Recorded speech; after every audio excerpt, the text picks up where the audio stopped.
前世只因我怀的是个女孩，在我难产的时候，老公和婆婆毅然决然地放弃了我和女儿的生命。死后才知道，老公不仅在外面有了孩子，还和他妈妈谋划着怎么侵吞我娘家的财产。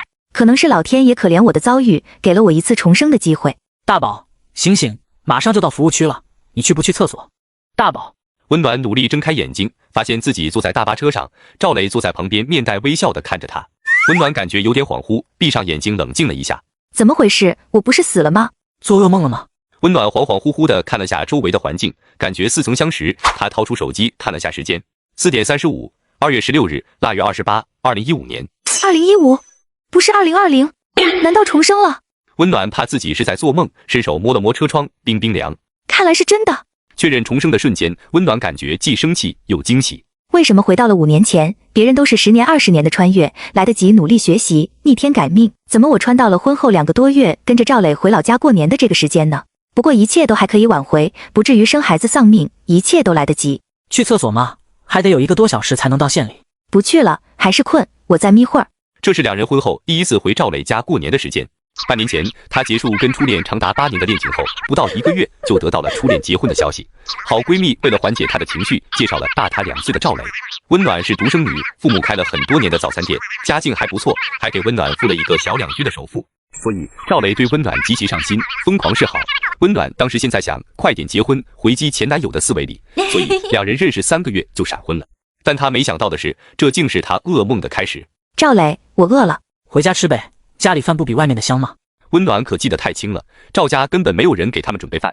当时到赵家的这顿饭还是他自己做的，而且端起这锅还放不下了，后面让他连做了一整个春节假期的饭。这次我提前吃饱，谁都别想给我下马威，我太饿了。雷子，回家不是还得坐1个小时公交车吗？我坚持不住了。好吧，那咱们先简单吃点再回家。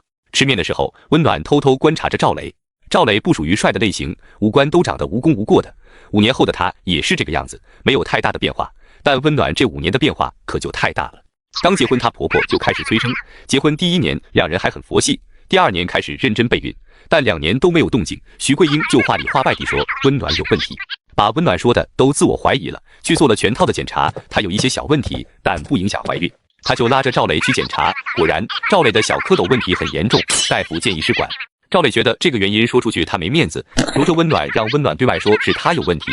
温暖当时头脑一热就答应了。在之后的这几年，温暖差不多以医院为家了。博城知名医院的生殖科，他不知道跑了多少趟，因为不好意思总请假，他把工作都辞了，专心备孕。试管失败了好多次，终于怀上了。可刚怀孕8个月，温暖就发现赵磊出轨，她气得跟赵磊吵了起来。没想到徐桂英居然好意思冲出来替儿子跟他吵，吵到激动处，母子2人还上手对他推搡，导致他难产大出血惨死。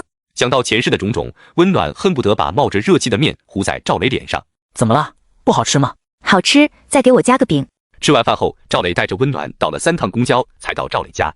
赵磊家是3层的自建房，从外面看起来可以说是光鲜亮丽，像别墅似的，但里面却是毛坯的状态。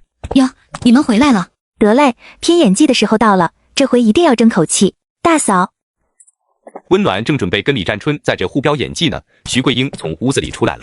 哎呦，我正念叨着呢，怎么还没到？外面冷，快进屋暖和暖和。进了门，温暖留心打量着，果然跟前世一模一样。吃午饭了没有？等会儿直接吃晚饭吧。你大嫂怀孕了，这次肯定是个男孩，不能让他再弯腰炒菜了。我这手艺赵磊知道，做饭不好吃，晚上暖暖掌勺吧，让你大嫂给你打打下手。温暖心想，终于说到这儿了。我在心里练习了一路，就等这一刻让你开心呢。哎呀，妈，这也太巧了，咱们赵家这是要同时添2个宝宝啊！我也怀孕了，我最近也闻不了油烟味儿。天哪，你什么时候知道的？怎么没告诉我呀？昨天早上我用试纸测了下，是2道杠，就想着回家再说，全家一起高兴。赵磊开心坏了，徐桂英也开心的不行，只有李占春神色复杂。温暖明白他为什么不开心，赵家有着十分严重的重男轻女思想。李占春前2胎都是女孩，到这胎其实心理压力很大，他肯定担心温暖真生出儿子。前世温暖还真心实意的劝李占春，这都什么年代了，生男生女都一样。再说赵家穷的叮当响，生这么多孩子不是坑孩子呢吗？没想到李占春不但不领情，还添油加醋的跟徐桂英打小报告，说温暖嫌弃公婆不努力，家里这么穷，后悔嫁给赵磊了。当时徐桂英当着全家人的面把他臭骂了一顿，什么难听骂什么。这一世可不能再让这个欺软怕硬的婆婆得逞了。前世只因我破坏了老公的好事，怀孕8个月的我就被婆婆和老公谋害，此后才知道老公不仅在外面有了孩子，还和他妈妈谋划着怎么侵吞我娘家的财产。可能是老天也可怜我的遭遇，给了我一次重生的机会。续接上集。大嫂，现在几个月了？孕反严重吗？3个半月。你知不知道怀孕前3个月不能跟别人说，这都是有忌讳的。啊，是吗？我不知道呀，但是我们都是家人呀，又不是别人。就是，咱们是自家人，不怕的。李占春翻了个白眼，戏也懒得演了，直接扭头走了。妈，大嫂这是咋了？咋感觉有点生气呢？没事儿，别理他，他天天这样。李占春有一个当混混的哥哥，徐桂英怕他哥过来打架，从来不敢惹这个儿媳妇，所以潜意识竟在温暖面前耍婆婆的威风来着。妈，可能是坐车坐的，我犯晕，我想去躺会儿。快去楼上歇着吧。温暖躺下之后，先给父母打了个电话。姑娘，你们到雷子家了。想到前世生命最后时刻父母的哭喊，温暖的眼泪差点流下来。到了。你和我妈干什么呢？我们把店里的卫生好好搞一搞，明天开始就歇着了。谁呀？暖暖吗？妈，你们好好歇一歇，歇过正月再开店吧，辛苦1年了都。那可不行，我俩得努力攒钱，早点帮你把房贷还完。温爸温妈担心女儿还房贷压力大，一直在努力攒钱，就想着趁还能挣钱多帮她还一点。想到前世的自己总是犯傻，把父母辛苦攒的钱贴补给赵家，温暖羞愧地悄悄掐了自己几下。结束了通话，温暖开始闭眼装睡，其实内心里在盘算接下来的计划。前世的自己是个纯纯的大冤种，总觉得结了婚就是一家人，掏心掏肺的对赵家所有人好，结果得到个母女一起丧命的下场。这一世必须得先发制人，让赵家付出代价才行。先想办法离婚，但是离婚后再接触赵家人报复他们，肯定就不如现在方便。但是不离的话，我会忍不住找机会杀了赵磊和徐桂英，但是因为这2个人渣断送自己好不容易重生来的机会，也不值得。想着想着，温暖还真睡着了。大宝，下来吃饭了，快过来吃饭。妈，菜够多了，别弄了，过来说说话。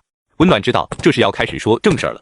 雷子，跟你商量一下咱们家装修的事儿。你看咱这房子盖好也好几年了，一直都没装，也不是个事儿啊。等开春了，咱们就给装一下吧。对，该装一下了。这房子不装修灰太大了，天天收拾也看不出样来。行啊，大哥，你看看一共需要多少钱，我出多少。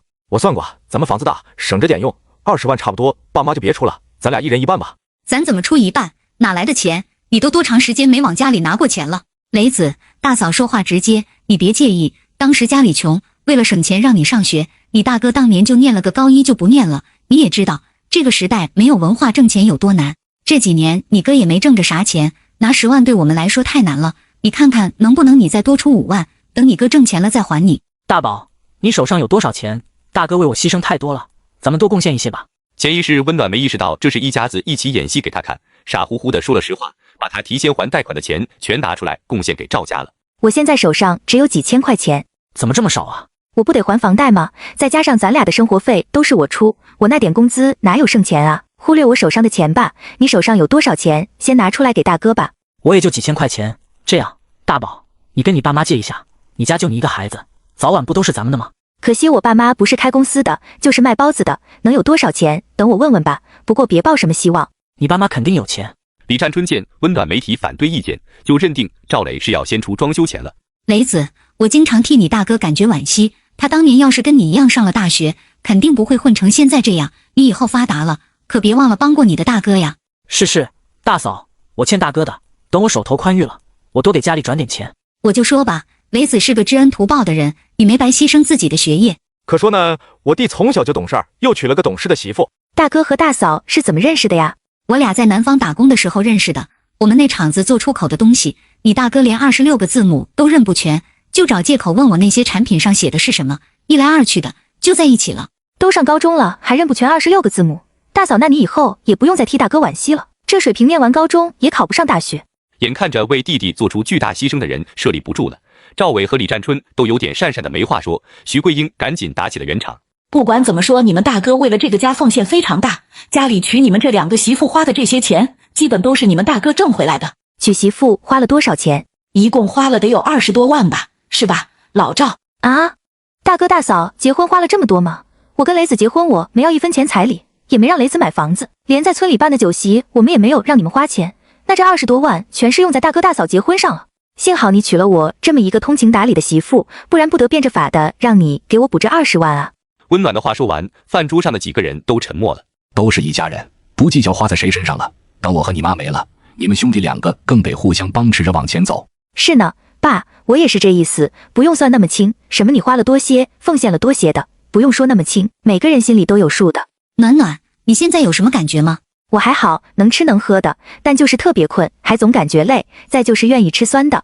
酸儿辣女肯定是了，老赵家也该有个男孩了。他二婶喜欢女孩，男孩女孩都喜欢啊，男孩皮实也能少操心，女孩贴心，长大了也知道跟妈妈好。女孩还是不行，撑不起来家，咱们这边还是讲究家里得有个男孩。是，能理解，这么多年的老思想肯定一时半会儿也改变不了，但是不管是儿子还是女儿，我都会好好疼爱，毕竟都是自己千辛万苦生的嘛。嗨，没啥用，对女儿再好，女儿生的孩子不也得跟人家姓？说句难听的，你们也是父母的女儿，过年不还是照样得在婆家过吗？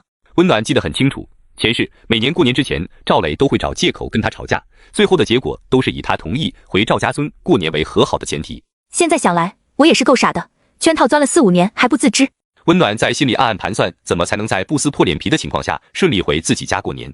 吃过晚饭，赵磊打破赵家男人不进厨房的传统，主动承担起了洗碗的重任。温暖回到房间就开始查机票，想要赶回自己家过大年30，就得尽快出发。路线规划好，现在就差一个明天一早就能出发的理由了。凌晨5点多，一阵急促的手机铃声吵醒了正在睡梦中的温暖。喂，天啊！好，我现在就往家赶。前世只因我破坏了老公的好事，怀孕8个月的我就被婆婆和老公谋害，此后才知道老公不仅在外面有了孩子，还和他妈妈谋划着怎么侵吞我娘家的财产。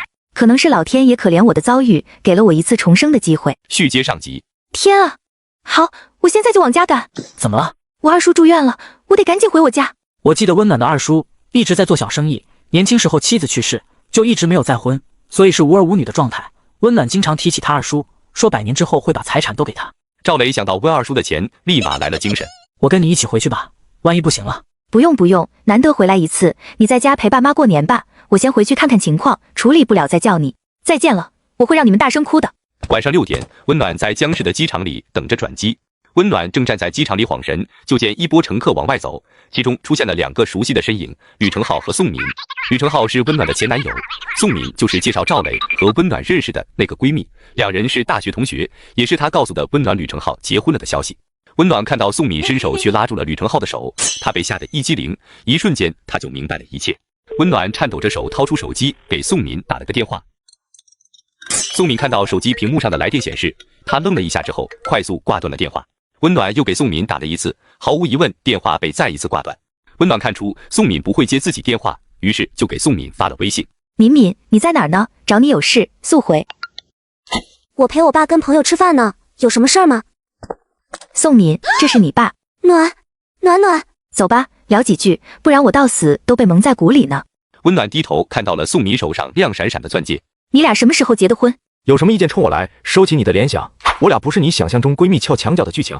哦，那你说你俩是什么时候结的婚？上个月15号结的婚，怎么了？分手之后没出半年你就结婚了，不允许我这个前男友结。是你自己说还是我来说？温暖提高了音量，吕成浩的回答印证了他的猜想，他5年混乱的人生背后黑手竟是他曾经最好的朋友。我怎么了？哭什么？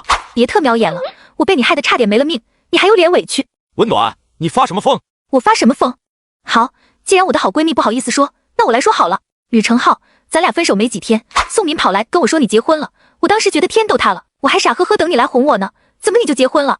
我难过的想死，消沉了好一阵，我想联系你，但我没办法联系你，你结了婚，我再联系你，我不成小三了吗？我的好闺蜜给我出主意，让我也赶紧结婚，说这样就能报复你，让你心里也不好受。我当时犯二，居然听了她的话。你是人吗？把追了你2、3年的赵磊介绍给我，还跟我说赵磊是你远方亲戚家的儿子，你把他的脾气秉性说的跟吕成浩一模一样，我病急乱投医也信了。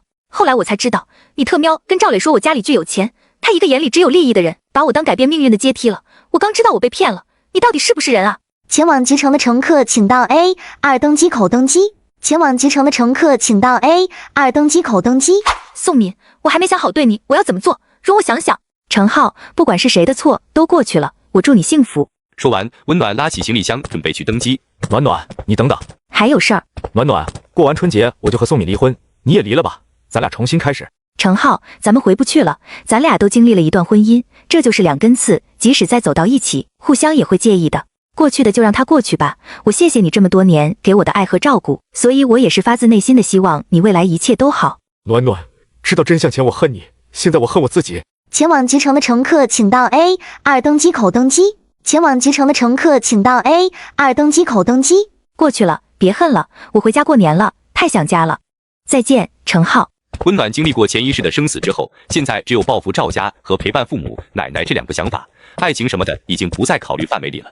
哦，对，此刻报复的名单里又加上了宋敏。续接上集，温暖下了飞机后就马不停蹄地往家赶，到了家门口，他内心百感交集，深吸了一口气，才抬手敲门。谁呀？老婆，你看看谁回来了？哎呀，姑娘你咋回来了？怎么没提前说一声？我让你爸去接你呀。雷子呢？怎么没来？温暖真想把前一世发生的事儿都告诉爸妈，但他怕父母觉得他是精神不太好了，就强忍着没说出口。我奶呢？你奶睡觉了，9点就睡着了。她早上醒得早，你明天一早就能见着。昨天不是刚到你婆婆家吗？怎么今天又突然回来了？跟雷子吵架了？没吵架，我想家了，就回来了。温爸和温妈互相使了使眼色，没再追问。温暖看到餐桌上摆着一个小本子，上面写着年夜饭的菜谱：油焖大虾、糖醋排骨、红烧鲤鱼。这是按3个人计划的。你回来了，咱就再加4个菜，来个十全十美的寓意。你说还想吃什么？明天妈早点去买，回来给你做。想到昨天晚上赵家那可怜的3道素菜，温暖不禁有点怀疑前世的自己是不是脑子进水了，居然能去他们家过了5个年。还是老规矩，初一你姑你叔他们来咱家聚，初2咱们去你姥姥家聚。想到这些亲人们，温暖先是开心，但又想到初一见他那奇葩的3叔3婶，又有点影响心情。第2天一大早，温奶奶发现宝贝孙女回来了，笑得都见不着眼睛了。楠楠，你回来过年，你公公婆婆怎么说？会不会不高兴啊？有啥不高兴的？这都2015年了，女性还没有个回家过年的自由啊！以后我年年回来过年。说到这儿，温暖才发现，从昨天早上分开到现在，赵雷只在昨晚问了句到了没，之后就没再说过一句话。我怎么就没早点看透这个男人的本性呢？不过赵雷也确实顾不上跟温暖视频。昨天早上送完温暖回到赵家，刚到门口就听着赵世忠和徐桂英在客厅聊天。他俩一大早就出去了，肯定给咱们买早餐去了。不可能，这个儿媳妇看着就不勤快，哪有那好心去给大家买早饭？温暖二叔病了，他回自己家了。赵雷此话一出，可捅了马蜂窝了，老两口大发雷霆。怀着赵家的孙子还敢回去看病人？还有你也不懂规矩，过年怎么能让媳妇回娘家呢？你现在就去把温暖给我追回来。赵磊被骂的也觉得爸妈说的有道理，但他嫌冷，再让他骑车出去，不如直接打死他，就死活不同意。3个人最后协商的结论就是，如果温暖二叔去世了，不论他二叔给他多少钱，都得拿回来给赵家装修用。到晚上吃团圆饭的时候，范小荣拍了张照片发了朋友圈，活着真好，家人最重要。温暖有李占春的微信，这更捅了马蜂窝。李占春跑去跟徐桂英告状，这哪是他二叔生病的样，我看就是不想在赵家过年。徐桂英转头又把赵磊骂了一顿，还非逼着他给温暖视频通话，他要亲自教训这个儿媳妇。妈生气了，要视频通话，估计会骂你，你做好准备。温暖看到微信，正犹豫要不要回信息的功夫，赵磊的视频通话就打过来了。温暖把手机调成静音，往桌上一扔，眼不见心不烦。赵磊打了几次没人接，徐桂英又让他打电话，依旧没人接。给他爸妈打电话，我非要问问他们是怎么教育出来的这个女儿。我没有他爸妈的电话。这不是借口，他是真没有。雷子，我刚看手机，二叔没事了，不用担心，替我给家人拜年哟。我先睡了，晚安。大宝，我被骂惨了。温暖再次选择忽视，演戏也不愿意多跟他演。暖暖睡了吗？没有，妈，进来吧。这是我跟你爸这半年攒的，等你回了博城，拿去把房贷还一部分。温暖看着存折，不打开他都知道，这就是前一世他拿去给老赵家装修的那笔钱。温暖了解父母，这钱不收肯定是不行，收下存折。谢谢爸爸，谢谢妈妈。老公，咱们争取明年春节的时候攒更多钱给暖暖。温暖前世没跟父母说实话，只说是把钱用在了还房贷上。要是父母知道他们一个包子一张饼这么一点一点挣出来的钱拿来给亲家装修了，估计也是得气够呛。重生后的温暖凭借前世的记忆，准备当着全家人的面揭穿3叔3婶丑恶的嘴脸。续接上集，大年初一一大早，二叔温传喜提着礼物先到了。温暖跟他二叔感情比较深，他热情的给他二叔拜了年。小姑温锦华前几年离婚了，带着10几岁的女儿妞妞过日子，回到大哥这就相当于回娘家了。温暖也热情的欢迎了小姑和小妹妹。大家都到了呀，到三叔一家的时候，温暖就挤不出来笑意了，面无表情的打了招呼，就回到厨房去干活去了。三婶丁文君是个会看眼色的人，看出来温暖不太高兴，就假惺惺的站到厨房门口，大声问：“大嫂，我帮你干点什么？”“不用不用，你去看电视吧，不用沾手了。”“三婶，你来的正好，青菜还没洗，你洗菜吧。”丁文君懵了，但也不能说不干，只好走到水池边去洗菜。温暖瞥了三婶一眼，一下子就看到她手上戴着的金镯子。这不是我送给奶奶的那个吗？奶，你说实话，我送你的那个手镯是不是被我三婶要去了？你三婶也想要个金镯子，你知道你三叔没啥本事，挣不来钱不给他买，你三婶就老来跟我念叨，我实在没招儿了，只能给他了。行，我知道了。奶，一会儿饭桌上不管我说啥，你都不要吱声，看我怎么把你的手镯要回来。哎呀，可别要，你三婶回去又得跟你三叔吵架。我管他们呢，他俩人脑子打成狗脑子才好，反正你一会儿就别管了。你家怎么不在厨房安个热水器呀？这洗碗洗菜的也太动手了。你家安了？安了呀，安了2、3年了都。三婶还挺讲究生活品质啊。还行吧，我都这岁数了，尽量对自己好一点呗。是，三婶家还有啥提升生活质量的物件，说出来让我们也学习一下呗。还有啥？我想想。哦，智能马桶、扫地机器人这些我都买了，钱没有白花的，确实不错。贵不贵？不便宜呢，我都挑好的买的，这几样加起来1万多了都。温暖没再接话，瞥了眼刘金凤，见刘金凤抿着嘴，明显不太高兴。自己辛苦挣的钱自己没享受着，被妯娌找借口借走拿去提升生活质量了，想想都憋气。大嫂，我早想开了，儿孙自有儿孙福，你们也别总是想着省钱给暖暖，你们要多考虑考虑自己。你这话说的就不对了，我姑娘就是我和传海干活挣钱的动力，我们就这么一个孩子，不帮他帮谁？帮明泽呀。帮明泽咋了？老温家就这么一个男孩，大伯大娘帮亲侄子不是应该的吗？这怎么也来了个以儿子为荣的主？以前怎么没发现三婶这么搞笑？忙到快一点，家宴终于是准备好了。奶奶，新的一年我祝您身体健康，长命百岁，您一定会长命百岁的，这可不是我瞎说的。我之前送您的那个镯子，我找大师开过光，把您的生日告诉了大师，大师算出来的，说您至少活到101岁，大师还在镯子上给刻了字呢。说着，温暖故意走到奶奶身边，拉起奶奶的手。哎，奶，您镯子呢？妈，是不是你把我奶的手镯要去了？还回来，我给我奶买的，你凭啥戴？我可没要你奶的手镯，我怎么那么眼皮子浅，抢老太太的东西？那我奶手镯呢？小姑是你吗？不是我，我咋能那么不要脸？暖暖，你奶的手镯在我这呢。为什么在你那？我前一阵总是走背运，找人算了算，说让我戴金的避避邪，我就把你奶的手镯借来戴，过一阵转运了就还给你奶。这东西还有借的，你怎么不自己买一个？我哪有钱呢？你三叔这几年也没挣着啥钱。没钱？你怎么买智能马桶、买扫地机器人就有钱了呢？三婶，这个手镯是大师根据我奶的生辰八字开的光，别人戴可不行，除了我奶，谁戴谁倒霉。等我奶100年之后，这个手镯都得跟我奶埋一起呢。我帮你摘下来。温暖2步走到丁文君身边，拉起手把手镯硬薅了下来。妈，确实得在厨房安个热水器，你看我三婶这手，这叫一个白嫩啊。那玩意不贵，大嫂安一个行。看不惯的事儿直接兑回去，被抢走的东西直接抢回来，真是爽啊。暖暖呢？等明泽夏天中考完，让他去博城找你啊。找我干什么？你带他在博城玩一玩，带明泽见见世面。玩多久？1个暑假呗，在开学就上高中了，就没有时间玩了。对，到时候你照顾你弟。好啊，那你们准备拿多少钱？我按你们的预算做个规划，去哪儿吃啥，坐啥交通工具，都得按你们的预算来啊。暖暖，你怎么这样了？怎么张口闭口就是钱？这是跟你一个姓的堂弟呀，你出点钱不是应该的吗？再说，我跟你三叔对你不错吧？你这样可就没良心了哦。你跟我三叔怎么就对我不错了？是给我买过一件衣服，还是请我吃过一顿饭？这个对我不错是怎么来的？我想问问。暖暖，你刚毕业那时候，三叔是不是专门去博城看你去了？三叔，你不说我还忘了，你当时非说要去博城打工，自己还不出去找活，让我给你找。我一个刚毕业的小姑娘，四处给你打听，好不容易找了个给人家当司机的活，你没干几天就说坐不住腰疼，这是专门看我吗？大哥，这就是你教育出来的孩子，就这么跟长辈说话？大哥，我自从嫁到老温家，我就没受过今天这样的气。暖暖这是看他三叔三婶穷，不把我们当回事啊。我是哪句话说错了吗？哪句话说错了？且不说你对长辈的态度有问题，咱就说都是一家人，你们家条件好，能挣钱，帮不如你们的亲人怎么了？为什么说话那么难听？三婶，你说话确实好听，那也别只是说的好听，咱看看办事咋样，正好有个事儿你们能帮忙。什么事儿？我爸妈隔壁的那个门面不是被你们给抢先买了吗？你们空着也是空着，租给我们家呗。那不行，我都答应我弟弟了，那门面要借给他开汽修店的。温传江急得直跟他眨眼，他看到温传江脸红了，才意识到自己说错了话，但已经来不及找补了。你怎么知道我们买了那个门面？什么意思，老三？温传海和刘金凤的早餐店生意不错，他们一直想把旁边的门面买下来，打通扩大经营。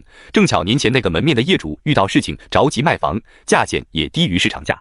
但当时温传海手头的钱不够，就想着跟温传喜倒腾一下，结果温传喜嘴快告诉了温传江。温传江知道后，把那门面给抢先买了，用的还是这些年他们找各种理由从温传海这里套走的钱。暖暖，你是听谁说的呀？听谁说的有什么要紧的？你就说这事是不是真的？是你三婶弟弟出的钱，只是借我们两口子的明买而已。滚，从我们家滚出去！温传江两口子自知理亏，也没再多辩解，拉起儿子就走了。重生后的温暖得知公公要来博城看病，他决定先从这个拿腔拿调的公公展开报复。续接上集，过年这几天，赵磊跟温暖视频过2次，每次都是目标明确。大宝，你现在有什么症状吗？我现在只能吃下去酸味的东西，反应也越来越严重。那就好。大宝，我爸妈问你能从家里拿多少钱给我们家装修用啊？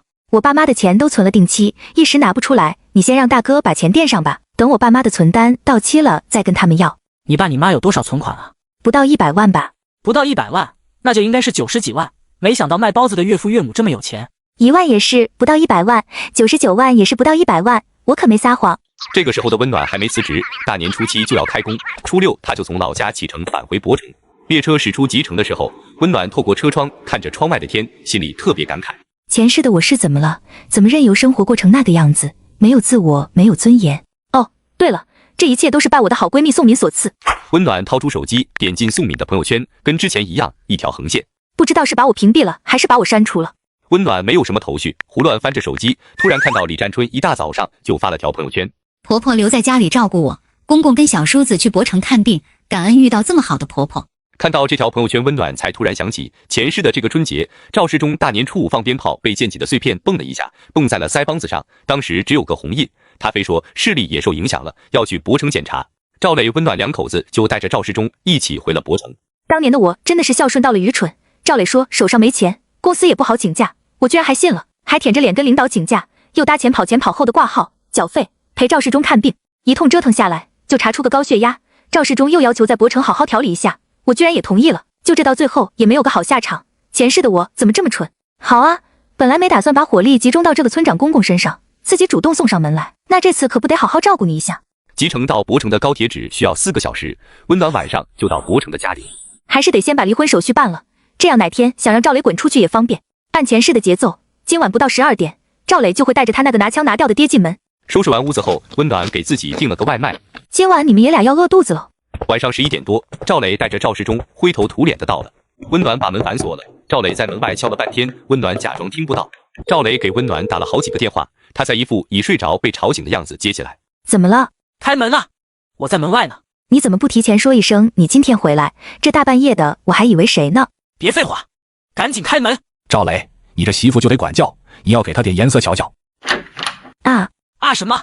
爸来看病，赶紧让进屋，愣着干什么呀？爸，你哪不舒服啊？蹦着眼睛了，雷子非要带我来博城看看。你还挺会给自己贴金的，还儿子非要带你来。弄点吃的，我跟爸这一天就没怎么吃东西，饿得不行了。我闻不了厨房的味儿，一闻就想吐，你去弄吧，雷子。事关赵家金贵的难保，这爷俩也不好再说什么。赵磊自己进了厨房，但很快又出来了。什么也没有，这怎么吃啊？我没比你早回来多些，哪有空去买东西啊？你看看有没有方便面，凑合一口呗。订个外卖吧。你订吧，我熬不住了，我先躺会儿去。爸，我自从怀了孩子就总是犯困，我先休息了，一会儿您洗个热水澡放松放松。去休息吧。差不多过了1个小时，赵磊才进房间，他刚准备躺在温暖旁边，温暖就坐起来。反应这么大呀？哎，别提了，我这几天闻不了别人身上的味，尤其是男的，在我家这几天，我爸都得躲着我。那刚才是不是因为闻到我身上的味了？是，一下子就忍不住了。这可麻烦了，次卧让爸住了，我没地儿住了，要不我睡沙发吧？你还真是善良，但凡涉及到你儿子，你就是个好人，也不像刚进门时候那个鼻子不是鼻子脸不是脸的死样了。委屈子豪他爸了，明天还得上班，赶紧睡吧。去买早饭吗？不去，地铁人多，我怕挤着肚子，早点出发，错开早高峰。你一会儿去给爸买早饭吧。昨天太晚了，没来得及跟你商量，你看你能不能请几天假，爸这着急去看眼睛，我这边不好请假。温暖原本还担心赵磊不按前世的剧本来，那样的话他好多计划就得落空了。幸好赵磊还是和前世一样脸大。雷子，你是不知道现在的公司有多现实。我们单位去年就有一个女同事，公司知道她怀孕了，就想办法把她辞退了。我这个阶段可不能有一点问题，万一丢了工作，挺着个肚子上哪找新工作去？那到时候房贷、生活花销、生孩子的住院费，不全都得落在你一个人的肩上？那样你的压力可就太大了。所以我这工作必须得保住。我只想要个儿子，没想到背后有这么多麻烦事儿。那我想办法吧。对了，雷子，我们公司附近不是有个私立的妇产医院吗？人家中午也可以检查。我想这2天抽空趁午休的时候去检查一下。婉婉，这时候不能去医院。我们出门之前，你妈特意嘱咐让我告诉你，没事别总往医院跑。啊，我还想着去系统的检查一下呢，不然总是担心呢。没什么可担心的，咱们老郑家的孩子错不了。你看你大哥家那2个，虽然都是丫头片子，但是身体都好得很。你大嫂就很听话，都没怎么去过医院。你看你妈当年什么检查也没做，生的大伟和雷子一点毛病没有，现在医院就忽悠你们这些什么也不懂的年轻人。对，妈说了，你等肚子大起来了再去检查，现在孩子太小了，做检查对孩子有辐射。行，咱妈有经验，她说的都对，听她的。这个儿媳妇行，比李占春听话。乐乐，早上吃什么？爸，我昨天没跟领导请假，今天直接说不去了，领导肯定有意见。我现在去买早饭，然后中午给你订外卖。你今天先在家歇歇，明天我请好假了再带你去医院。好，那你快去买早饭吧。我妈让我告诉你，洗澡对孩子不好，让你最多半个月洗一次，你最好还是听我妈的。续接上集，下班后的温暖一进门就看到赵磊跟赵世忠在吵架。怎么了？这是？暖暖，你来给我评评理。对，你让外人评评理，看看咱俩谁说的对。你大爷的，在我的房子里说我是外人。暖暖，你看看赵磊给我买的什么当晚饭，中午吃的汉堡，晚上让我吃这个。我都这个岁数了，我不能总吃这些不健康的东西啊。旁边就是超市，你在家闲一天，你就不能去买点菜给我们做顿饭吗？我这个点下班回来，路上有什么我就买了什么，凑合吃一口得了呗。怎么到你这就不行了？你小子什么意思？你是说我大老远的跑来，还应该伺候着你们是吗？还想让我给你们买菜做饭？你一个当爸的，你体谅过你的儿子上班有多辛苦吗？赵世忠习惯了在家里说一不二的地位，家里从没有人敢这样指责他。他本以为赵磊会说几句软话，给他个台阶下，没想到还步步紧逼起来了。真是反了你了！赵磊被他爸的举动给镇住了，怕赵世忠再接着砸家里的其他东西，他没再说话，扭头向主卧走去。雷子，消消气，爸已经开始吃烤冷面了。哎，都怪我，等运反这阵过去的，我就能给你们做饭了。没事儿，不怨你。我不知道你几点能回来，烤冷面那玩意放久了不好吃，就没买你的。你看看想吃什么订个外卖吧。不用给我买，我不饿，我中午吃多了，现在什么也不想吃。老妈说的真没错，媳妇就是不能惯，越惯越娇气。你歇着吧，我先去洗澡。妈说让你少洗澡。你说啥？我妈让我告诉你，洗澡对孩子不好，让你最多半个月洗一次，你最好还是听我妈的。那不行，我这孕反正严重呢，浑身难受，再不让洗个澡，我直接别活了。再说这也是你的儿子，如果非不让我洗澡，你就跟我同步，你也别洗，让你也感受一下好多天不洗澡的快乐。赵磊听他这样说，想了想，如果让他半个月洗一次澡，他大概率也得疯了。哎，随便你爸，最好别让我爸知道，他会跟我妈打小报告的。我妈要是知道了，有你好受的，得天天给你打电话，搞不好还会直接冲来教训你。爸，味道还行吧？还凑合，就是量太少了。赵世忠看了眼温暖，发现他是要去洗澡，想阻拦，又感觉自己一个当公公的人跟儿媳妇说这个不太好，就没吱声。看着温暖进了卫生间，居然还有锁门的声音。这是什么意思？防着我呢？赵磊，赵磊，你给我滚出来！又咋了呀？你妈是怎么嘱咐你的？我刚才说了，她不听，还说如果不让她洗澡的话，我得跟她一起不洗。那就一起不洗呀，这有什么的？好，我一会儿再跟她说说。这老头还有心情操心别人的事儿呢，看着吧，用不了几天就得被他儿子给撵回家。洗完澡，温暖回到卧室，赵磊又指着桌上的化妆品，一脸不耐烦地说：对了，我妈还说让你不要用这些乱七八糟的东西，说对孩子不好。这都是有品牌的，不是乱七八糟的。反正我妈就是说这些都不让用。那用什么？什么也不用。那不行，脸干巴，难受。雷子，时代不一样了，咱们上了这么多年的学，接受了这么多年的教育，应该有自己的判断。父母的话是得听，但不用全听，得有自己的判断。父母经验多呀，说的也是有道理的，也是为了咱们好。20-30年前的经验拿到现在还适用吗？20-30年前家家都穷得叮当响，非要把那时候的经验拿来照搬，不成笑话了。随便你吧。说完，赵磊又准备躺倒在床上。雷子，我想睡觉了，太累了。赵磊反应过来，他得去沙发了。对了，我今天请假被领导给说了，估计后面不太好请了，看看明天大夫怎么说吧。要是后面还需要请假的话，你也得想想办法，不能只是我一个人带爸跑医院。你们领导也太不通情达理了吧？你亲爸病了还不让请假了？没办法，我们部门年前就有2个检级提离职了，现在正是缺人的时候。哎，我也不想干了，就是不知道辞了职能做什么。你可别冲动，你这很快就要当爸爸了，用钱的地方多着呢，可不能辞职，好好在这干着吧。你实在请不了假的时候再想办法呗。我不会辞职的，我得多挣钱养儿子。雷子，万一是个姑娘可怎么办啊？呸，你也赶紧呸一下，别乱说，你肚子里肯定是男孩。哎呀，这不是假设吗？万一是姑娘，你会不会想送人啊？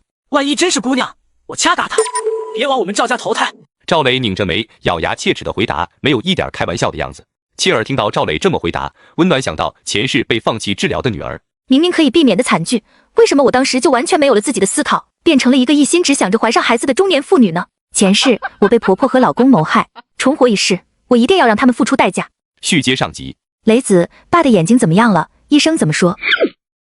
我是真服了，人家大夫都说了没问题，他还不行，非让开检查，大夫就给开了2项检查，排了老半天的队才查上。大夫一看结果，确实是没事儿。这家伙把他不满意的呀，非说大夫敷衍他，跟大夫都吵起来了。啊？那最后是怎么解决的？他非要再换个医院检查，今天去的已经是博城最好的眼科医院了，再换医院也没有什么意义。我感觉他就是非要查出点毛病才能罢休，我真的不知道接下来要怎么办了。我猜爸就是心理作用，要不就换个医院，你提前进去跟大夫打个招呼，等到爸进去看大夫的时候，让大夫给点眼药水之类的，用不好也用不坏，说不定爸就不疑神疑鬼的了。也行，也确实没有其他办法了。不过我这星期也没办法再请假了，搞不好得等周末再带他去医院。赵磊说完，意味深长地看向温暖，等着他开口说他去请假。你们公司附近不是有个私立医院吗？你中午午休时候带爸过去。我之前不就想着去私立医院产检来着，我打听过，中午人家接待的。爸在这边没有医保，看病全是自费，今天已经花了将近1000块钱了，去私立医院不是得花更多呀？嗨，就挂个号开个眼药水的事儿，顶多花200块钱，200块钱能解决的事儿，干嘛拖那么久啊？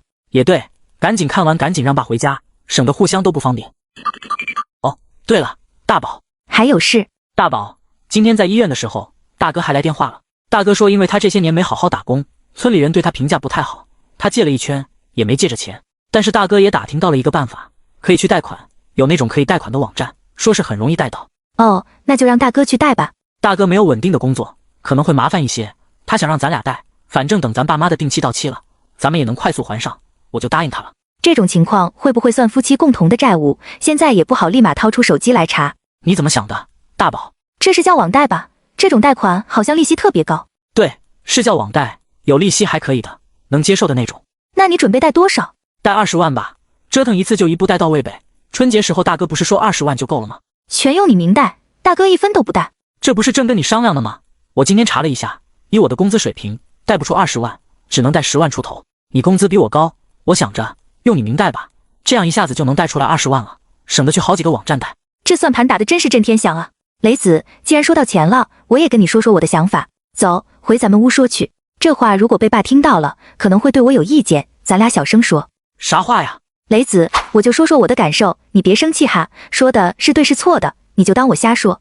我觉得吧，爸妈有点偏心大哥。大哥没上大学，也不是你不让他上的呀。春节那时候在家你也听到了，大哥都上高1了，连26个字母都认不全，这就是家里供他，他也考不上大学。但是爸妈就一直给你灌输，为了供你上学，大哥做出了多么大的牺牲，然后让你反哺家里和大哥，这是不对的呀。你上大学用的是助学贷款，平时还得打工挣生活费，这相当于是你自己供的自己好吗？我有时候想到你上学时候那么难，我都心疼你。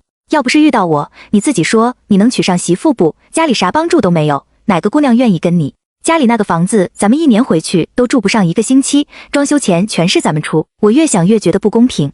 温暖一口气说到这儿，边说边留意赵磊的表情，因为他并不是特别确定赵磊是不是故意联合他们一家子人在他面前演戏。万一他跟他大哥是一条心，想从他这片钱说这些话，他就应该会反驳他，但是赵磊却没吱声。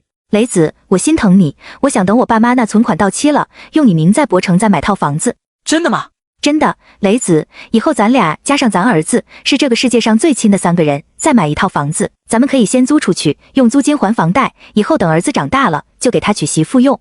雷子，这样的日子多有奔头啊，咱俩一起挣钱，把日子过得更好。行，但是我担心我大哥会不停催我，跟我要钱。那句话怎么说来着？用魔法打败魔法，你想个理由，跟大哥借钱，说一个巨大的金额，看他啥反应。我想想吧。赵磊，我饿了，给我弄点吃的。赵磊，你们还没吃晚饭吗？吃了呀，我带他吃的拉面，怎么饿这么快？爸，这么快就饿了？就吃了一碗破面条子，能不饿吗？那你想吃什么？我给你订外卖。我不知道想吃什么，去外面转转，说不定就有想吃的了。雷子，给我也带一点吃的吧，我突然也有食欲了。温暖根本不想吃东西，就是想看看在房子的诱惑下，赵磊会不会表现得很积极。行，你想吃什么？我也不知道呢，你看着买吧，最好是酸的。一起去吧，看看你想吃什么，买点合胃口的。不了，爸，我这月份小，还是少去人多的地方。也对，我得尽快结束这混乱的日子，跟赵磊这种人浪费时间也是不值得，最好是又能让他惨，又不用跟他生活在一起。再买一套房子也是应该提上日程，这样以后如果自己想在博城发展，也可以把父母和奶奶接来住在那套房子里。温暖算了算自己手里的钱，和赵磊结婚后，我要负担2个人的日常生活，所以工资基本没有什么盈余，把杂七杂八的钱都算上，一共也就1万块钱，加上爸妈这次给的15万，这点钱远不够买房子的。他开始努力回忆前世的2015年有什么风口，越回忆越生气，他完全不记得了。看来挣快钱是不适合我了，但是马上房价就要起飞了，不挣点快钱也赶不上这波房价上涨前的时机啊。他突然想起来，大概就是在2015年或者2016年，突然开始兴起了社区团购。我当时本来也有机会自己开团挣钱，但是本钱都给赵磊家装修了，所以错失了那样的好机会，这次我一定要把握住。温暖准备从社区团购的方向下手，他打开电脑开始研究起来。我们这个小区在郊区，比较新，这时候周边配套还没有发达，小区附近有2家菜店，住户们可选择的范围比较小，再加上住在这里的大部分是刚需买房的年轻人，平时白天忙着上班，晚上从市里的公司赶回来，到家也比较晚，所以采购生活用品和蔬菜水果都是在周末，就把目标锁定在小区里的上班族身上。这个时候某多还没有兴起，可以先用水果试试。大宝，我们回来了。大宝，温暖以为给凤凰男画了买房子的大饼就会换来他的百依百顺，却没想到一个买宵夜的测试让他彻底寒了心。续接上集，快趁热吃。这孙子买的东西是真孙子，这么多啊！嗨，我说少买点，你吃不了多少，爸非说这是他孙子想吃，非让多买点。一个小份的烤冷面，还有2根烤面筋，这些东西加起来花费不会超过20块钱。你是在烤冷面那家办会员卡了吗？没有啊。那你和爸吃的什么？哦，门口有家新开的博城菜馆，爸说没吃过博城菜，我俩就吃的那家。很好，去饭店吃饭都想不到要给怀着孕的媳妇打包一个正经菜，况且我刚主动说完要给她买套房子，都换不来她的认真对待。看来这个老公是真的自私到骨子里了。我是真想吃爱，但是我感觉怀着孩子吃这种东西不太好，留着明早你当早饭吧。雷子，别浪费了。你看你，问你想吃什么，你说随便，这带回来了你又不吃了，真是的。哎呀，孕妇就是这样呀，不信你问问大嫂。确实是这样，你大嫂也是，怀二丫头的时候，一会儿想吃这，一会儿想吃那，每次都是把你妈折腾够呛，给她做好了吧，她又不吃了。行吧，看在我大儿子的份上，不跟你计较了。雷子，买房子的事儿你想好没？买吧，反正你爸妈手里的钱也早晚是咱的，买个房子还能保值。我也是这么想的，那咱俩得先把离婚手续去办了。为啥呀？一看你就是平时什么都不关注。按现在博城的购房政策，咱们再买房子算2套，首付得60%，咱俩要是假离婚，再用你的名买房子，就可以只付30%的首付。那就离吧，反正是假离婚。那你哪天时间方便，咱们尽快去办，不然这房价一天一个样，尽早办完尽早买。等我爸一走，我俩就去办手续。大宝，我跟你说，我爸太小气了，说2人出去他1分钱也不掏，买瓶水都得等着我付钱。所以啊，雷子，我跟你说，爸妈这些钱肯定都是贴补给大哥了，你想想你多亏啊，这么多年你花着家里的钱了吗？你以后还得承担爸妈的养老吧，这对你不公平。等以后咱们有了老二，可不能偏心，2个孩子得一视同仁。呵呵，你想的还挺美，你这辈子是注定无后了。对啊，我这阵子也想来着，咱们不能只生一个孩子，至少生2个。你这么聪明，基因好，不传下去白瞎了。嘿嘿。等赵磊去了客厅，温暖又打开电脑，开始寻找货源。越找信息，他越后悔。前世自己的交际面太窄，都不认识什么能帮上忙的人。温暖困到不行，准备关电脑睡觉的时候，他突然在一个贴吧里看到一个像日葵头像的人发帖，说手里有大量的水果货源，可以加微信联系。温暖也没多想，就随手搜了下微信号，发送了好友申请。你好，大哥，我想问问水果的事儿。你好，大妹子。老张随后发来了一张长图，有水果的品类和价格。没想到卖水果的人都这么与时俱进了。大哥，你这图做的挺专业啊。哈哈，这样方便顾客了解价格。温暖很快就了解到，这个老张对接很多果农，市面上能买到的大部分水果，他这里都有进货渠道。大哥，我想快速赚一笔，但我没有卖过水果，也不知道这种社区团购的形式在我这个小区能不能行得通。可以试试呀，大妹子，什么都得试一试，说不定能闯出一条路呢。好的，张大哥，我明天还得起早上班，先不聊了，明天再接着说哈。你也帮我判断一下，第一批进点什么好？行，大妹子，早点休息吧，我再想想，明天你有空了再商量。这个老张这么热情，会不会是骗子？得留意一点，别被他骗了钱。第二天正在午休的温暖收到了水果大哥的微信，是一个 Word 文件，内容是根据温暖昨天提供的信息，分析了他所在小区适合团购的几种水果，还提供了一些健全后的推广话术。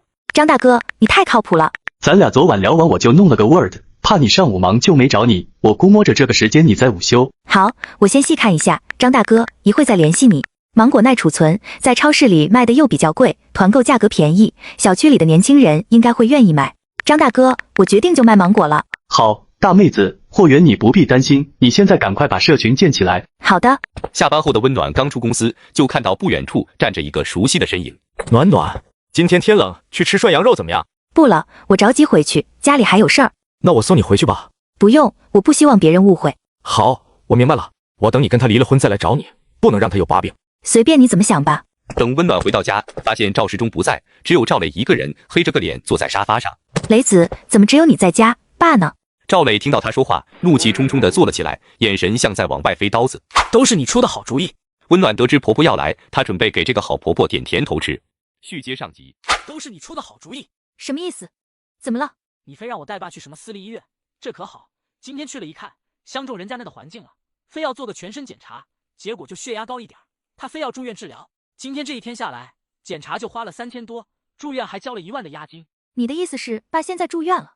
这老头是真懂得享受啊。办住院手续的时候我钱不够，给你打电话你一直不接，我刷的信用卡。对不起对不起，我今天太忙了，手机一直静音来着，也没顾上给你回电话。等还信用卡的时候你帮我还吧，我实在是倒不开了。你吃饭了吗？没有呢。那你快弄点吃的吧。说完，温暖就回了房间，留下赵磊一个人坐在沙发上凌乱。等你把孩子生下来的，看我怎么收拾你。大宝，刚才妈打来电话，她现在在火车上呢，明天就到。他来干什么呀？他不在家伺候李占春了？你看看你这话说的，这是当儿媳妇该有的态度吗？那你说说，我应该是什么态度？你应该问我妈明天什么时候到，明天要怎么去接，明天是你还是我在家准备饭，这些才是正常的儿媳妇该问的问题，而不是一脸不高兴的问婆婆为什么来。我问你大爷。哦，那是我这个当儿媳妇的缺少经验了。那请你回答一下你刚才说的那些问题吧。你不是这个阶段不好请假吗？明天我请假去接，你就明晚准时下班回来准备晚饭吧。好啊，明天一定要把戏做足，让母子俩挑不出毛病，但一点实际的甜头也不能给他们。第二天温暖从上午就开启疯狂关心模式，隔半小时就给赵磊发一条微信。接到咱妈了吗？妈怎么样啊？很累吧？你们吃午饭了吗？吃的什么呀？你们到家了吗？给次卧换个床单吧，床单在旁边衣柜的最下面那层。今天带妈去看爸吗？最开始2条赵磊还回复，到后面他就不回了。假关心谁不会？都是跟你学的。快到下班的时候，赵磊又突然上线。大宝，今天能准时下班吧？我和妈等你一起吃晚饭，你回来的时候路过饭店随便打包几个菜吧。行啊，你问问妈想吃什么，随便来几个就行，红烧排骨、油焖大虾、酸菜鱼之类的家常菜都可以。我怎么记得上次回家妈做的全是素菜，她应该是不喜欢吃肉吧？要不我就打包几个素菜吧。你就买我说的这几样吧，素菜买一个你喜欢的就行。想的是真美啊，别人花钱的时候就舍得吃好的，自己家花钱的时候就怎么便宜怎么来。等下了班，温暖在公司旁边的面馆解决了自己的晚饭，随后又回到公司去研究他的团购事业。忙了一会儿，温暖看了看时间，已经快晚上8点了。到哪儿了，大宝？气死我了都！你这是还在公司吗？哎呀，你听我说啊，我真要气死了！我都走到公司楼下了，客户又打电话过来，非要加一篇稿子，还说特别急，我没办法，只好回来写。你怎么不跟我说一声啊？我和妈还等你带饭回来呢。赵磊根本不在意温暖是为什么气死了，只关心他和他妈的晚饭。听到温暖这么说，他先不爽起来。我这不还没说完吗？我回公司就想着赶紧给你和妈订饭，我给咱们家附近那家饭店打电话订的餐，刚才我寻思着应该送到了吧，打过去一问，人家给忘了，你说气不气？哎呀，行了行了，我看看赶紧给妈买点吃的，你加完班就早点回来。他居然知道叮嘱我了。妈睡眠不好，别他刚睡着，你回来开门洗漱啥的再把他吵醒了。让你自作多情。我忙完就赶紧回去，不过出了地铁我得走那么长时间，要不你骑电动车来地铁口接我吧。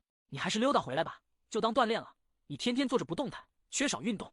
温暖下班回到家，看到正坐在餐桌前吃饭的徐桂英和赵磊。妈，累坏了吧？回来了，暖暖，你这工作也太辛苦了，等生完孩子看看换一个轻松点的，那样既能挣钱又能顾家。是呢，妈，我也寻思着，现在大着肚子不好去找工作，等休完产假，说啥得换一个轻松点的。多亏我劝了老妈半天，不然她还记着春节时候温暖偷着跑回家这茬呢。要是真骂起温暖来，我也不能保证温暖会有什么过激的举动，万一把我们娘俩撵出去可怎么办？你吃了没？过来吃一点吧。哦，我不吃了，没有胃口。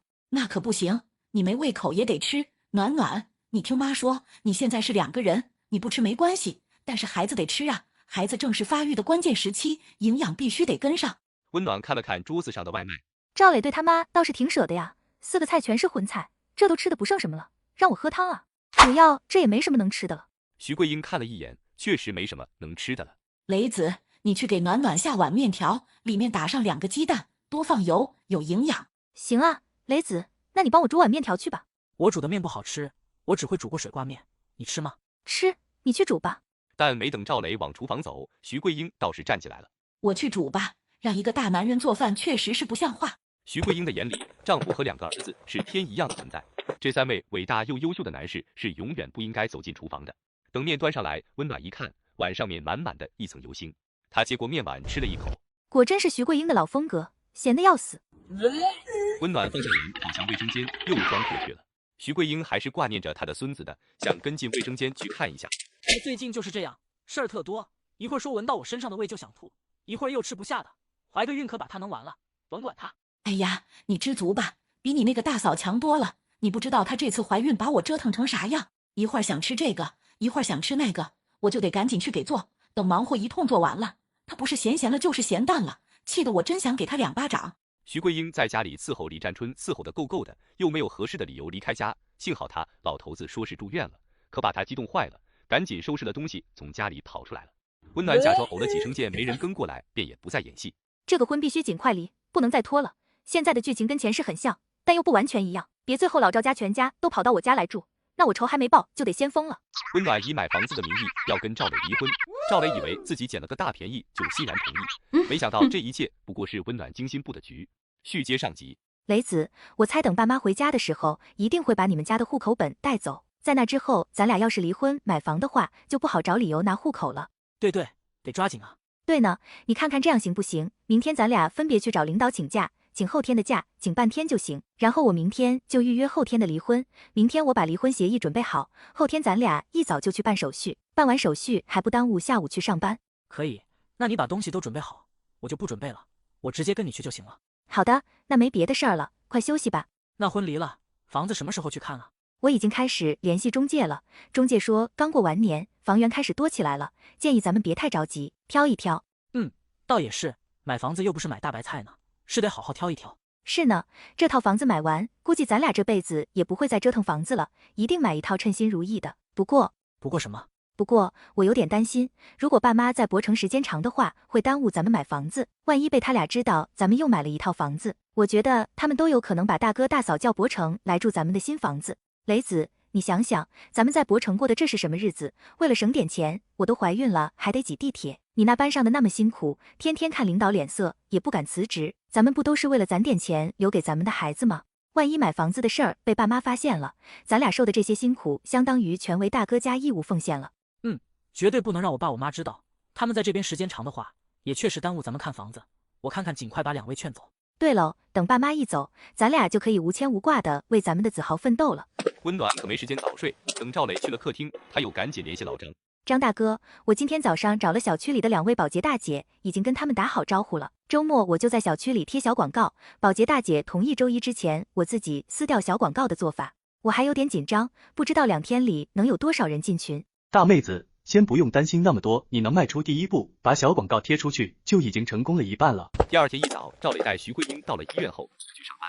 万万想不到医院竟然会是这个样子。哎呀，老赵，这医院的条件也太好了吧？这哪是住院啊，这像是来度假的。你这话说的，像我不是为了治病，是跑这项服来了，这让孩子听到了像什么话？老赵，你住这医院一天得花多少钱啊？咱家老二哪来这么多钱？我不知道一天得花多少钱，我辛辛苦苦把他养到成家立业，住个院治个病花他几个钱不是应该的吗？可是咱家里的房子不还等着装修呢吗？老大挣不来钱，就指着老二的钱给咱们装修呢。你这万一都给花光了，咱怎么装啊？那不是我应该考虑的，那是他跟他媳妇该考虑的事儿。你也少操点这闲心，我这住院不需要你陪护，你在博城待个2、3天就赶紧回家去。我可不想回家伺候大儿媳妇去，等晚上见着赵磊，我也要检查检查身体。要是能查出点毛病来，那岂不是我也能住进这豪华医院了？我去给你买点吃的。我妈呢？你说你让她来干什么？早上说去给我买点水果，结果跑出去一上午就给我买了2个苹果回来。中午吃完饭又说去超市给我买点日用品，去了3、4个小时了，到现在还没回来，赶紧让她滚回老家去，别打着来照顾我的名义跑着逛街来了。难得我妈来一趟博城转转也没什么吧？主要是你也没有什么大问题，要是有大问题她肯定也没有心情转悠啊。你们是不是都盼着我早点死呢？什么叫我没有大问题？我这个岁数小问题也是大问题。妈，你买东西去了？哎呦，这大城市就是好啊，什么都有。我去旁边那个大超市转了一圈，东西也太全了，我见什么都想买，但又舍不得。人家跟我说让我等一会儿，说过了下午3点半就有不少东西开始打折。你看我买的这些全是打折的。妈，我还说带你去吃饭呢，你买了这些东西，咱们这饭还吃不吃了？吃，咱们正常去吃饭，这些东西带回去给你媳妇吃，她不是挑剔吗？我买的这啥都有，她想吃什么都能给她找出来。老赵，我明天再来看你。雷子，你也知道，你爸天天忙村里的事儿，家里这些年重活都是我在干。妈现在岁数也大了，身体确实是一天不如一天了，我也想做个全身检查，看看有没有什么毛病。徐桂英的话还没说完，赵磊就感觉开始眼冒金星了。一个爸的费用就够我受的了，要是妈也按爸的这个花法，我是真拿不出来钱了。暖暖这几天跟我说过的话看来都是真的，爸妈真的偏向大哥，我从来没见过爸妈让大哥花钱，怎么跟我就这么好意思开口？他想了想，不能用自己的名义驳了亲妈的美好愿望，就准备搬出温暖来背锅。妈，确实该给你检查一下了，这些年你太辛苦了，但是你也知道，我这几年也没攒下钱，毕业先是要还大学的助学贷款，还完贷款还得帮衬咱们家里，我手里是真没有钱了。等我回去跟暖暖商量一下，看看他能不能支援一下。也多亏暖暖，妈，咱家这一分钱也帮不上我，要不是遇到暖暖了，我不得打一辈子光棍了。这次我爸非要住院，我都没有钱交押金，我刷的信用卡，等到还钱的时候还得让他帮我还呢。也是辛苦你了，雷子，以后妈多帮你，等你们生了孩子，妈帮你们带。算了，带孩子太辛苦了，等暖暖生了，就让他妈来给带孩子，累他妈我还不心疼，累我自己妈我心疼。雷子，从小妈就疼你，真是没白疼，知道心疼妈了。妈，你想过养老问题吗？等你和我爸都年纪大了，你们准备怎么办？我和你爸也商量过，你大哥挣不着钱，在家里也没什么地位，我和你爸现在是能动弹，能帮衬他们2口子。等我们岁数大了，什么忙也帮不上了，你那个大嫂肯定得挤兑我们。我俩商量了挺长时间，都觉得等年纪大了只能跟着你，咱们那冬天还冷，也没有个暖气，跟你来博城，冬天还暖和。你媳妇也是脾气好的人，肯定不能给我们气受。有力气能干活的时候帮大儿子，干不动了需要养老了就指望我，这算盘真是打得噼里啪啦响。那到时候再看吧，主要是我们这边房子太小，一共就2个房间，过几年孩子大了不得给孩子1间，你和我爸如果跟着我们生活的话，咱们可能就住不开了。再说人家暖暖爸妈帮着买的房子，暖暖还是独生女，人家父母到老了不也得惦记着跟女儿一起生活吗？困难太多了。那可不行，你得把话跟你媳妇说清楚，养儿就是防老的，什么房子太小，这都是借口，我和你爸就得跟着你。到时候再看吧，反正到时候还有一套房子，实在不行就不收租了，让爸妈来住。我一定要找机会敲打一下这个儿媳妇，让她打消把她爸妈接过来养老的念头。温暖终于如愿跟凤凰男把婚离了，他开始实施报复的下一步，准备让赵家一家人狗咬狗。妈，你们回来了。你吃什么呢？这是胃这么大啊？胃大吗？就是炸鸡，我今天特别想吃肉，就订了这家的外卖。以后少吃这些东西，不健康。诺，我给你买了很多好吃的，你最近几天晚上可以回来吃。哎呀，谢谢妈，还是妈心疼我，我早知道有这么多好吃的就不订这个外卖了。明晚我回来吃妈买的这些，明晚咱们一起吃吧。不用，你自己吃吧。医院那边有不少饭店，明天我们还是在医院附近吃完再回来。也行，妈没来过博城，多尝尝这边的好吃的，把打折的给我吃。你们去吃饭店，可真是太惦记着我了。看我明晚把你买的这些破烂全扔出去。暖暖，你爸妈知道你怀孕了吗？我还没跟他们说呢，我想等稳定了再说，省得他们担心我。对，先不用跟他们说，等孩子出生了，你有什么打算？谁帮你带呀？哎呦，妈，说实话，我还没想这些事呢，你有什么建议吗？如果这个时候我提出来给带，会不会显得太积极主动了？他肯定不会领情的。我也还没想呢，过几个月等孩子稳定了再说吧。妈，进屋歇着去吧，这一天也怪累的。行吧。大宝，我跟你说个可怕的消息。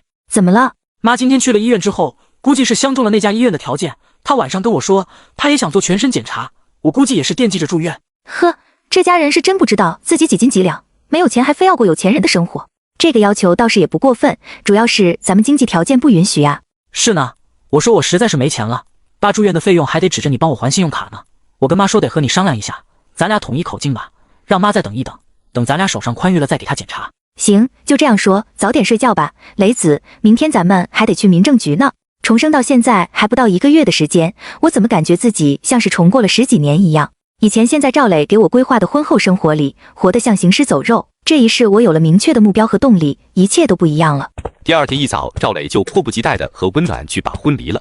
拿着新鲜出炉的红本本，温暖感觉心里的一块大石头终于是落地了。接下来只需要好好让赵家这些奇葩内斗就行了。你一起收着吧。别呀，又不是什么好东西，咱俩各拿个的。我建议都放在公司，先别拿回家，万一被爸妈发现了呢。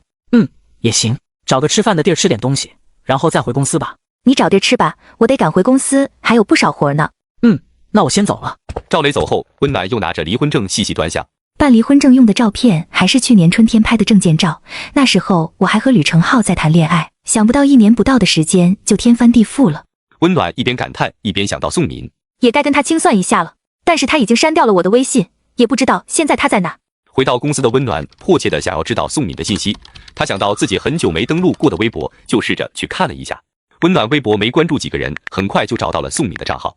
宋敏的定位在普吉岛，发的照片都是海边泳衣或长裙照，配文也基本都是岁月静好、享受生活之类的内容。好啊，上辈子把我害得那么惨的人，现在却活得风生水起，我得给你点颜色瞧瞧了。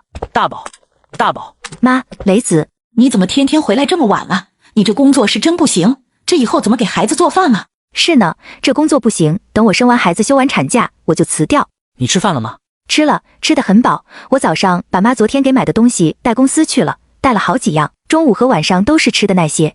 我可没撒谎，早上我确实是放了好几样东西在包里，只不过没往公司带，而是趁赵磊不注意的时候扔进了垃圾桶。这儿媳妇还行，好养活，一些打折食品就能把她哄得这么开心。雷子，你们先上楼吧，我在小区里溜达一会儿。我听人家说多锻炼对孩子比较好。对，你能这么想太好了，多动多干活，到时候好生。可别像有些女的似的，平时不运动，生孩子的时候生不出来，还得剖。说话跟放屁似的，胡说什么呢？主要吧，剖的说是2、3年之内还不能再要孩子，这也太耽误事儿了。谁家不趁着年轻把孩子一口气生完？还一口气生完？生孩子是写春联吗？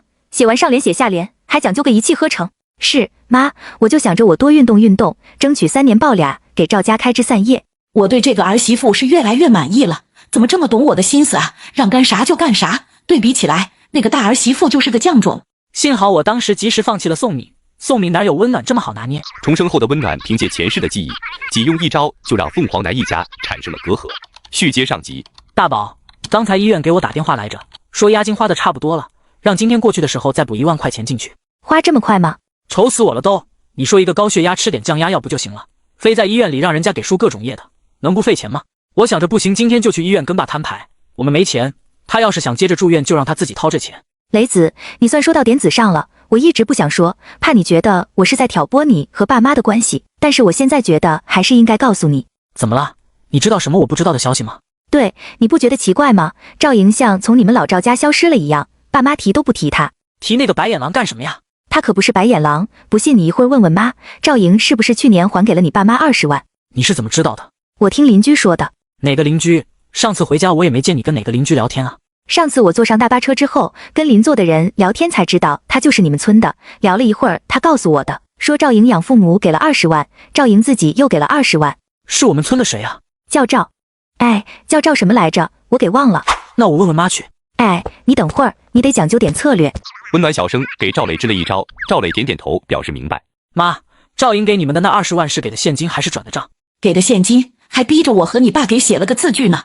要不我就说呀，白养赵莹那么多年，他有钱了就想跟我们撇清关系，想得美。你爸当时也没太犹豫，签了那个字据。他后来跟我说，签啥都没用，咋的？到老了我俩没钱治病了，真要到他头上了，他还能不管，不怕人家戳他几两骨吗？要不咱就说还是得生儿子嘛。你看看养姑娘啥用没有，咱家管他吃管他喝的，让他念完了初中，他还想怎么的？还指望着我和你爸供他上大学呀？这些钱呢？这加起来有40万了，你和我爸这辈子也挣不来40万吧？钱都哪去了呢？徐桂英突然明白过来，自己说错了话。你听谁说的钱的事？妈，你别管我听谁说的，我就想知道那些钱哪去了。给你们娶媳妇不用钱了，家里盖房子不用钱了。我娶媳妇也没用你们的钱啊，家里盖房子的钱不是我和大哥凑的吗？你们也没花呀。你问这钱干什么？我和你爸都这岁数了，不得留点养老钱吗？养老你们不是指着我养吗？那我们不用看病了。那倒是，既然你们手上有钱，后面我爸在医院的花销你们先用自己的钱吧，我实在是没有钱了。雷子，是不是你媳妇跟你说什么了？温暖在房间里听着母子俩在客厅吵架，本来挺开心，暗暗想着他俩打起来才好呢。直到听到徐桂英这句话，他才反应过来，徐桂英怎么可能对自己儿子有意见？儿子但凡有不如心意的地方，那一定是儿媳妇的错。他能说什么？他什么也没说，还算有点良心，没有出卖我。家里钱都是你爸在管，你要是有意见，找你爸说去。你看，炸出来了吧？不管了，咱们确实现在也没多余的钱。老赵，雷子知道那40万的事情了。他怎么知道的？他说是听邻居说的。要让我知道是哪个邻居嘴这么欠，我非扇他耳光不行。那一会儿要是去了医院，雷子问你这些钱的事儿，你怎么说？就说花光了。你别说这赌气的话，说花光了他也得问你是花到哪儿去了。人家小护士今天来提醒我了，说押金快花没了，让家属再来给续费。我看赵磊这小子是不想再出钱了，故意在这找茬呢。要是让我掏钱的话，这院我就不住了。等老两口商量完，徐桂英也放下心来，走到客厅当作啥事都没发生。赵磊什么时候出发？早饭还吃不吃？我都饿了。赵磊想到自己不用再掏他爸的住院费用了，心里的石头像是一下子没了似的，心情大好。妈，我带你去吃一家本地很有名的早餐。大宝，我们要去医院了，你自己弄点早饭吃吧。温暖巴不得他们早点走，他好出去打印小广告呢。徐桂英因为赵莹的事情无处撒气，看到温暖就想挤兑2句。暖暖，你也不用总在外面溜达，在家里做家务也是一样的，跟锻炼没有区别。你看看你那厨房还有卫生间都成什么样了，怎么都不收拾收拾？妈，我昨晚走路走太多了，今天肚子不舒服，家务就先放一放吧，毕竟您的孙子更重要不是吗？也是，你小子给我好好发育呀。温暖目送着2人离开，转身回了房间。他准备把电脑里的文件拷到 U 盘里，一会儿去打印店打印出来。他在抽屉翻找 U 盘的时候，看到了一张双色球彩票，是他过年前买的。他一直有一个习惯，元旦、春节、生日这3个日子之前，他都会去买一张彩票，选的数字也是固定的。他看着这张彩票，突然记忆变得清晰起来。这张彩票的开奖日期，我记得是下周2。温暖捏着那张彩票，像捏着这时的命运一样。我十分确定这期的开奖号码是什么，现在只需要考虑买多少注。凤凰南想尽孝请自己爸妈吃饭，内心却在盘算着让温暖掏钱。续接上集。回来了，大宝，你今天这班加的够长的呀。是呢，累死我了。哎，爸，你怎么出院了？爸这血压已经平稳了，以后每天按时吃药就行，不用再住院了。平稳了就好。爸妈说计划再待2-3天就回家了，咱们这几天多带爸妈吃点好吃的。走吧，出去吃晚饭。赵磊到底说了啥，能把老两口这么顺利的劝走？但我怎么感觉赵磊是不是把事情想得太简单了？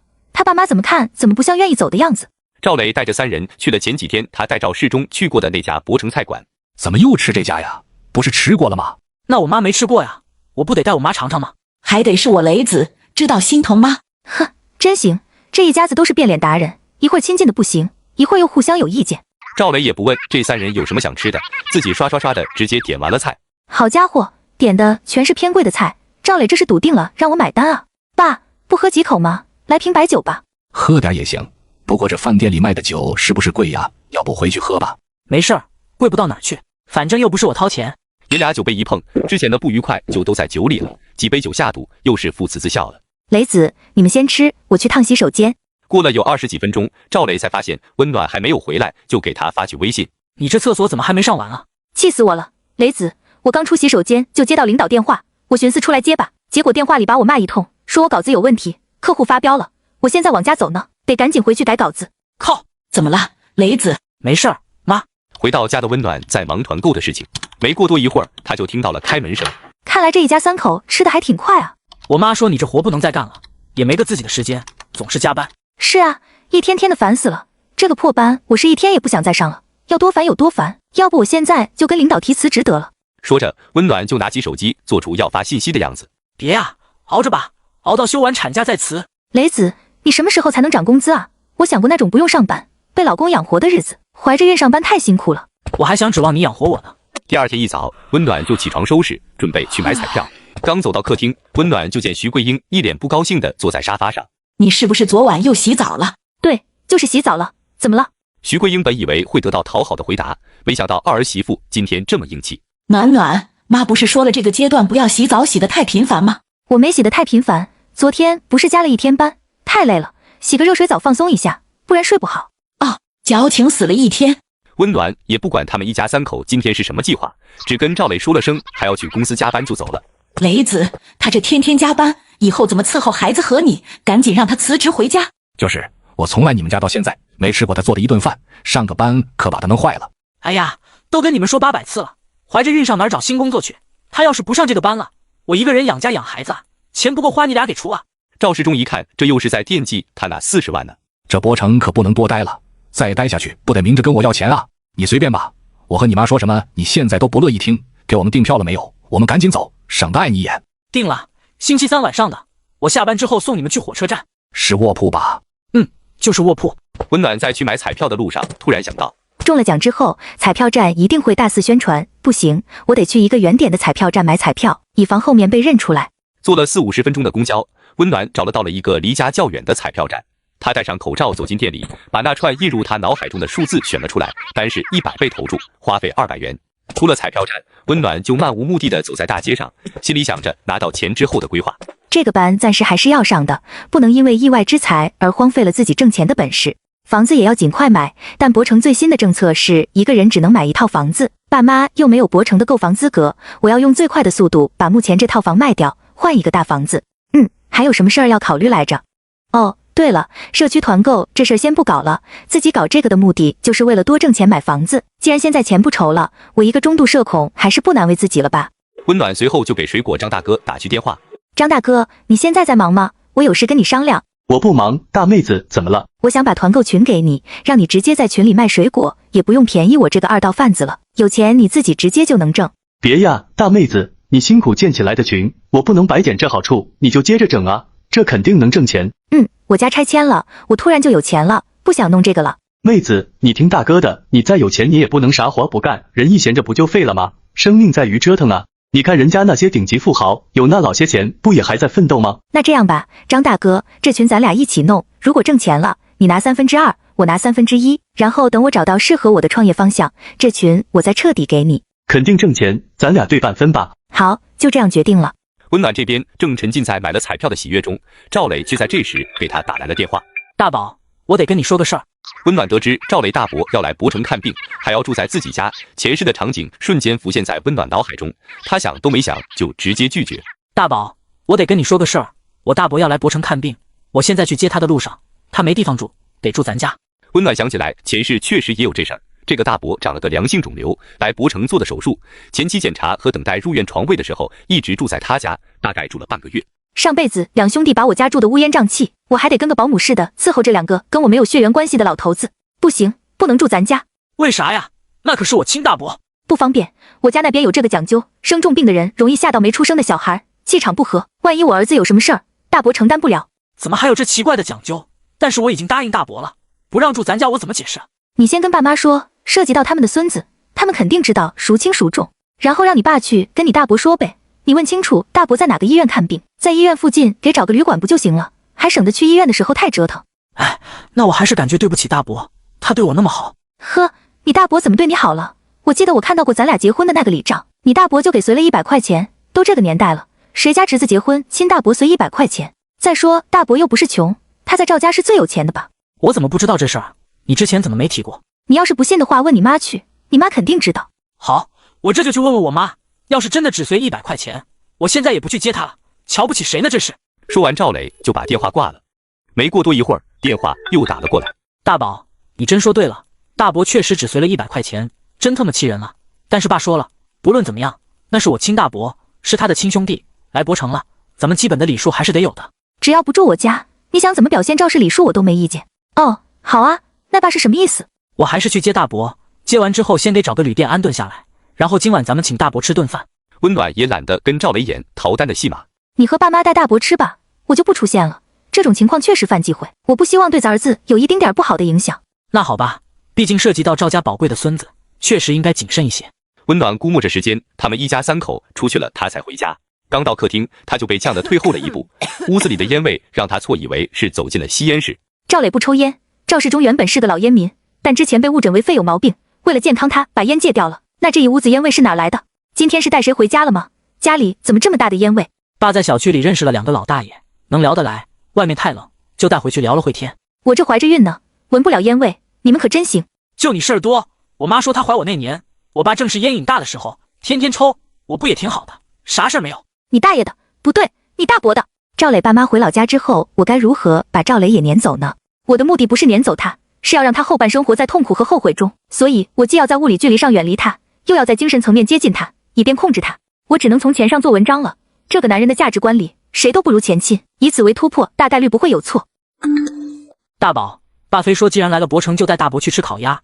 我的天，这店也太贵了吧，还要收服务费，我身上钱不够，你给我微信转1000块钱，快点。大宝，你看到信息没？看到快点给我转过来。大宝，中间还夹杂着几条语音，温暖也懒得点开了，把手机调成静音，用电脑找了个电影看。看了一会儿，他突然想到前世他那未曾见过一面的女儿，忍不住哭了起来，难过的同时还有点庆幸女儿跟他同一天没了，不然无法想象小小的孩子在赵家得受多少委屈。大爷的，你们赵家全家都得付出代价，太累了，这一天跑的，睡会吧。不知过了多久，温暖迷迷糊糊中感觉有人动他的东西，睁开眼睛一看，赵磊铁青着脸正在他枕头边上左右翻找。干什么呢你？你手机呢？手机没电了。我给你发的信息看着了吗？你发什么了？我就看到你说我事儿多，后来还发东西了吗？我一进来就被熏得恶心，在卫生间里吐了半天，吐得太难受了。刚睡一会儿你就给我吵醒了。赵磊看了他一眼，没接话。烦死了，怀孕本来就难受的不行，你还一点都不体贴，到底发生啥事了？我手上没钱了，请大伯吃饭花得多，我就想让你给我转点，你一直没回信息，我以为你发生什么事儿了呢，有点着急，对不起啊。得，又要飙演技了。哎呀，那应该是我说对不起，钱花超了吗？最后怎么解决的呀？可说呢，花了将近1000，我真是心都在滴血。最后我跟同事借的，明天得还人家呢，你给我转点吧。还是你狠啊，怎么都绕不过要钱这话题。好，不过我刚还完房贷，手上只有不到100块钱，你晚几天再还你同事吧，等我发了工资的。对了，雷子，你们不是总说让我换工作吗？我这几天就在网上刷了刷招聘信息，你们公司还在招人呢。我看招聘信息上写着有年终奖，你的年终奖有多少啊？怎么没听你提过呢？你看错了，哪有年终奖啊？网上那是为了招人显得好看瞎说的，我是1分钱都没看着。那这就是虚假宣传啊！我一会儿就去网站上举报他们，让他们删掉年终奖这条。举报有用吗？当然有用，之前我就举报过一家公司的虚假信息，最后网站还打电话跟我道歉呢。你真是吃饱了撑的，你举报人家干什么？都是打工人，打工人不能骗打工人。他万一真去举报了，公司再跟他核实信息，一核实不就把我给暴露了吗？你别举报了，明天我去公司问问人力，看看到底去年的年终奖还有没有，说不定我这么一问，公司多少还能给点呢。好啊，你俩说什么呢？嘀咕这么半天。他说家里烟味太大，吐了。可真够矫情的。是呗，晚上已经发信息抱怨过一次了，这又提这事儿，你看着吧。妈，要是生的不是儿子，你看我怎么收拾他。温暖一听这话就来气，想吓他一下，就从床上跳下来，冲到客厅，几步走到赵磊面前。赵磊，你刚才说的什么？凤凰男赵磊在背后继续温暖，嫌温暖怀孕后太矫情，还扬言温暖生不下儿子就要收拾他。你看着吧，妈，要是生的不是儿子，你看我怎么收拾他。赵磊，你刚才说的什么？我没说什么呀。我都听到了，你说我要是生的不是儿子，你要收拾我，对吧？不行，不能跟他硬刚，他肚子里还有我的孩子，还有一套没买的房子。我开玩笑的，你别当真啊。我辛辛苦苦怀着孩子，难受的不行，饭都吃不下，还得天天挤地铁去上班挣钱，反观你呢，你为了这个家，为了这个孩子做过什么呀？赵磊，你说说我怎么矫情了？你知道不知道二手烟对胎儿的危害有多大？有多大概率造成胎儿畸形？你也是上过学的人，怎么说的话跟小学都没念完的人一样，在这指桑骂槐呢。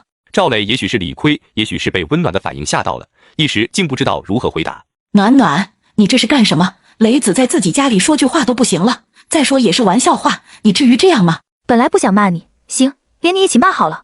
妈，您算问到点上了，他这句话只是最后一根稻草而已。怎么还扯到稻草上了？什么意思？妈，您给评评理，我自问没有对不起你们赵家的地方吧？我敢说，我从认识赵磊到现在，我没得过他什么好处，基本上任何需要花钱的地方都是我在掏钱。我没吃过赵磊买的一个水果，因为他从来不买。但是今天为了招待小区里刚认识的邻居，他能舍得买这么多水果，我想想都觉得好笑。我这是连邻居都不如啊！这又不是我要买的，是爸让我去买的，说是招待他的朋友。好，就算这事不怨你，但你看看这个客厅，还能看得下去吗？垃圾也不收，难道邻居们跟你们一起出的门，你连收拾一下的时间都没有吗？要是平时说让我做家务，就相当于锻炼身体了，倒也能接受。可是我明明连着加了2天班了，你难道不知道心疼媳妇一下吗？再说我这孕早期本就不稳定，非把家务留给我，是怕我不出事儿吗？这不怪雷子，是我说的等吃完饭回来再收拾，没打算留给你。妈，我不是这个意思，不是要让您收拾。赵磊，你去收拾啊。没事儿，妈多活动活动就当锻炼了。你还真是你妈的好大儿啊。吵了一架，温暖感觉神清气爽，她绷着脸回房间了。如果以后有人跟我请教婚姻中得到的经验，我的答案就是没有经验，但有个教训，那就是有气就撒，有火就发，千万别自己生闷气，别把乳腺气出毛病。真不是我说你，雷子，你把这媳妇惯得太过分了。按我看啊，就是欠修理，哪有女人不做家务，让男人做家务的道理啊？家务活就该女人做。赵磊瞥了赵世忠一眼，没说话。我怎么养了你这么个窝囊废，一点男人样都没有，让个娘们把你唬住了。那刚才你怎么不出来说你这番理论，非等他回房间了你才出来说？好，你现在把他叫出来，我跟他说。赵磊有一种看热闹不嫌事大的感觉，竟然真的去叫温暖了。爸，怎么了？暖暖，坐下说。暖暖，我走过的路比你吃过的盐都多，我就卖个老，讲几句我理解的家庭生活，说对说错的你也别介意。好啊，您说。咱们赵家也是有礼数的家庭，从老祖宗那时候到现在，大家的观念一直都是男主外女主内，女人多干点家务活没什么的，不至于那么委屈。你想想，因为做家务这点小事吵架闹矛盾，在外人看来的多可笑。你看咱们家，我和你妈在整个赵家村都是有名的模范夫妻，很少拌嘴，更别提动手了。我们这几十年的经验就是女人在家里多干活，男人在外面多挣钱。你看你妈永远是勤勤恳恳做家务的样子，这就值得你们这些年轻妇女们学习。暖暖，你觉得我说的这些对不对？爸，您说完了是吧？那我也说几句，借用您刚才的话，说对说错的，你也别介意。爸，您刚才也说了，男主外女主内，这样我也没问题啊，我也 OK。但问题在于，我不仅要主内，我还得主外。如果赵磊能挣钱养家，我在家里当全职主妇，那做家务算是我工作的一部分，我可以毫无怨言的承担。可并不是这样啊，我还得去上班挣钱养家。凭什么我既要去上班，又要回来做家务？赵磊就只需要上班，这不合理啊！而且我挣的钱要承担生活花销，赵磊挣的钱我完全没花着。我就算想做家务，我也没动力。说难听点，我缺个爹嘛，这是我都能想象得到。后面生了孩子，我得白天上班，晚上带孩子。赵磊到时候就会说孩子不跟我，我抱他哭个不停之类的，然后他就甩手不用管孩子，我跟个老妈子似的把孩子带大，孩子还得姓赵。我这么做是图什么呢？那你就辞职吧，跟你妈、你大嫂一样，不上班在家闲着。赵磊能养活起你，但你自己肯定舍不得辞职吧？那就没办法了，这苦就没人能替了。有必要纠正您一点，全职主妇也不是在家闲着。我一直觉得全职主妇、全职妈妈跟其他上班工作的人一样辛苦，甚至是更辛苦，但他们的付出往往被忽视。家里人最常用的一句话就是你在家闲一天，你就不能怎样怎样。可他们不想想，家里不用做卫生吗？不用买菜做饭吗？不用接送孩子辅导功课吗？这怎么是在家闲着呢？对呀，你要说李占春天天在家闲着我没意见，你怎么能说我不上班在家闲着呢？我干了多少活你看不见了？你是不是欠打了？一天到晚叭叭叭的，老娘们哪那么多废话？做家务就不算是什么活，我看你就是天天闲着，你少跟我这找不痛快。呵，这是说不过我，只好把想骂我的话转移到自己老伴身上了。爸，咱这不是讨论的吗？别发火啊！我的意思也不是说家务我就不干，您问问赵磊，他之前干家务活的次数是不是2只手就能数得过来？是，不超过10次，基本都是大宝做家务。我生气的点是我现在身体情况特殊，赵磊这个时候应该主动多承担一点，毕竟我也是我父母的掌上明珠。我爸妈要是知道我怀着孕还得闻烟味，还得收拾别人留下的烂摊子，肯定得生气。所以我就说赵磊，以前那些观念都是旧社会的了，现在是男女平等，应该帮暖暖干些家务活。这家伙翻脸比翻书还快。不是帮我，爸，家务活是家人共同的活，要不他怎么不叫媳妇活，不叫老婆活呢？谁方便谁就多干点呗。这媳妇怎么这2天这么难相处？你们聊吧，我回屋歇会儿去。真不知道他这是图啥呢？气势汹汹的把人家叫出来，然后听人家讲一番道理，然后就灰溜溜回房间了。还有事儿吗？没事儿，我也回房间了。我能有什么事儿？不都是听你们训我吗？温暖也不再废话，转身回了房间。雷子，我之前是看走眼了，你这媳妇不比李占春省心，你以后得留个心眼。你以后尽量少跟他说笑，对他严厉点儿，平时多挑他毛病，不论他做啥，你都说不对，慢慢他就没了锐气。你是从哪儿看到的这方法？从哪儿看的？你爸就是这么对我的。温暖知道这母子俩肯定还在研究怎么对付他，但他不介意，今天已经很开心了。现在比对付赵磊更紧迫的事情是卖房子换大房子。我现在住的这个房子，因为受预算所限，位置比较偏，以后要把奶奶也接过来，老人家有看病的需求，最好能换到离医院近一些的区域。温暖正搜得起劲，赵磊推门进来了。大宝，爸妈钱到位了吗？开始看房子了。凤凰男赵磊前1秒还在跟他妈吐槽温暖怀孕后太矫情，后1秒看到温暖在看房，立马就换了嘴脸。大宝，是爸妈钱到位了吗？开始看房子了。温暖没说话。别生气了，大宝，以后家务活我全包了，行不行？温暖刚才还是带着理性去搜索房源信息，现在就故意挑贵的有名气的楼盘看。你看看这好房子，看着都养眼啊。这小区我在之前那公司上班的时候天天能路过，环境可好了。哎，这个也行，这个也行，这是大开发商的房子，质量肯定好。咱们现在这个房子隔音太差了，再买房子咱们最好晚上去看看，看小区里晚上吵不吵，楼上邻居是什么样的，都得看看。等到温暖挪动鼠标点开一套大平层的时候，赵磊眼睛都直了。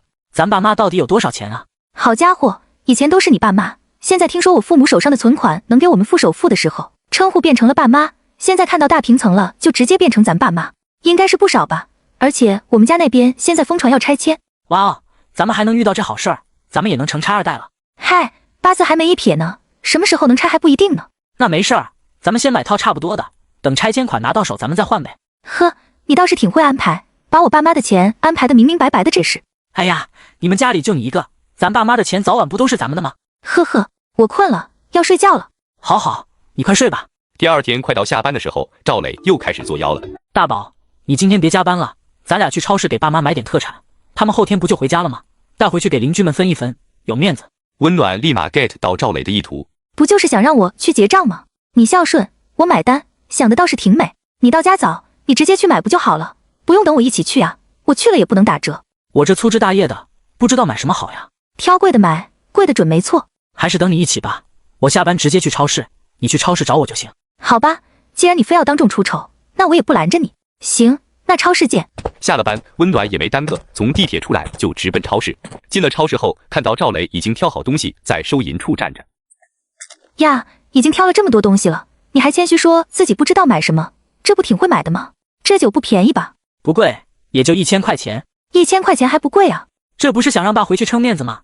亲戚朋友一听说他从博城回家了，肯定得来家里吃饭，到时候这酒一拿出来，大家都识货，不显得咱们在外面混得不错吗？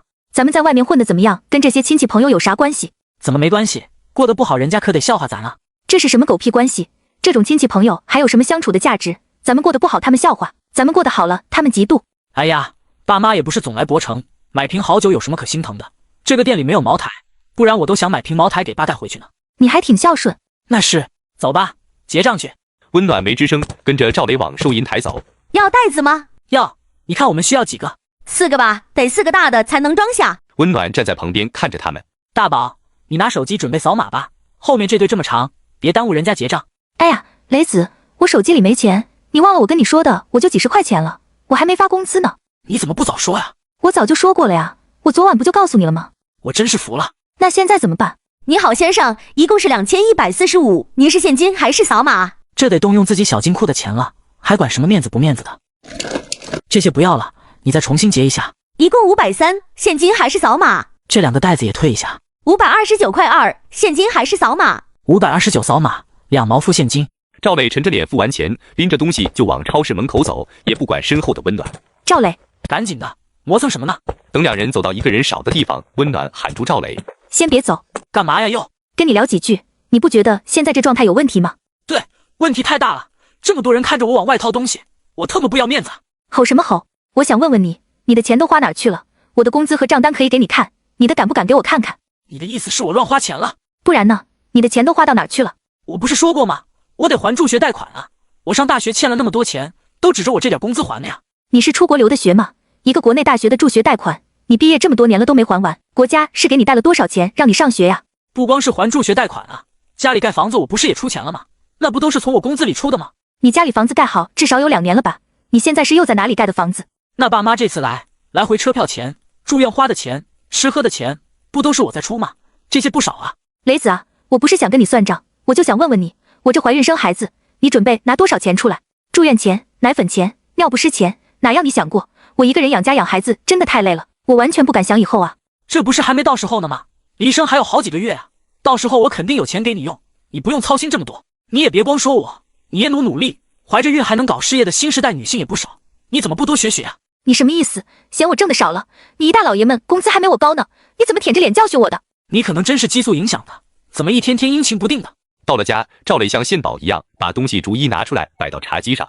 妈，我买的这些东西你一会儿装你们箱子里，都是这边的特产，家那边买不着。赵世忠和徐桂英看到袋子里面只有虾条、薯片之类的东西，脸色瞬间垮了下来。温暖看到里面的东西后也感到好笑。赵磊，你还真是又抠又想装大方，你怎么不买2包爆米花呢？那玩意更显大。暖暖，你这儿媳妇做的也太失职了，我们都要走了，你就给我们买的这种上不了台面的东西，回了老家让我跟你爸的脸往哪放啊？暖暖，你这儿媳妇做的也太失职了，我们都要走了，你就给我们买的这种上不了台面的东西，回了老家让我跟你爸的脸往哪放？好家伙，这都能扯我身上，这些可都是你的大宝贝儿子买的。妈，我这个月工资还没发，身上实在是没钱了。徐桂英一看这又是在惦记他们老两口的那40万呢，就立马转移了话题。这边的东西确实好，我都没见过这种包装的酸奶，酸奶喝完了这盒子可以留着装咸菜用。我这几天便秘，这是给我自己买的。暖暖，你有空的时候给他熬点梨水喝，那东西治便秘。昨天不刚说完家务活要一起干嘛？雷子说了，以后家务活他全包了，他给我熬梨水还差不多。孕中期、孕晚期不是很容易便秘吗？没事儿，我喝酸奶就行，酸奶比梨水好使。这个儿子是废了，被女人拿捏住了，简直是家门耻辱。这二儿媳妇怎么跟之前不一样了呢？感觉比大儿媳妇还难对付呢。哎，来一趟博城，除了医院和超市，剩下哪儿也没去逛，白来了。这可埋没我的功劳了呀，没带你们吃博城菜呀，没吃烤鸭呀。没事儿，等我生了，妈来照顾我坐月子吧。我出了月子带你去景点玩。我之前本来是希望他能开口求我来帮忙带孩子的，但昨晚他的那一通家务活理论，我来这也清闲不了，那我还跑来干嘛？我来不了，你大嫂生在你前面，我还得伺候她，你到时候让你妈来呗，她在家闲着不也没什么事儿。不行，丈母娘那早餐铺这么挣钱，还能帮我付首付，怎么能轻易不干呢？我丈母娘可不是在家闲着，人家那小店1年不少挣呢。那你们的意思是一直帮我大哥，不帮我呗？我儿子不是赵家的吗？你这是什么话？都是我们的孙子，我们怎么可能不管？那你们打算怎么管？你大哥这儿子和你儿子也不差2个月，以后他俩就是最亲的兄弟。我和你妈商量过了，等你大哥儿子到3岁，我们就给带博上来，跟你儿子一起上幼儿园，以后2兄弟一起上学。什么意思？我还得负责养赵伟的儿子上学吗？不用你养啊，让你大哥给出钱，上学都是他供。哦，那我儿子要是上个课外班什么的，赵伟儿子上不上，你们知不知道在博城1年课外班得花多少钱？那能花多少钱？我同事他儿子1年光课外班就得5万，这还是没报几个的情况下，要是报的科目多，10万也挡不住。赵伟能有这钱？那到时候你就帮你大哥贴补一点，你们亲兄弟之间不用算那么清。你还是我亲爹呢，你算的不是更清？暖暖，你怎么看？我看这是不太行。怎么说？我是这么想的，一呢，我儿子到3岁上幼儿园的时候，相当于我已经把最难带的阶段给熬过去了，那时候我就不需要别人帮忙了，你们来意义也不大，就上下幼儿园接送一下，我花钱雇人或者找个托管班就行。二呢，这房子一共就这么大，你们也看着了，就2间卧室，一下子住6个人，这也住不开啊，都挤在一起，大家心情也不好。这不叫问题，这能解决。对，除非再买一套房子或者换一套大房子，但买这套房子我爸妈已经出过力帮过忙了，老本已经掏空了，我和赵磊挣的又不多，也没有多余的钱，除非你们能帮忙。赵磊这小子居然联合媳妇一起，还惦记我那40万呢。当然，我们不是惦记着爸妈手里的钱，就是讲一下实在住不开这个苦衷。3呢？你当我是背稿子呢？我不得喘口气想一想，你这个没用的东西，一句有用的也说不出来。你大哥2个闺女一个，你大嫂不上班，你大哥一个人养3个孩子太吃力了，你就算不帮衬着你侄儿，那2个小丫头你总得帮一个吧？对，我打听过了，咱县里头有寄宿的学校，2个丫头都送那个学校去，你到时候帮你大哥出一个孩子的花销就行，咱那边便宜，花不了几个钱。赵磊的小蝌蚪有问题，以后不见得能有自己的孩子，那不更得劝他远离赵伟的孩子们？万一额上哪个侄女非让人家给养老，岂不是害了本就可怜的小姑娘？再加上赵磊这么抠门一个人，如果他给孩子出个几万块钱，那不更得觉得自己付出可多了，到时候什么事儿都能做得出来。我觉得也不是不行，但是呢，这不是帮侄女，这是帮大哥，这人情债也轮不到侄女还，毕竟父母抚养孩子天经地义，没听说过二叔抚养侄女天经地义。是这么个道理，这都可以谈。如果我帮衬大哥了，那以后他就得替我多尽孝。如果用几万块钱能换来赵世忠不在我身边养老，那我也是愿意的。那都没问题，还是那句话，你们亲兄弟之间不用算得这么清。爸妈，这一天太累了，我回房休息了。对了，大宝，我跟你说个事儿。什么事？我跟你商量一下出差的事儿。你要出差？对，公司接了个项目，要给客户做一个系列视频，想派我们去客户那边驻场，这周5就出发。好啊，要去多久？预计得1个月。这么久？太好了，1个月的时间够我办好多事儿了。赵磊不在，事情办起来就更方便了。1个月很快的，而且出差多省钱啊，吃住都不用自己花钱，连坐地铁的钱都省了，省下来的钱给咱儿子买奶粉。我还想等爸妈走了，去医院检查一下呢。从知道怀孕到现在都没去过医院。妈不是说了先别去医院吗？这时候去也查不出什么来，去了也是浪费钱。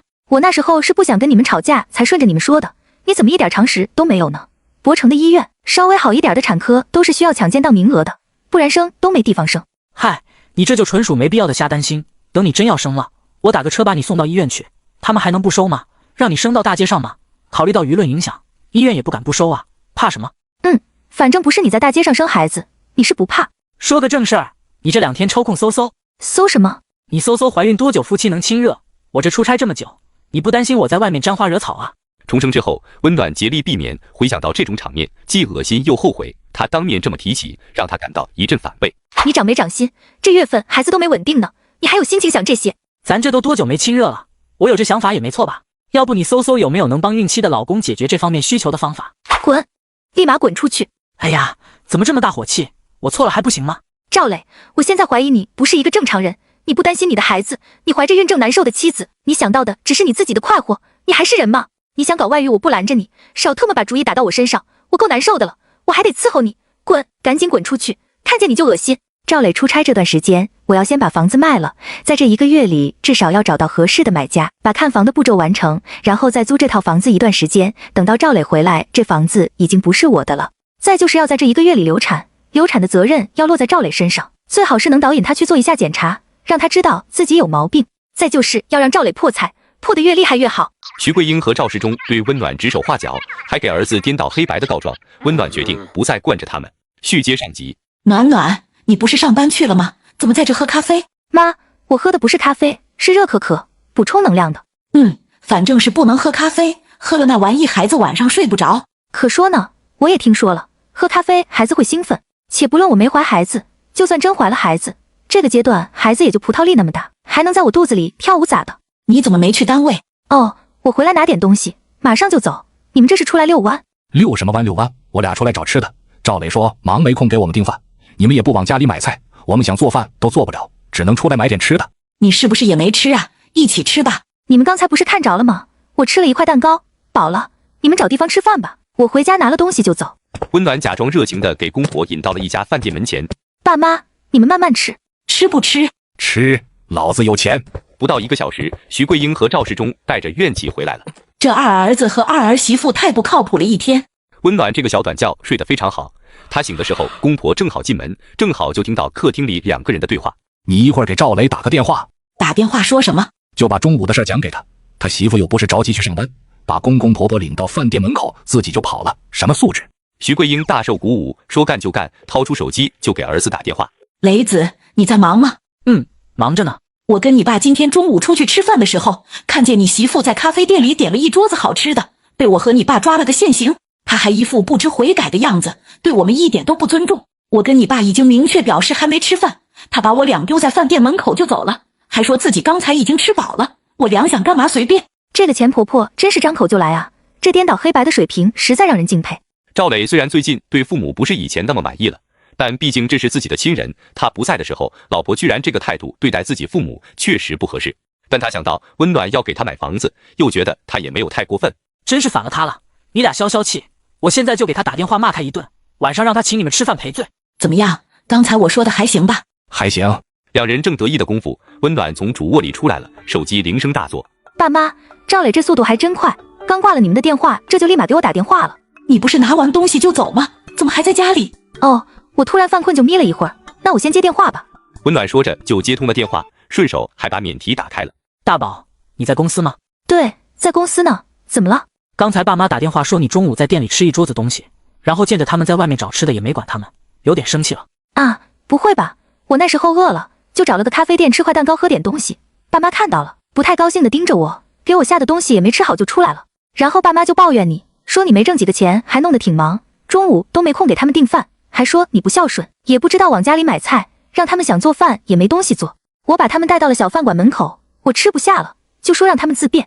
赵磊最听不得别人说他挣不了几个钱，他一直觉得那是对他个人能力的一种侮辱。我擦，我真服了，人家父母来孩子家都找各种理由贴补孩子，他俩倒好，啥也不买，还在背后嫌我挣得少。我擦！你小子，你他妈的跟谁俩呢？你在博城打个破工，挣那俩钱还不如人家在外面工地上挣得多，你高个什么？赵世忠忍不住越骂越来劲，赵磊默默地听了一会儿，就把电话给挂断了。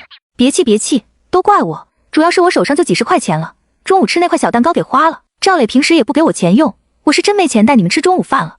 我们什么时候说过赵磊没挣几个钱？添油加醋也没有你这么添的吧？妈，要是这么说，那我也得问问你，你中午是哪只眼睛看着我点了一桌子好吃的？而且我中午好心把你们带到饭店门口，我也没说你们想干嘛随便啊。你中午确实做的不怎么样，谁家儿媳妇不管老公公老婆婆吃没吃中午饭，自己转头跑了的？那人家公公婆婆来见怀了孕的儿媳妇，哪个不想着法的带点老家的好东西来，土鸡蛋、小乌鸡啥的，我是一样也见不着。有你们这样当公婆的吗？再说大过年的，回你们家吃的那顿饭像话吗？知道我怀孕了，给我炒个豆芽。我要是没怀孕，回你们家是不是只能喝粥？要是你们没钱也还好说，可你们手上有40-50万啊，怎么能这样对我呢？连块肉都不舍得给我买，长辈做的差劲，凭什么要求晚辈做得好？我凭什么忍气吞声啊？啊？问你们呢？凭什么？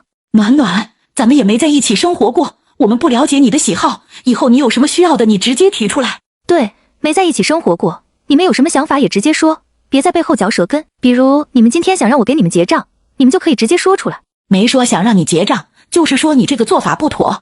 温暖挺了挺肩膀，又立马一副战斗状态。徐桂英和赵世忠见这情形，赶紧回了房间。不忍让的人生真是爽啊！他最好是生个男孩，要是生个丫头，就让他带着孩子一起滚蛋。对，一会儿我再给雷子再打个电话，他这媳妇真不行。温暖猜到他一出门，这两人就得蹦跶。哎，这回真是你俩随便吧。他走出小区，又去了中午没能好好享受完咖啡和蛋糕的那家咖啡店。暖暖，真的是你？唐家。唐家是温暖的大学室友，两人上学时候关系一般，虽住同一个宿舍，但不是同一专业，平时偶尔一起打打饭、打打水，一直处于普通室友的关系。你住这附近吗？对，你呢？我刚辞职，准备歇一段时间再找工作，我刚搬到这附近的房子。对了，暖暖，宋敏前几天联系我来着，要组织咱们宿舍在博城的姐妹们聚一下，她跟你说了吧？室友都知道温暖跟宋敏是最铁的朋友，唐家也以为宋敏肯定会通知温暖。啊，他最近不是出国玩去了吗？我这几天没联系，你把时间地点发我一下，我到时候直接过去，就不打扰他了，让他在外面好好玩。唐家也没多想，就把聚会的时间和地点告诉了温暖。这真是双喜临门，一夜暴富，再加前闺蜜送上门来，一会儿开完奖得去吃顿火锅庆祝一下。暖暖，我还有事就先走了。唐家走后，温暖拿出手机准备找一下开奖的直播，其实他此时心里紧张到不行。这一世的剧情跟前世基本一致，但我也不能完全保证今晚开的奖跟前世就一模一样，万一不一样，后面的计划又得调整了。他心烦意乱地坐着，每一秒都像是一种折磨。终于熬到9点半了，这回应该能查到结果了。温暖不停地刷新页面，心都已经提到嗓子眼了。这手机关键时刻怎么也跟我开玩笑呢？信号怎么还不好了？刷新了几次，终于卡卡顿顿地显示全了中奖号码。中了！我的天啊，居然中了5个亿！哎，这天大的好事儿也没有人能分享。不过估计明天这个消息就能上热搜吧。领奖的流程我已经提前查过了，我要避开风头正劲的这几天，等热度降了再去领奖。我要把彩票藏起来了，倒是不担心丢掉或者是被赵磊发现。现在唯一需要担心的就是钱太多了，可别被人发现中奖的是我。温暖走在大街上，正想着要不要去吃顿火锅庆祝，赵磊的声音从后面传过来：“大宝，你怎么这个点还在外面？我回家看你没在，怕你还在跟爸妈生气，就想出来找你。”温暖看赵磊拿着平时上下班用的公文包，知道他这是刚从地铁出来。呵，又跟着送空人情呢。那你怎么不给我打电话？就这么干找吗？怎么到家了还拿着包出来？我就是想考验考验你的观察力，还行，观察的挺细致。你怎么这个点才回来？你爸妈的晚饭怎么解决的？我给他俩订的外卖。哎，不过话说回来，也不能怪爸妈生气。来了博城这边，咱一顿正经饭也没给做过，确实不像话。这是有你怀孕当借口，等孩子生完了，可不能再这样对爸妈了。怎么想怎么感觉不孝。我怀孕不想做饭，那你倒是做啊。你有什么不方便的吗？你也怀孕了，还是说你来大姨夫了？你现在的说话风格是越来越狂野了。我要去吃火锅。你发工资了？没发。没发工资你吃什么火锅？不是有你吗？你带我吃火锅去。那玩意上火，马上春天了，本来天气就干燥，吃点别的吧。不行，就要吃火锅。中午被你爸妈莫名其妙骂了一顿，饿到现在了。那我给我爸妈打电话吧，跟他们要钱去吃火锅。那怎么能行？一顿火锅都不带他们女儿去吃，那岳父岳母不得对我有意见？我还指望他们老两口给我付首付呢。哎，走吧走吧，我可不饿呀，就你吃少点，菜什么的都点半份的。我不说让你点半份的吗？对啊，你说菜都点半份的，你又没说肉也点半份的。我真服你了，你要是吃不完怎么办？我吃不完你吃呗，你看看你都瘦成什么样了。前世赵磊一直是高高瘦瘦的样子，我因为怀孕反倒不停变胖，这是不如试试转换一下，让赵磊变胖，然后再把前世他说的那些难听话还给他。我可太龌龊了，不过听起来倒是很有趣呢。我去，咋了？有个彩票站的老板说他店开出了一个大奖，奖金能有5个多亿。这消息走的是真快。真好，有这么些钱后半生就不用愁了。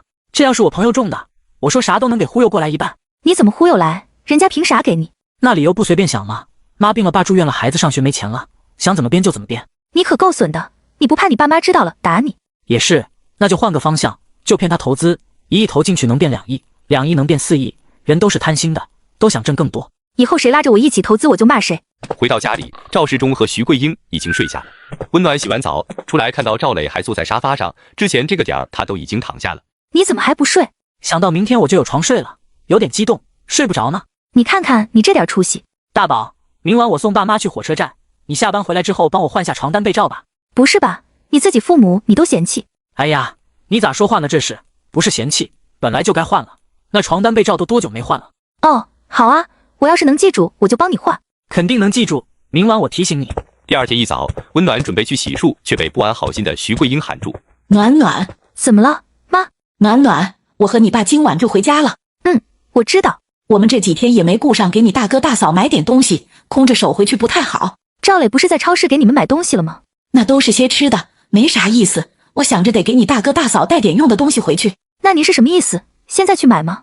我看你梳妆台上的那些化妆品也没咋用，给你大嫂吧，就说是你专门给她买的。行吧。还有暖暖，我想着也得给你大哥带点啥回去。我看雷子这个剃须刀还挺新的，寻思把这个带回去给你大哥。雷子说是你给他买的，让我问问你，我把这个带走，你再给雷子买个新的，你看行不行？徐桂英总觉得大儿子条件差，二儿子有温暖管，吃管喝的苦不着。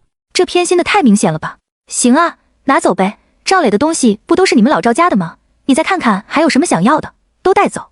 我之前给家里的钱不算少，按之前的风格，一个剃须刀我倒也不会在意。但这一阵子大宝给我灌输的观点是赵家在不停的吸我的血，现在当着我的面拿我的东西给大哥，有点过了吧？不过既然大宝都同意了，那就这样吧，反正他还会给我买的。跟进来干嘛？有事儿？你为什么同意啊？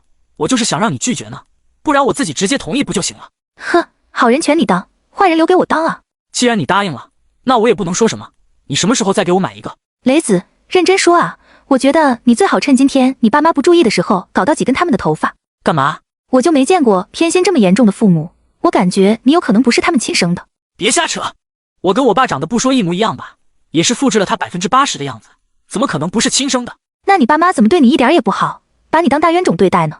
哎，从你提醒我之后，我跟我爸妈聊天的时候也总感觉别扭，他们总是在说我大哥有多不容易，说的好像我多容易似的。所以我就说，你们家里一定是有点什么你不知道的秘密。反正今晚他们就走了，下次就得过年时候再见面了，想拿什么就让他们拿吧。一提过年我就生气，上辈子竟在你们家过年了，这次我让你也尝尝在外面过年的滋味。你以为你爸妈多盼着你回家过年呢？怎么不盼着？每年快过年之前，我妈都不停问我买没买票，比我还上心呢。那你今天晚上送爸妈去车站的时候，你试试问他们借钱，你就说咱们打算换房子，跟他们借20万，2、3年还清，你看看他们借不借你？应该能借。爸。那你试试，说不定就把他们吓得不希望你回家过年了呢。你有的时候过于小人之心了。呵，说的跟你多君子似的。试完了记得告诉我结果。凤凰男赵磊出差偷腥被当场抓包，对方开口就要30万，没想到赵磊为了平息此事，竟恬不知耻的让温暖跟自己父母借钱。续接上集，可折腾死我了，咱这房子离火车站太远了，再买房子咱一定往市里看看。床单换了，被罩换起来太费劲，你接着盖毯子吧。辛苦大宝了。你是后天就出差了吧？后天一早就走吗？什么时候结束确定了吗？对，后天一早就走，暂定1个月，也有可能提前。公司如果能给报销机票钱的话，中间我争取回来一趟。回来干嘛？回来看看你啊。不用，你安心工作，我又不是鲜花，有什么好看的？努力挣钱才是正事儿，好好给你儿子搞钱吧。对，好好工作挣钱。到了周五一大早，赵磊就拉着行李箱走了。温暖一直装睡，听到赵磊出了家门，这才开心的起了床。温暖先约了今晚的保洁，准备给家里来个彻底的清理，然后又打电话给中介，问了最近的房价，跟中介约定周6来家里拍照片，把房子出售信息尽快挂出去。没有这一家子奇葩在，这时间都过得快了。喂，你好。你是温暖吗？你哪位？赵磊是你老公的。你有什么事儿？你老公想睡我老婆，被我堵在床上了。你说这事儿该怎么办吧？什么事儿？你听不懂人话吗？你老公赵磊想睡我老婆，被我抓着了。你现在2个选择，一是拿钱补偿我们，2是我们报警告你老公强奸，能听懂吧？温暖瞬间感到一阵恶心。说话，别装死。赵磊让你联系我的。不然呢？他怎么说？他想怎么解决？他愿意掏钱解决，但他只有10万块钱。那你们想要多少钱？30万，少1分都不行。我老婆吓坏了，这是精神损失费，给你们1个小时的时间，1个小时之内另外20万不打过来，我们就报警。赵磊在你旁边吗？你让我俩单独聊几句。大宝，我好像是被仙人跳了。他们说什么呢？大宝，我不能让别人知道这事儿，不然以后我怎么做人啊？你帮我跟爸妈借点钱吧，先把这事儿平过去。你爸妈能借吗？他们把钱看得那么重。不是我爸妈，我是说跟你爸妈借20万。我怎么跟我爸妈说啊？说你在外面乱搞，被人堵住了，让我爸妈给拿20万，我开不了这口啊。哎呀，你随便编一个理由啊。这个点我爸妈肯定都睡了，就算没睡，他们钱都存的定期，想取钱也没地儿取呀。那你说怎么办？你总不能眼看着我被抓走吧？如果真有案底，不仅对我，对孩子也有影响啊。这样，你赶紧贷款，先把钱给人家。什么意思？我能以什么理由贷款？你找一下网贷，没有那么多审核，放款时间快。那后面要还钱的时候，你能帮我一起还吗？哎呀，你先把眼前的事儿解决了再说吧，人家不是在旁边等着呢吗？赵磊很快挂断了电话。真是万分庆幸把婚离掉了，不然既丢人现眼，又涉及到负债。温暖洗完澡刚躺到床上，赵磊的视频通话又拨了过来。大宝，他们走了。大宝，你是不是生气了？你说呢？你听我解释，我真是觉得憋太久了，正好有人从门缝里塞了小卡片进来，我就按小卡片上的信息打了电话，没想到那女人诱导着我脱光了的功夫，门就被从外面踹开了，后面就是你电话里听到的那些了。大宝，我发誓跟他什么都没有发生。要是人家没踹门，不就发生了吗？大宝，我错了，我真知道错了，等回家我给你跪下认错都行。大宝，要不是你一直不肯跟我亲热，我也不会这样，说到底也不只是我一个人的问题。自己干了这么恶心的事情，还有脸扯我身上，真是扎到骨子里了。钱解决了。解决了。这网贷也真黑啊，看我着急，利息也跟我要的高，1个月光利息就得6000块钱，半年还得还清。真够黑的，你1个月的工资还完利息也剩不下多少了吧？大宝，就原谅我这一次吧，以后再也不会了。再说吧。别再说呀，你不答应我，我觉都睡不着。我得平复几天，你得给我时间让我消化一下这消息。行，大宝，你平复一下。哎，大宝，还有个事儿。还想咋？我现在手上1分钱都没有了，你能给我转一点吗？不然我吃饭都没钱了。我说了800次了，我没发工资，我自己也快没钱吃饭了。你已经贷了那么多了，虱子多了不怕咬，再去贷点吧。那个利息太高了，以后不都得咱俩还吗？那你去跟你同事借去，这几天别来烦我。没等赵磊把话说完，温暖就挂断了电话。以赵磊的收入水平，除非他也中彩票，或者他爸妈肯帮忙，不然光这网贷就能把他拖入负债的深渊。挺好，物质上已经给他沉重打击了，就差我从精神层面上再给他来个暴击了。温暖得知前世毁她人生的好闺蜜宋敏回国了，还要宴请同学，她准备在宋敏不知情的情况下去给她当头一棒。续接上集。暖暖，要不要咱们一起出发去饭店？不好意思啊，唐家，我临时有事儿，聚会去不成了。我已经跟宋敏打过招呼了，祝大家晚上聊得尽兴，吃得开心。温暖掐算着时间，换了身衣服出了门。宋敏不仅邀请了室友，还邀请了2位同班女同学。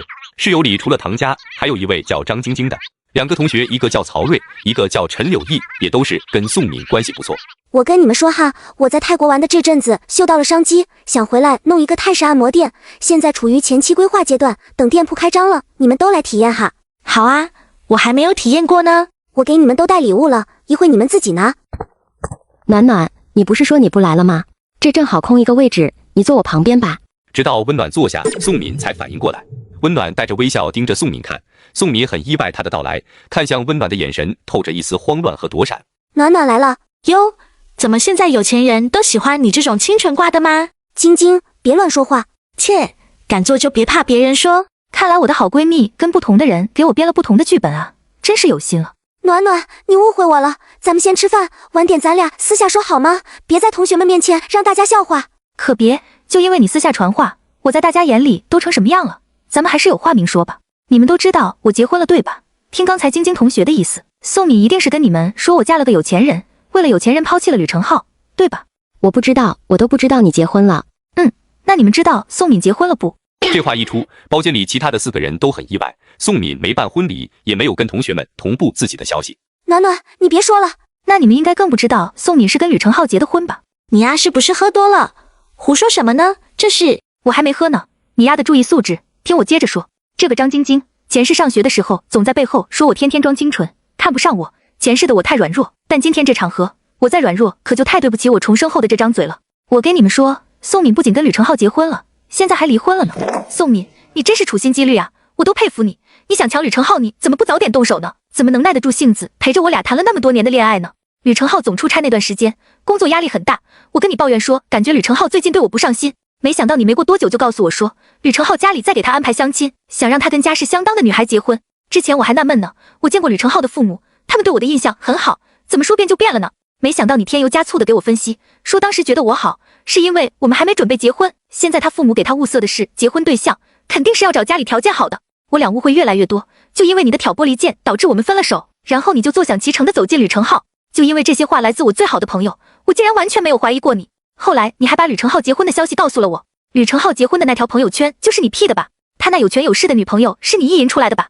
我很好奇，你跟别人说我嫁了个有钱人，是不是这个有钱人还是又老又秃又大肚子的？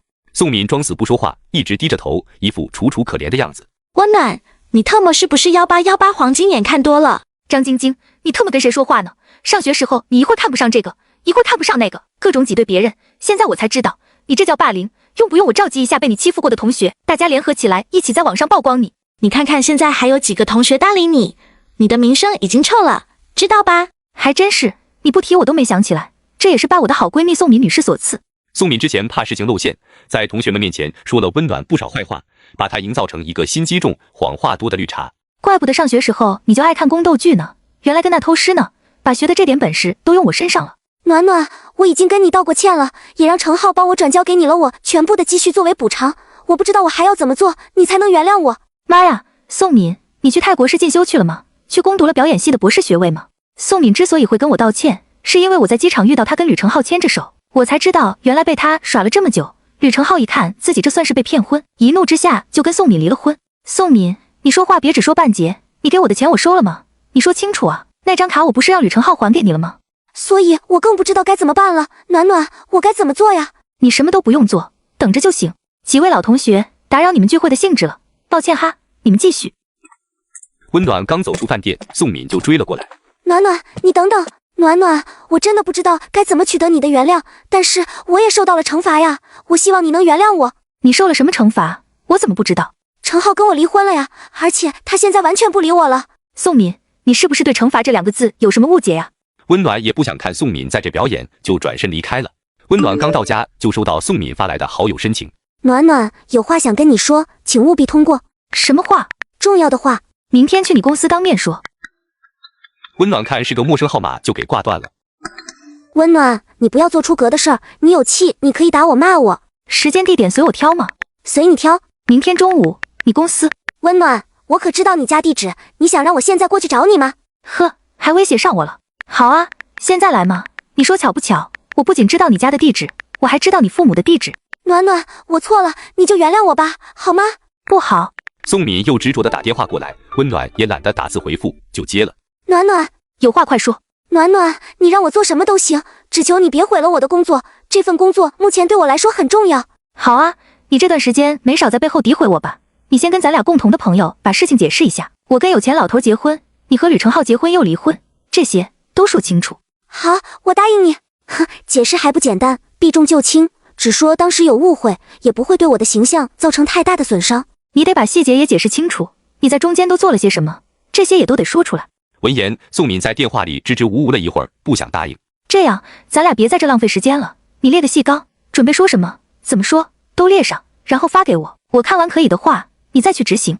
宋敏快速权衡了一下，还是工作更重要，便答应了温暖的要求。第二天正在上班的温暖又接到赵磊打来的电话。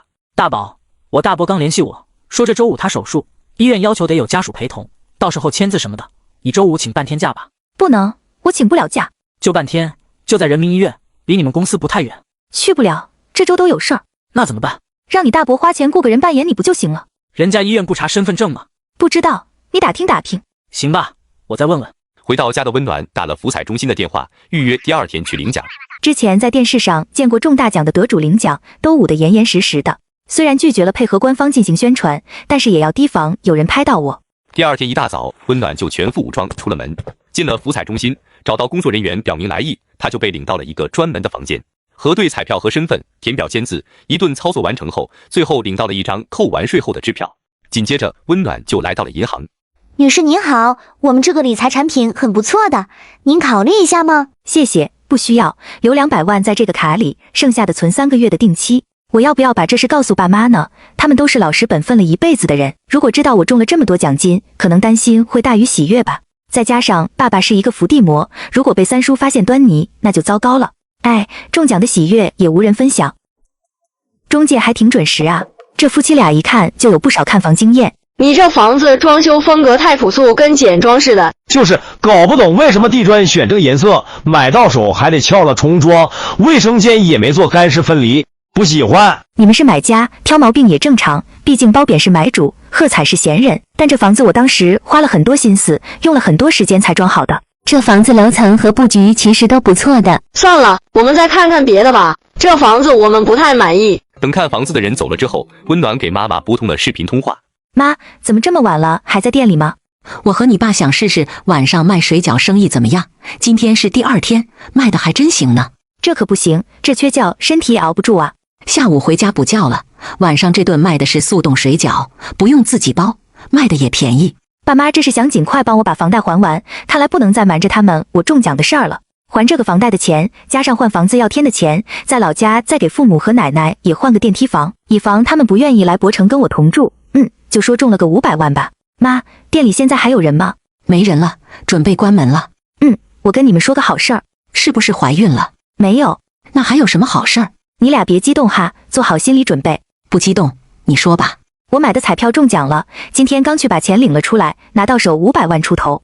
说完，他等着父母的反应，以为他俩会激动的大叫起来。你说巧不巧，我也中奖了。真的假的？真的，中了1个亿，准备把咱们这条街的店都买下来打通，开个全国最大的早餐店。对，你爸就这么点出息，都中1个亿了，还惦记着卖他那包子呢。温暖一看两人一起调侃他，就说让他们稍等。他退出聊天界面，进到短信里，把那条写着余额200万元的短信截图发给了温传海。爸，你看下你手机。哪找的图骗你？我真没开玩笑，存起来了300万，这200万我准备先把房贷还了，还完还能剩下点。真中了？真的，我计划这周末回趟家，咱们庆祝一下，给你们也看看房子，换个带电梯的。哎呀，这可太好了，这都是咱们老温家祖宗保佑的。工作先不能辞啊，该干什么还得干什么。没辞，但是你们这早餐店就别干了，也该歇一歇了。不行，早餐店生意好着呢，绝对不能关。那就周末回家当面说吧。温暖挂断视频，发现赵磊发了好几条微信。大宝，领导找我谈话了，让我把精力放在工作上，还批评我出差的时候乱搞事情。我感觉现在这工作气氛太压抑了，坚持着也是受罪，我不想干了。温暖阴沉着脸给赵磊拨了视频。大宝，我天天上班都累死了，下了班还得听你抱怨，真是烦死了。前世我不上班之后，赵磊最开始还行，但没多久就开始甩脸子，在公司但凡受了点气，回来就找茬挤兑我，现在也该反过来了。我这不是心里憋屈吗？一共就犯了这么一次错，现在成他们的笑柄了。那你怪谁啊？都怪老谭，住我隔壁偷听墙根，还到处讲。是谭波？对啊，不是谭波还能是哪个老谭？我对这个谭波还有点印象，前世他跟赵磊就是塑料兄弟，当时当着我的面还挺客气，嫂子长嫂子短的，结果第二天就跟赵磊说我给赵磊丢脸，邋里邋遢的，还把赵磊带到那种地方。现在想起来，我当时简直是包子到家了。想到这些，温暖瞬间想到了一个一石二鸟的计谋。温暖为了教训凤凰男赵磊，撺掇他跟自己好兄弟干仗，为的就是让这两个渣男狗咬狗。你个窝囊废！你什么意思？今天吃枪药了？你一个大男人，站起来比谭波高半头，你就这么忍着让他到处贬损你？那我应该怎么办啊？跟他干啊，打他一顿，让他闭嘴。我去，动手不好吧？以后还在一个公司里，抬头不见低头见的。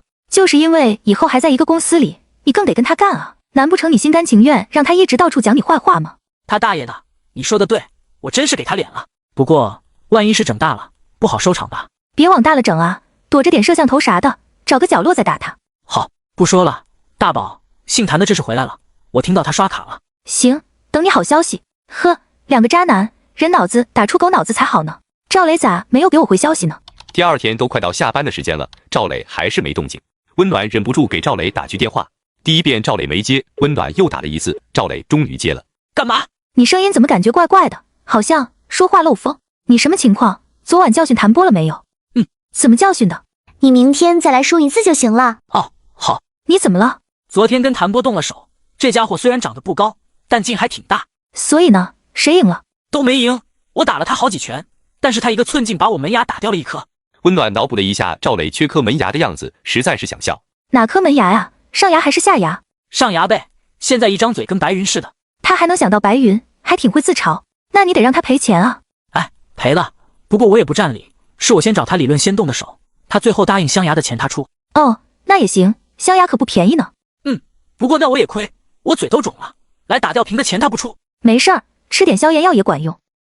还有事儿吗？那工作咋办？你这又吊瓶又治牙的，不耽误工作吗？领导知道了不更生气？能咋办？加班干呗。加油！越想越后悔，都怪你。怪我干什么？就你昨晚非撺掇我找谭波干仗，不然我也不会掉颗牙。呵，错永远是别人的，理永远在自己这边。刚我都没好意思说你，你真是够菜的，白长这么高的个子，连个谭波都打不过，啥也不是。红颜祸水，你没有红颜，但你是祸水。你啥都有，饭桶、草包、废物都是形容你的。温暖以为赵磊会接着跟他骂战，没想到赵磊直接偃旗息鼓了。没劲，还是想想我的好闺蜜吧。温暖点开宋敏的微博，见她昨天还有更新，图片是机场的照片，文字是出差中飞。怪不得这2天不怕我去他公司找他呢，原来人不在。第二天，温暖用新办的手机号注册了一系列的社交账号，他把这几个账号的头像都统一换成一位男士面对大海的背影，昵称都叫如风。紧接着，温暖就用新号关注了宋敏的微博，把他发过的露脸的照片都点赞了一遍。暖暖，上次聚会之后，宋敏跟我的联系变得频繁了，但每次聊天的重点都是你，我感觉宋敏是想从我这里打探你的消息。他听我说跟你是在咖啡厅里见着的，就一直刨根问底的问我你是自己去的吗？还问为什么工作日去喝咖啡，我也不知道该怎么回答才好，就照实说了，说你是自己去的。抱歉哈，暖暖，也不知道会不会给你带来什么麻烦。唐家上学时候就是一个很简单的女孩，也不拉帮结派，也不搬弄是非。我那时候虽然跟她没有走得很近，但印象一直都很好。没事儿的，佳佳，谢谢你告诉我这些，我这周末有安排了，下周末约你出来逛街哈。呵，宋敏这是想知己知彼，随时准备对我反击啊。温暖思考了一会儿，打开跟赵磊的对话框。雷子，你嘴怎么样了？消肿了没有？宋敏最近找你聊什么了吗？你怎么知道他找我了？他跟你说的吗？在宋敏眼里，赵磊是个标准的凤凰男。以前他追自己的时候，他都不好意思跟朋友们提起有这个人，怕朋友们笑话他的备胎质量太差。但赵磊那时候对宋敏是真喜欢，那么抠门的一个人给宋敏花钱很是舍得。宋敏当时对赵磊态度鲜明，表示拒绝，但行为又很暧昧，礼物收，饭也吃，偶尔还一起逛逛街。我把我最好的闺蜜介绍给你吧。为什么？我家里对我未来老公的家庭条件有要求，迫于家庭压力，我只能把你当成哥哥了。但我那个闺蜜经济条件极好，人又温柔又体贴，绝对能接纳你身后这个不富裕的家庭。虽然我很喜欢宋敏，但我年纪也不小了，我这样的经济条件确实不好找媳妇。在我闺蜜面前要说你是我的远房亲戚，这样她会对你更信任的。两人配合得很好，温暖在戳穿宋敏的谎言之前，确实没怀疑过两人的关系。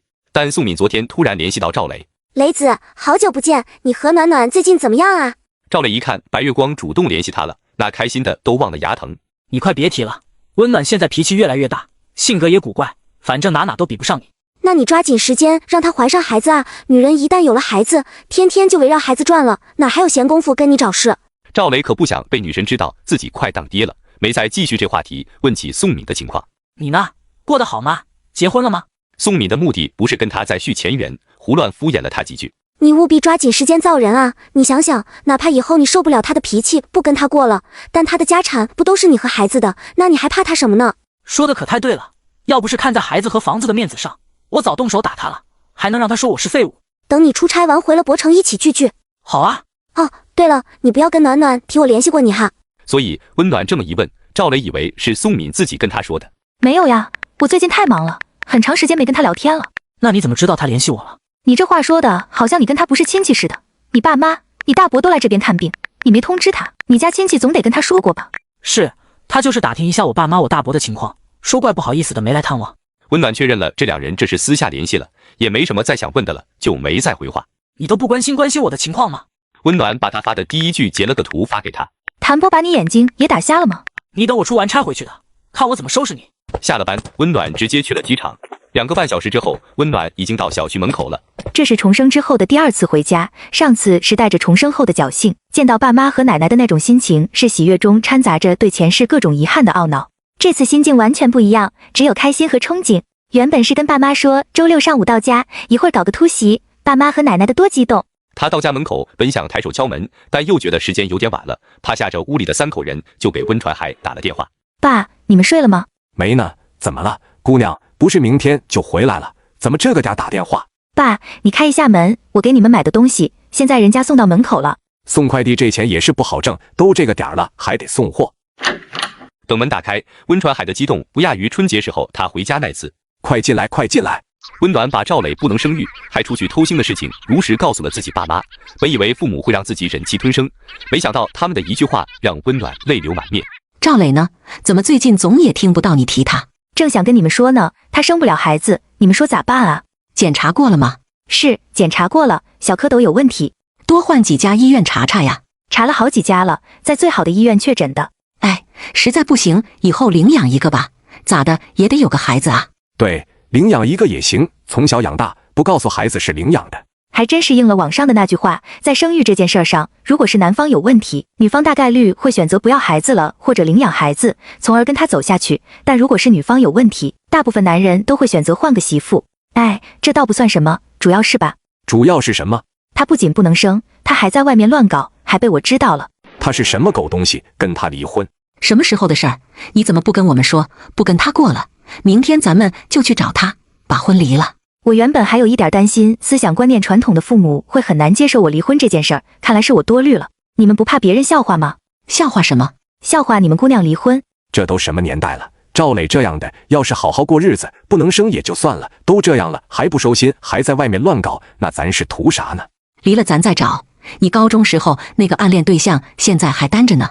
我的暗恋对象？我暗恋谁呀？不是你暗恋的，是暗恋你的那个男孩。妈呀，暗恋我的人可太多了。哪个？就是那个叫什么大鹏的那个男同学，姓什么来着？老公没记住姓什么，不过他那个店不是叫齐氏建材吗？应该是叫齐大鹏吧。齐大鹏可不暗恋我，他暗恋我同桌，想让我传话而已。哦，原来是这样啊。爸妈，跟你们说实话吧，我和赵磊已经办完离婚手续了。离了好，他没难为你吧？没有，他还哪有脸难为我？我都没有他电话号码，你现在打给他，我得骂他一顿出气。别跟他生气啊，不值得，当他是个屁，放掉就得了。我们应该跟他父母聊一聊，这么说来，我和你妈也是失职，连个电话都没留。你打给他爸，我跟他爸聊聊。温暖劝说了好一会儿，温爸才同意不追究了。你又变成一个人了，一直一个人可不行，还是得结婚找个伴，得有个孩子，不然老了怎么办？妈，你跟我奶这么些年的相处，有没有觉得有忍受不了的时候？有啊，当然有啊。不过你奶年纪也大了，我现在什么都不计较了。再加上她本身也是个明事理的婆婆，我们有矛盾也不是什么大矛盾。妈，你这些年真不容易。哎，一个是我亲妈，一个是陪伴我长大的奶奶，2个人都是我最亲的人，但这2个人本身没有任何血缘关系，还在同一屋檐下生活这么多年，可能各自都有不少委屈吧。刘金凤先睡着了，温暖睡不着，就拿出手机刷起了微博。他果然回关了，看来看来宋敏是关注到了如风的点子。既然宋女神关注了我，那还犹豫什么？奔波的一天，记录一下出差也得开会到凌晨的这个夜晚。温暖去手机相册里翻了一张开会时候随手拍的键盘图片，又细心检查了一下有没有露马脚的地方，确认没有破绽才发出去。等第二天温暖醒过来的时候，家里面就剩她和奶奶了。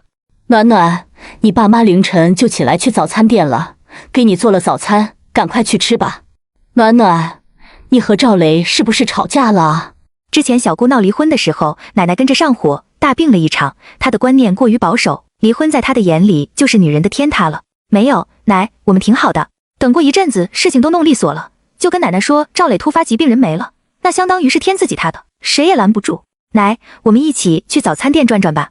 好啊，秋天的时候我每天都走到店里去看看，当成是锻炼身体。但冬天路滑，川害怕我在路上摔跤，不让我出门，所以我一个冬天都没怎么下过楼。奶，你们跟我去博城吧，咱们在那一起生活。不去，我去也帮不了你什么，去了就是你的累赘。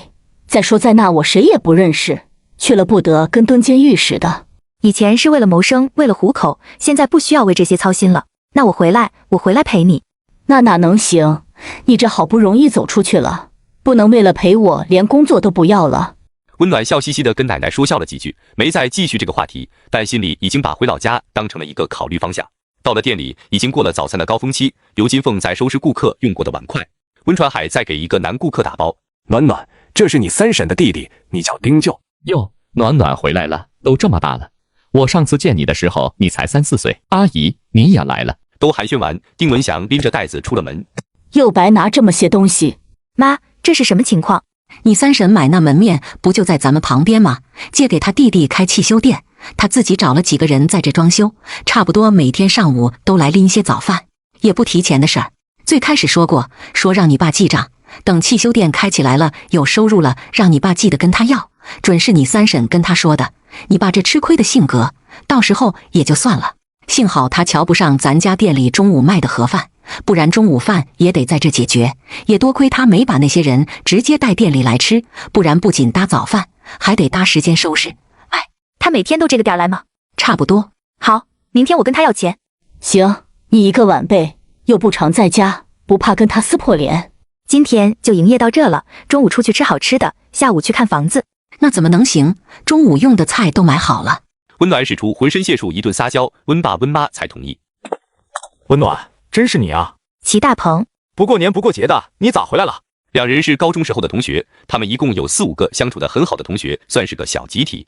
我回来陪陪我奶奶，想她了。能待几天啊？我请你吃饭。明天下午就走，过一阵还回来，到时候联系你。好，下次回来一定记得联系我。这也太巧了，看来你俩有缘分。妈，我觉得不结婚我死不了。这个齐大鹏真不错，有礼貌，有事业心，长得还有男子气概，真不错，真不错。可别再说这个了，让人误会，我俩就是普通的高中同学，多少年都不联系了，人家对我也没有那意思。哪有你们这样当父母的？孩子这日子过得好好的，你们瞎扯什么呢？温爸温妈咧咧嘴，也不解释。买单，老板吩咐过了，给你们免单。你们老板不会是齐大鹏吧？对呀，他就是我们老板。这小子行啊，衣食住行，这算是涉及到2个领域了，就差衣和行了。随后他们就来到了小姑温锦华工作的地方。暖暖，我给你推荐的这个楼盘位置好，还是准现房，开发商口碑也不错，除了单价比周边房子贵一点之外，可以说是没其他毛病。你们买的话，我还可以申请员工价。好啊，那我现在就把定金交了。你当买房子是吃饭呢？还有立马就交钱的，回去商量一下再决定。温暖想着明天自己就走了，早买早安心，坚定地拉着父母选了户型和楼层，决定一会儿就把定金交了。要贷款吗？首付能付多些？不用贷，全款。哥，你这丫头真孝顺。买房的空隙，温暖拍了张户型图发在如风的朋友圈。海城竟有户型这么合我心意的房子，必须拿下。果然不出温暖所料，刚发出去，宋敏就点了赞。看来可以继续下一步了。女士您好，我是做 MCN 机构的，看您的账号非常符合我们目前想大力扶持的时尚美妆类型，不知能否与您详谈？如方便请加微信，抱歉打扰。他还附上了如风的微信号。果然上钩了，呵，还把自己的昵称改了，以前叫小敏，现在改了个星辰，整得挺有文化的样子。你好，微博给我发私信来着。你好，叫我如风就行，怎么称呼你合适？我叫宋敏，可以叫我小敏。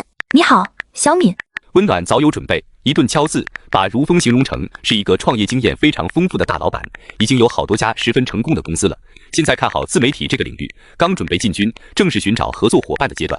宋敏十分受用，跟如风探讨起自己对自媒体领域的见解，又搬出他大网站准副主编的身份，一副志在必得，将来一定会在自媒体领域大展拳脚的感觉。小敏，你现在哪儿？我在博城。那这也太不巧了，我刚出差到海城，过几天回了博城，约你出来面谈吧。好啊。宋敏总是这么自信，以为自己是万人迷呢。温暖得知三婶的弟弟经常到自家的早餐店白吃白喝，他准备好好教训一下这个蛀虫亲戚。爸，一会儿丁文军他弟弟来，你别说话，我来招呼他。温传海还不知道，昨天这娘仨已经达成了一致意见，要收拾丁文祥，还以为单纯是来帮忙。知道了。呀，丁舅又来买早饭了呀。暖暖这是来帮忙了，叫你爸给我装吧，他知道我每天都要什么。我爸忙着呢，我给你装，你说吧，都要什么？行，这个装3个，这个装5个，再来几杯豆浆吧，就这些吧。温暖按他说的一样一样装好。丁文祥伸手去接袋子，温暖避开他的手。稍等哈，丁舅，我还没算钱呢，一共45块5。丁舅，我自作主张给你抹个零，就收你45。老规矩，记账，你爸知道。哎呀，丁舅，你这账今天得结一下了，算上今天的，都600多了。嗨，就这点小钱不够费劲的，等凑够1000我再一起付。那不行啊，丁舅，你应该也听我三婶说过，我就是一纯纯的不孝女，我现在的生活费都是我爸妈给的，你欠这600多，够我活10天了。大哥，你出来一下。怎么了？这孩子追着我要钱。你这是要什么钱？饭钱啊，丁舅在咱们家吃了600多块钱的早饭，我要这钱有毛病吗？哎呀，自己家亲戚，什么钱不钱的，不给也没事儿。不行，我都没有钱用了，我就要这钱，以后谁都不能赊账，吃不起别吃，别想占我们家便宜。孩子他舅，我这孙女脾气可不好，要是闹起来，能跑你店里把你那刚装好的屋子给你砸楼。你快把钱给他吧。丁文祥一看这架势，今天这钱不付是出不了这门了。他咬着牙拿出手机付了钱。你这孩子办事是真差劲，我能差你这几百块钱，太让人扫兴了。今天这饭我不要了，600减掉45，给你555。你最好是别要饭，先别走啊，我还没听着收款提示呢。支付宝到账550元。爸，你以后别这样了，咱家干什么呢？这是你要说扶贫吧，人家一个个的都肥头大耳的，也不需要咱们扶贫。要说你这是行好事积德吧，人家也没说咱一个好，还把咱当冤大头，以后可别干这事儿了。我想着过了饭点，那些东西剩下了也卖不出去，不如给他了。你中午不是还有午饭卖吗？看那饭量大的，或者是瞅着不富裕的，他买盒饭，你再送个包子，送根油条，人家还感谢你，还惦记着明天再来咱家。咱送这样的顾客不好吗？可不是嘛，你爸这一天天的想不明白，我现在是真犯怵，跟他吵这些，吵得又生气又不解决问题。妈，你做得对，别气着自己，乳腺比较重要。我前几天刷到了一篇讲乳腺癌发病率逐年上升的文章，结合前世我那苦闷的人生，得出了并没有什么科学根据的结论。这里面一定有很大比例的女性是被家庭生活给气的。你这说的是什么乱七八糟的？怎么又扯到乳腺上去了？我又不生孩子不喂奶的，你这瞎说什么呢？妈，我得赶紧去机场了，等会儿我在车上给你找篇文章发你，你看看就明白了。反正少生气就对了，先想想这失而复得的550块钱怎么花吧。你们晚上吃点好的，我得走了。还有妈，晚上那顿饺子就别卖了，不差这点钱。好，听你的。可把我忙到坏了，一下午接待了3波看房子的人。晚上温暖刚躺下，中介就给他反馈了白天看房的结果。下午看房的这3组客户里，有2组有意向，尤其是那对小情侣。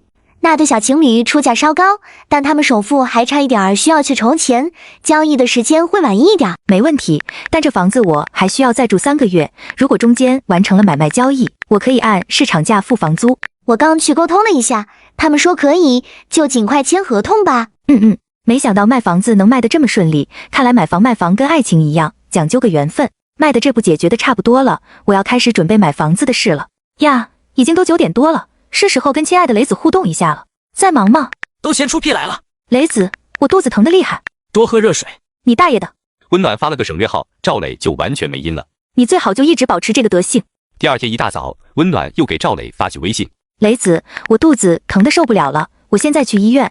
哦，去吧，要去公立医院，不能去私立的，听到没？好。两人的对话就停留在这里，赵磊一整天都没有再联系温暖。直到第二天晚上，赵磊才来找他，但像是完全忘了他说要去医院的事儿。你帮我找几件薄一点的衣服裤子，再找双薄一点的鞋，一起帮我寄来。我带的衣服都太厚了，这几天温度太高了。温暖故意不回赵磊的消息，因为他的目的是为了让赵磊打视频。过了一会儿，赵磊的视频通话果真打了过来，温暖拖延了一会儿才接。干嘛呢？半天不回话。雷子，怎么了？你这是怎么了？你这脸白的跟鬼似的。哭什么呀？怎么了呀？雷子，孩子没了。雷子，孩子没了。我靠！别哭了，你到底是怎么搞的？是磕到肚子了还是吃什么了？怎么突然就没了呀？你说的这是人话吗？还我怎么搞的？我前天就跟你说肚子疼，你告诉我多喝热水。昨天我到医院一拍 B 超，孩子已经胎停了，大夫根据胚胎大小判断都胎停好几天了。昨天的事儿你怎么今天才告诉我？那现在怎么办？我怎么跟爸妈解释啊？这个时候当然不能跟你爸妈说啊。胚胎送去做染色体检查了，大概得2-3周出结果，可能是偶然情况，也可能是因为咱俩有问题，到时候再决定后面怎么办吧。呵呵，我肯定没问题，肯定是你的问题。你怎么知道？你以前生过孩子吗？反正我肯定没问题。行，那等结果吧，你做好心理准备，大概率咱俩还得再做进一步的检查。做呗，反正我不怕。赵磊的震惊来得快，去得也快，快到中间连一丝悲伤的神色都没有。你明天能不能给我寄快递？我这穿的跟别人都像2个季节似的。大哥你没事吧？我这算做小月子呢，连个照顾我的人都没有，我还得给你寄快递。那算了，先算了，等你恢复的差不多了再给我寄吧。小产得休2星期，到时候你都快出差结束了，还急什么呀？直接回来穿。你是真矫情，人家生了孩子的也没有2个星期都不动弹的，你这2个星期就一直在床上躺着，寄个快递能费你多大劲呢？孩子没了和生了孩子的能一样吗呀？生完孩子人家当妈了，人家是欢迎新生命，我孩子都没了，我急着起来下床干什么？着急下地种田啊？你还有别的事儿吗？没事挂了吧？我这几天心情不好，你尽量别联系我。前世我不止一次胎停过，赵磊一直是这样事不关己的态度，仿佛我不是因为他才受这些罪似的。我前世是怎么做到不生气的呀？赵磊这个人渣。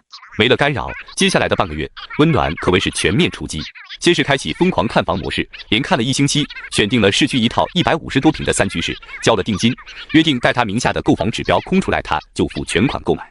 过完了2星期，赵磊也没出现，温暖选择主动出击，花钱做了张医院的检查报告，拍了照片发给了赵磊。看不懂你就直接说谁的毛病吧。暂时看不出来谁的毛病，但这个孩子染色体有问题，所以才胎停的。你什么时候回来？回来赶紧检查去。你先去查吧，肯定是你有问题。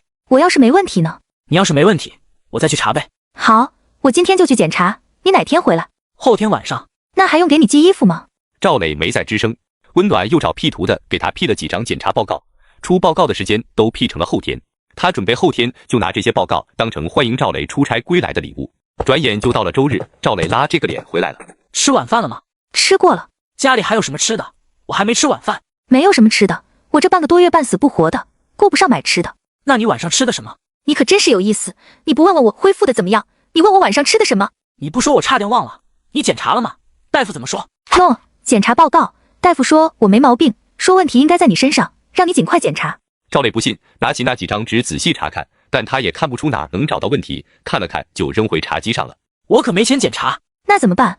我这个月的工资全用在检查上了，房贷都是跟同事借的，我更没钱。跟你爸妈要一点呗，反正他们就你这一个女儿。我都说好几次了，他们的钱等着定期到了要给咱们付首付的，我现在怎么要啊？总不能说你生育这块有问题得去检查吧？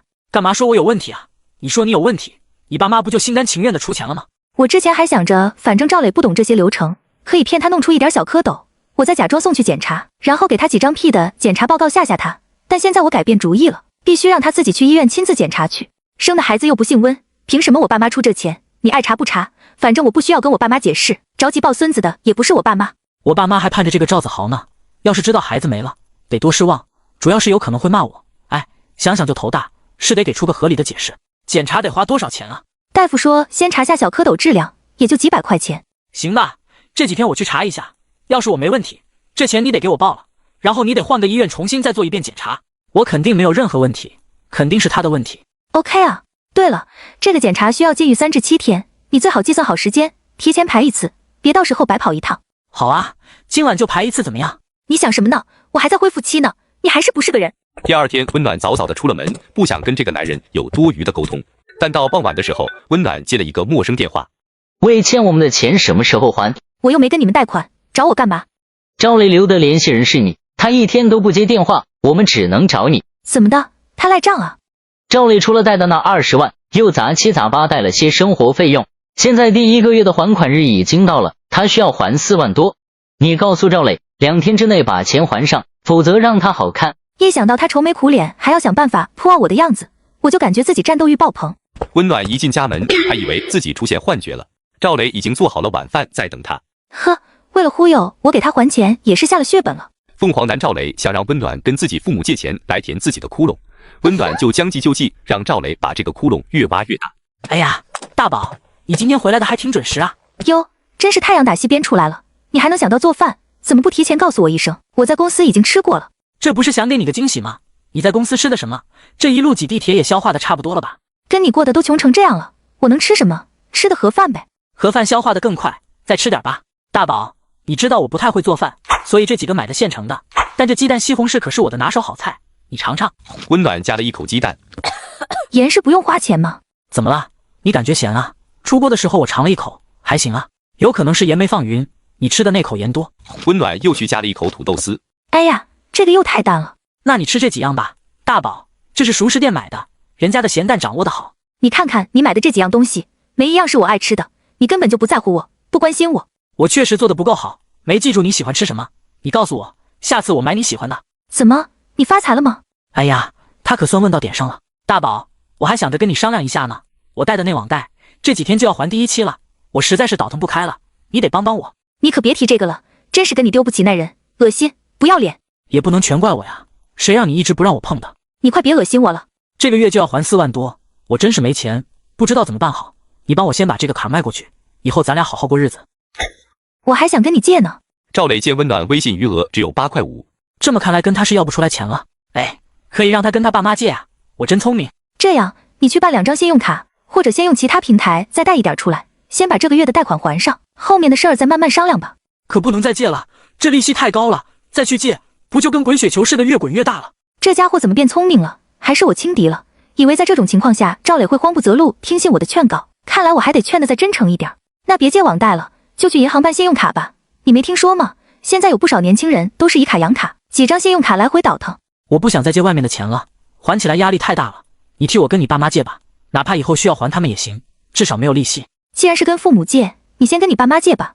我想着咱俩得给我爸妈留点好印象呢，不然以后拆迁款下来，他们怎么可能放心给咱们？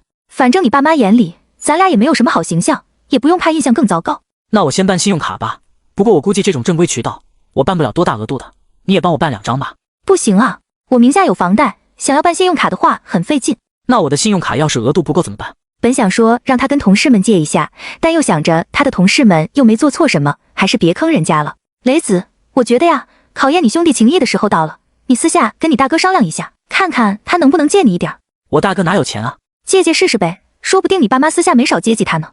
你收拾吧，我去打个电话。呵，这还真是赵磊的风格，有奶便是娘，见我不借钱，态度都变了。我还在恢复期呢，碰不了凉水，你打完电话再收拾吧。说完，温暖先起身回卧室了。魏哥，你干嘛呢？有事吗？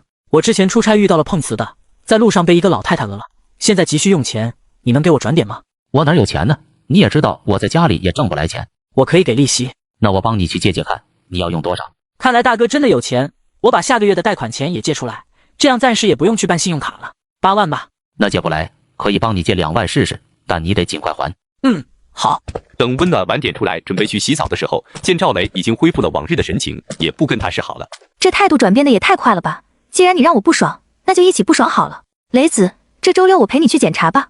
着什么急？以后再说吧。怎么不着急？你想想你爸妈那40万，以你大哥大嫂的性格，他们要是真生了儿子，不得想尽办法把你爸妈那些钱哄出来啊？那跟我去检查有什么关系？你怎么这时候犯糊涂呢？尽快检查，尽快拿到结果。如果你也没毛病，咱们就抓紧时间再怀啊，这样跟你大哥大嫂的儿子差不了太多。你也可以用孩子为理由跟你爸妈要钱呀，不用多要，哪怕那40万能分你10万，是不是贷款欠下的窟窿就补上1半了？好啊，那你帮我挂号吧，我不知道去哪个医院好。行，我这就给你挂。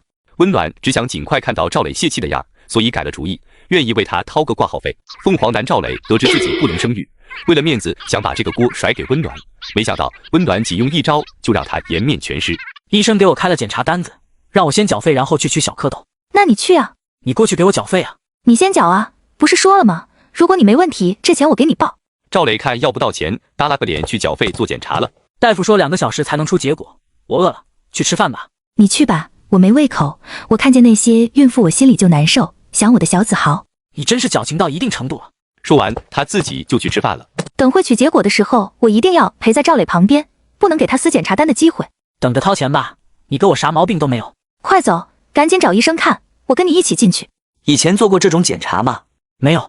医生翻了一下赵磊第一次进来见他时候的就诊记录，又看了看站在赵磊旁边的温暖。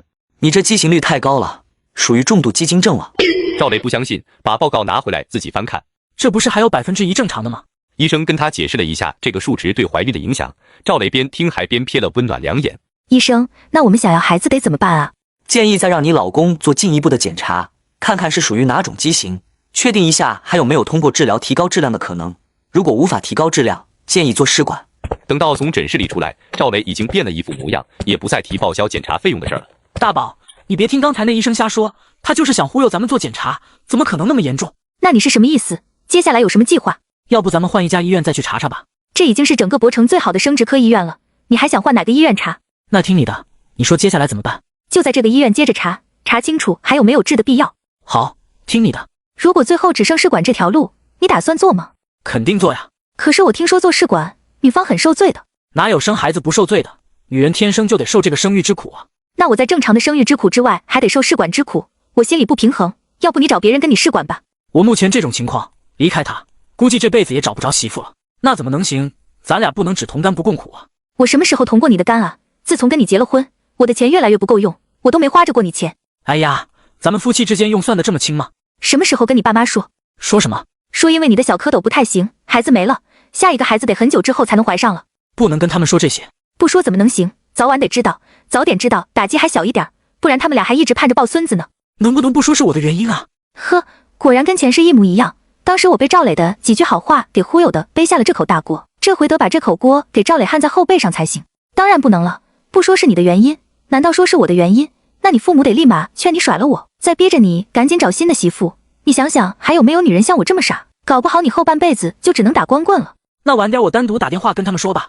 这人渣还是计划背着我在他爸妈面前给我编毛病，说到底最后还是想让我背锅啊。好，我要去公司加班，你陪我去吗？我不陪你去了，我得回家歇会儿去，起太早了。说完，两人就去了相反的方向等车。温暖坐在地铁上发了一条朋友圈：再见，我的宝贝，妈妈等你回来找我。在朋友可见范围里，他只选了李占春和赵磊。朋友圈发出去不到10分钟，李占春就给温暖发来了微信：暖暖，怎么回事？孩子怎么了？我就等你来问候呢。温暖回了一个大哭的表情。孩子怎么了呀？大嫂，孩子没了。怎么弄的呀？你碰到肚子了还是怎么了？我没怎么弄，是赵磊。雷子怎么了？是不是你们同房了？你说说你们，他一个男人忍不住就算了，你怎么也跟着犯糊涂？真佩服我这钱大嫂的脑回路。赵磊的小蝌蚪有问题？怎么可能？没听说过谁家男人有这毛病。温暖把赵磊检查报告的照片发给了李占春。能看懂吗？医生怎么说？医生说赵磊问题很严重，想要孩子的话得试管，不然还得像这次似的，怀了也保不住。什么？大嫂，赵磊还没想好怎么跟爸妈开口说这事儿，你先替我们保密，别跟家里人说哈。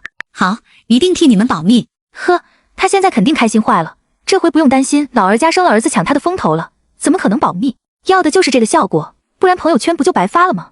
果然，前脚刚答应保密的李占春，后脚就去跟徐桂英添油加醋的把赵磊的病情描述完。徐桂英简直是五雷轰顶。我这么优秀的二儿子怎么会有问题？我问问雷子，这到底是什么情况？雷子，孩子为什么没了？你大嫂跟我说是你的问题。大夫说可以治的，治不好的话大不了试管呗。那怎么能行啊？万一弄错了，最后生的不是赵家的孩子，那咱们不是空欢喜一场吗？也不是非得试管，我先治一治，治好了就不用试管了。你媳妇检查没有？她有没有问题？检查了，她没有问题。不可能，你别听她忽悠你，咱家这边我知道的几个都是女的有问题，你别帮她撒谎。行，那我再带她去查一查。这边温暖刚到公司就接到了赵磊的电话。你跟我大嫂说什么了？我妈刚才打电话问我孩子怎么了，说你跟大嫂说的，说我生不了。你大嫂什么人啊？我说了让她保密，结果她转头就跟你爸妈说了。你都说什么了？赶紧把你那朋友圈删掉。我没说什么呀，你大嫂非说咱们是孕期同房了孩子才没的。我要不是想给你留点面子，我都差点告诉她你被仙人跳的事儿。李占春这个妇女真是不害臊，怎么能打听这个？你没说那是对的，不能跟她说，她要是知道了，我们全家都得知道。对呀，所以我就只说了后面可能需要做试管，但还得再做进一步的检查。我说你会自己告诉爸妈的，让她不要说。真没想到她是这种言而无信的人，垃圾。你也是，瞎发什么朋友圈啊？赶紧删了吧。好，我一会儿就删掉。你妈跟你说什么了？我妈没说什么，就说该怎么治就怎么治。温暖当然不信她的前婆婆会这么善解人意，但也不纠结，挂了电话。下班后的温暖在等车的时候，突然接到了一个陌生电话。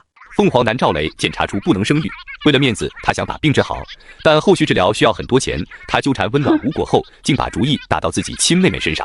暖暖，我是赵莹，你现在方便吗？我在你们公司附近的咖啡店，想跟你聊几句。方便，你等我一下，我这会过去。今天赵磊突然联系我，我也不知道他是怎么弄到我的电话的，可能是跟徐桂英要的。不用问，我都能猜到，赵磊是想跟赵莹借钱。他跟我说他要做试管婴儿，手上没有钱，说我是当姑姑的，让我赞助他这个费用。你可千万别赞助他，这人渣，比我想的还无耻。是，我肯定不会掏这个钱，我就是感觉很无语，这些话不知道能跟谁说，不说又要气死了。挂了电话，我给赵磊发信息，说我明天得跟他媳妇确认一下试管这事儿，他还真把你电话给我了。温暖把赵家目前的情况跟赵莹简单说了一下，也说了赵磊仙人跳的事。暖暖，赵家这几口人都是吸血鬼，如果你被他们洗脑了，他们会把你吃的连骨头都不剩。咱们都是女人，我已经被坑得够惨了，希望你能早日脱离这个苦海。前世只见过赵莹一次，还是他跑来跟徐桂英吵架，他当时不带脏字，但把赵家人骂得猪狗不如。我当时被赵磊洗脑洗得很彻底，只认为赵莹这样没素质没礼貌，这时再回想，就完全能够跟赵莹同理心了。我其实已经跟他办完了离婚手续，但我是骗他要给他买房子，他才同意离的，他一直理解为这是假离婚。呀，能离了就太好了，那你打算什么时候跟他彻底分开？再过2个月吧，把我俩之间的恩怨都算清，就彻底断了。你后不后悔给赵世忠和徐桂英那些钱？说不后悔那是假的，但是当时我一直处在矛盾的情绪里。最开始我想用钱打他们的脸，让他们后悔不爱我这个女儿，后悔对我不好，还想让他们知道我的养父母对我有多好。在他们第2次开口要钱的时候，我还是这种想法，给钱的时候我还让他们签了字，让他们保证不会再找我要钱。但我看到赵世忠那副无所谓的样子时，我才突然醒悟，是我太天真了。就当花钱买个教训吧，他们还会再跟你要钱的，你到时候无论如何不要再给了。放心吧，绝对没有下次。暖暖，等你跟赵磊彻底断了的时候，一定记得告诉我，到时候我请你喝酒庆祝。好，咱俩当不成姑嫂，但可以成为好朋友。回来了，这搬家的也太久了吧？大宝，跟你说个事，我找着了个来钱道。什么样的来钱道？我今天联系赵莹了，我跟她说咱们得做试管，需要她赞助一点费用。赵磊说这话的时候，没有一丁点的不好意思，甚至还带着一丝得意之色。天哪，你可真好意思！你们赵家对赵莹做的那些事儿，我要是他，我得恨死你们了。你居然还能跟他要钱？嗨，试试呗，能不能成的都试试，万一他给钱了呢？再说了，咱俩的孩子，好歹也是他血缘上的侄子，他不是应该帮忙吗？他说明天要给你打电话确认一下是不是真要做试管，要是联系你，你就往严重了说，总之就是一个目的，忽悠他把钱掏出来。你打算跟他要多少钱？我也不是内部讲理的人，咱们花多些，在那个数额基础上加个3、4万就行了。行吧，那你赶紧挂号，把后面的检查做了，能治的话，说不定不用试管呢。温暖就想见他拿到检查结果逐步被打击的样子。你帮我挂吧。我一想到因为你我要遭的那些罪，我都不想跟你过了，我还帮你挂号，你爱挂不挂？你等着孩子生出来的，我特么立马把你休了。第2天，温暖刚到家，赵磊就迫不及待地询问：赵莹给你打电话了吧？还好昨天我们俩已经对好了台词，打过电话了，我按你说的，往严重了说的，他都担心你绝后。倒也没必要说的这么严重。确认完，他掏出手机打给了赵莹，赵莹就用昨天的那套词回答了赵磊。要是用的很多呢，等你缓开了，你能给吗？我的钱都给爸妈了呀，我现在手上没有钱，所以我不敢给你准话，你先找爸妈要呗。生的孩子是他们的孙子，他们没有道理不管，以后的事儿等我缓开了再商量呗。那咱们就算说好了，到时候再说吧。说着，赵莹就挂断了电话。怎么感觉赵莹像是答应了，又像没答应？不行，还得再给赵莹打电话明确一下。这回赵莹不接电话了。大宝，你来一下。怎么的？把你手机借我用一下。赵莹不接我电话了，我用你的试试。你怎么一个通话记录都没有？还好我早有准备，提前清楚了，要不说屋漏偏逢连夜雨呢。我这手机要罢工，动不动就自我清理，经常丢数据。你什么时候给我买的新手机啊？你看我像不像手机？我怎么感觉赵莹不像是要帮忙的样？那你知道赵莹多少信息？她在哪上班，住哪什么的，你都知道吗？不知道，我都不跟她联系。我妈知道她以前上班的公司，后来她换了工作也不知道了。赵莹说想让赵家人后悔的理论，其实她只要换了手机号就能彻底跟赵家断了联系，除非赵世忠和徐桂英走法律途径让她付赡养费，但她一直没换手机号，可能也是心里这道坎没彻底迈过去吧。那就放弃这条路吧，人家不想出钱，你还能跪下求人家不成？真搞笑，我求他，等我找着他的住址的，看我怎么让他乖乖掏钱。不论我怎么报复赵磊，让他沦落成什么样子，最后一定得让赵磊主动离开我，不然以后这纠缠起来可没完。到了周末，温暖准备回吉城。他在博城的家离机场很远，所以他起得特别早。刚走到客厅，就见赵磊在沙发上坐着，眼睛通红，一身烟味。大宝，我昨晚在网吧睡着了，一睁眼天都亮了。呵，谁在乎你几点回来？不回来才好呢。你不是今天要去检查吗？你别睡了，一会儿直接洗漱去医院，早点查完回来再补觉。行，我这就去洗漱。你这拿着行李箱要去哪儿？出差。怎么大周末的出差？去几天？明天下午就回来。他最近喜怒无常的，正好我也不喜欢他在家，他出差可太好了。好，注意安全。明天晚上等你回来一起吃晚饭。别，千万别等我。你今天检查完把结果拍给我，我去网上咨询一下其他专家，多问问才放心。好，知道了。温暖回家看父母，暗恋了温暖10年的齐大鹏得知后，就马不停蹄地邀请自己的女神吃饭。妈，这大周末的中午生意还这么好啊？这附近有工地，有的工人就愿意过来吃。虽然听着入账的提示音挺开心的，但这真是太忙活了，你俩别干了。钱多了烫手啊！我和你爸帮你细算了一下，你那点奖金虽然听着不少，但架不住你又要换房子，又给我们买房子的。我们趁着能干动，可不得再干几年。暖暖，你回来了吗？我琢磨了一会儿，看着像你。齐大鹏发过来一张温暖在机场拉开出租车门上车的照片。晚上有安排没？没安排的话，我请你吃饭。刚才在店里帮忙，刚看到，我晚上没安排。那你想吃什么？我请你啊。就去你店里吃火锅吧，齐老板。哈哈哈，好的。我要一人干掉10盘毛肚。没问题，管够。下午温暖和爸妈一起回了家，他进去看到奶奶还没睡觉，正坐在沙发上失神，不知道在想什么。奶，我回来了。你这孩子，回来怎么不提前说一声？奶，你想啥呢？没想啥。家里没其他人的时候，可能奶奶就这么一天天的熬着吧。奶奶，再过1个月天暖和了，我带你们去旅游吧。去哪儿？你想去哪儿，咱们就去哪儿。算了，我这腿脚都不利索了，不去浪费钱了。怎么叫浪费钱呢？等我买辆车，开车带你们出去玩。晚上，温暖按约定的时间去了齐大鹏的火锅店。哇，大鹏，你这火锅店的装修真不错，包间看着也气派。你快别打趣我了，这哪叫气派，顶多算是不寒酸。温暖看了看桌上的火锅食材，我按上次你来店里吃的那些菜准备的，我猜应该不会出错。感谢齐总。正说着，服务员又用一个不锈钢盆装来满满一盆毛肚。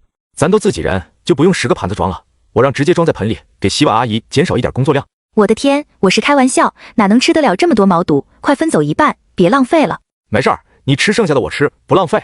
我记得上学那时候，你吃辣的水平可不怎么样。那你绝对记错了，我吃辣水平从小就不错，到了高中更是无人能敌。不是吧？我怎么记得当时咱们几个人分一包爆辣辣条，你吃了半根就辣哭了。不是我，是姚彤彤。谁？姚彤彤。姚彤彤是谁？不是吧？你连姚彤彤都忘了？我同桌啊，你那时候不是想追她，还总跟我打听她的情况吗？哦，想起来了。哎，你们这些男人啊。什么意思？你私生子看病跟我要钱？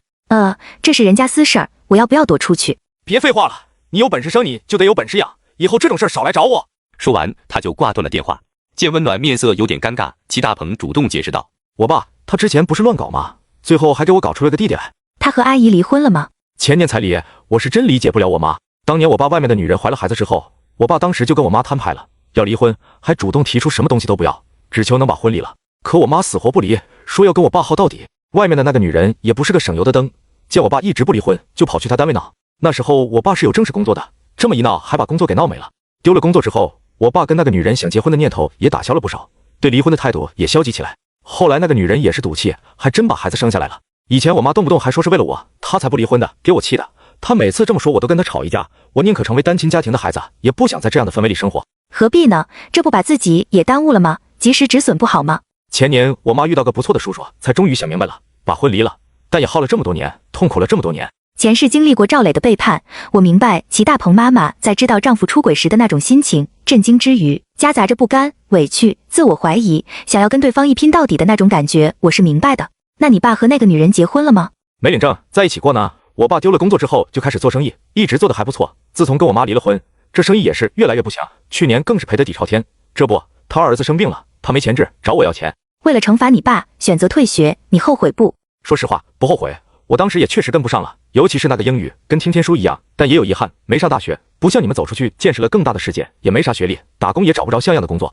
还真不是，你看你没上大学，自己当了老板，自由自在的。我们这些上了大学的，大部分都成了打工仔，拿个死工资，再背上房贷，这辈子也就这样了。平时吃火锅连毛肚都不舍得多点一份，还是你让我实现了毛肚自由。你可别安慰我了，不说我家这些烂事儿了，你怎么样啊？我之前听说你结婚了，上次咱们见着之后，阿姨去我店里买东西，跟我说你离婚了。我妈的行动力这么强吗？家里又没在装修，她居然以买东西为借口跑人家齐大鹏店里去说这个。对，离了，她在外面乱搞。那是得离，早发现也好，及时止损嘛。那你后面有什么打算？计划一直待在博城吗？没想好，也考虑回来。我奶奶年纪大了，想回来陪她，但是不知道回来能干点什么。听他这么说，齐大鹏脸上浮上喜悦之色。你要是真回来不嫌弃的话，你跟我一起干，这个店给你经营，利润咱俩平分。我可不懂经营，别把你好好的生意给搅和了。那你想一个你了解的领域，然后我入股，咱俩合伙。哈哈，那行，我好好考虑一下。接下来的时间就变成了齐大鹏的宣讲会，一直在夸集城的发展进步，讲这里的经商环境有多么好，家乡人民是多么淳朴善良。在他的描述下，温暖感觉不回来干点啥都是对着大好时机的错过。一顿火锅吃了2个多小时，等他们出去的时候，温暖看到有个男人一脸愁容的站在收银台边上。大鹏，这是哪位？你还挺执着，追我店里来了。我不是跟你说了吗？你要儿子的事儿你别找我，我没有义务管。原来是他爸。上学时候见过他爸几次，隐约还有些印象。我实在是不能把当年那个西装革履的男人和眼前这个穿着邋里邋遢的人对应起来。当年齐大鹏他爸因为有着比较有实权的正式工作，那叫一个意气风发，和我爸都属于2个阶层的。真的是应了那句话，亏妻者百财不入。也不知道那个一心要跟他结婚的小三现在后悔不后悔。本以为吊着个金龟婿，没想到没了平台带给他的光环，他实际上就是个再普通不过的男人。我不找你，我找谁？他是你亲弟弟，你不能不管。你不嫌丢人啊？我哪来的亲弟弟？你要是没饭吃了，你来这，我让人给你做饭，顿顿管饱。或者你病了要死了，我都管。但你要儿子的事儿我不想管，实在不行你就去告我，我不怕丢人，法院怎么判我就怎么办。你去告我吧，别在这废话了。让你见笑了呀。没事儿，家务事就是这样，我就先走了。本来应该送你回去的，但是这没事，我打个车10块钱的事儿，你快跟你爸谈正事去吧。行，等你下次回来，我做东约集成的同学出来一起聚聚。好。回到家刚准备睡觉的温暖收到了宋敏发来的消息。如风，这几天是不是很忙？怎么一直没联系我呀？忙的话不用回我哈。呵，这招欲擒故纵真管用，果然上钩了。温暖为了报复前世毁她人生的好闺蜜宋敏，在网上假装富豪故意接近她，没想到温暖还没使劲，宋敏就上钩了。如风，这几天是不是很忙？怎么一直没联系我呀？忙的话不用回我哈。呵，这招欲擒故纵真管用，果然上钩了。小敏，我最近很苦恼，所以没有联系你。怎么了，如风？我妻子在跟我闹离婚。我之前猜测过，以如风的条件，肯定不会是单身，所以即便对他产生了一些暧昧的情愫，也不敢奢望能和他有进一步的发展。但现在不一样了，他要是离了婚，不正好跟自己平等了，我也不用顾忌自己离过婚的身份了。为什么呀？你这么优秀，你妻子应该珍惜你才对啊。哎，三观不一致，他理解不了我为什么这么拼。那我真是不懂你妻子了，你这么努力，不也是为了给家人更好的生活吗？作为妻子，应该全力支持才对啊。温暖故意停顿了一会儿，没回话。如风，你还在吗？在，不好意思，看到你刚才那句话，我一个大男人居然哭了，心疼，抱抱你，心里的苦就跟我倾诉吧，我懂你。小敏，谢谢你，你怎么这么体贴？因为我也经历过。什么意思啊？我前夫也是不理解我，所以我们分开了。啊，我一直以为你单身，没想到你也离过婚。你介意吗？宋敏发完这句话又觉得不妥，立马又撤回了。呵，真逗，还挺迫不及待的。你对离过婚的女人怎么看啊？这不是问着了吗？我身为一位离异女性，能给你整篇论文出来。我觉得离过婚的女人是快宝，她们经历过一段婚姻，更加清楚婚姻的本质，也知道婚姻不是童话。如果选择再次走进婚姻，那一定是因为找到了精神上契合的伴侣。你说的太对了，如风，下一段婚姻我一定选择一个我懂他，他也懂我的人。是，我也是这样想的，不过可能需要一段时间我才能走出来，去面对下一段感情。毕竟我跟我妻子从恋爱到结婚，经历了这么多年。我对这个如风的印象更好了，如果他是一个能快速从上一段感情里抽离出来的人，反倒说明他是个冷血的人。你真是一个好男人，真希望能早点和你面谈，不只是谈工作，更想和你聊聊人生。如风，你现在在哪儿呢？我今早刚飞回博城，你在吗？不在，不过我下周2就回去了，周2晚上请你吃饭好吗？好，太期待了，我请你。我的原则是不能让女生买单。哇，你也太好了吧！真庆幸如风的准前妻有眼无珠，竟把这么优秀的男人拱手让给我。但我还没见过如风的照片，到现在只见过如风头像用的那张背影照片。之前聊天的时候没有聊到这么隐私的事儿，我也不好意思跟如风要他的正脸照片。看背影确实是个型男的感觉，但关于他的一切美好想象都是基于我的脑补，我得问他要一张照片。如风，我有个不情之请。你说。我想知道你这么优秀的男士和我想象的长相是否一致。还好我早有准备。在如风刚跟宋敏勾搭上的时候，温暖就找了一家评价非常好的网店，帮他 P 了好几张如风的照片。好啊，不过我平时不怎么拍照，我翻翻相册。等待的这2-3分钟对宋敏来说特别折磨，她的心都提到了嗓子眼。他会不会只是身材好，万一脸太丑了，我就要重新考虑要不要跟他有进一步的发展了。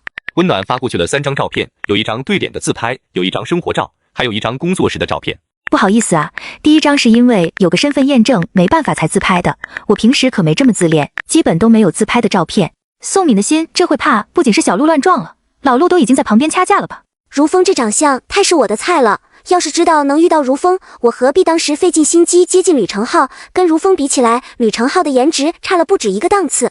宋敏一时有些心慌，不知道回复什么才好。温暖见对方正在输入，就耐心等着，等了3-4分钟还在输入。难不成这是写告白信呢？小敏还在吗？你比我想象的还要帅。谢谢夸奖，让我今晚的心情都好了起来。小敏，一个好哥们要请我吃夜宵去，咱们改天聊。好，那你别喝酒，照顾好自己。治愈情伤的最好办法是开始一段新恋情，看来这话还挺有道理，至少在宋敏这里是这样的。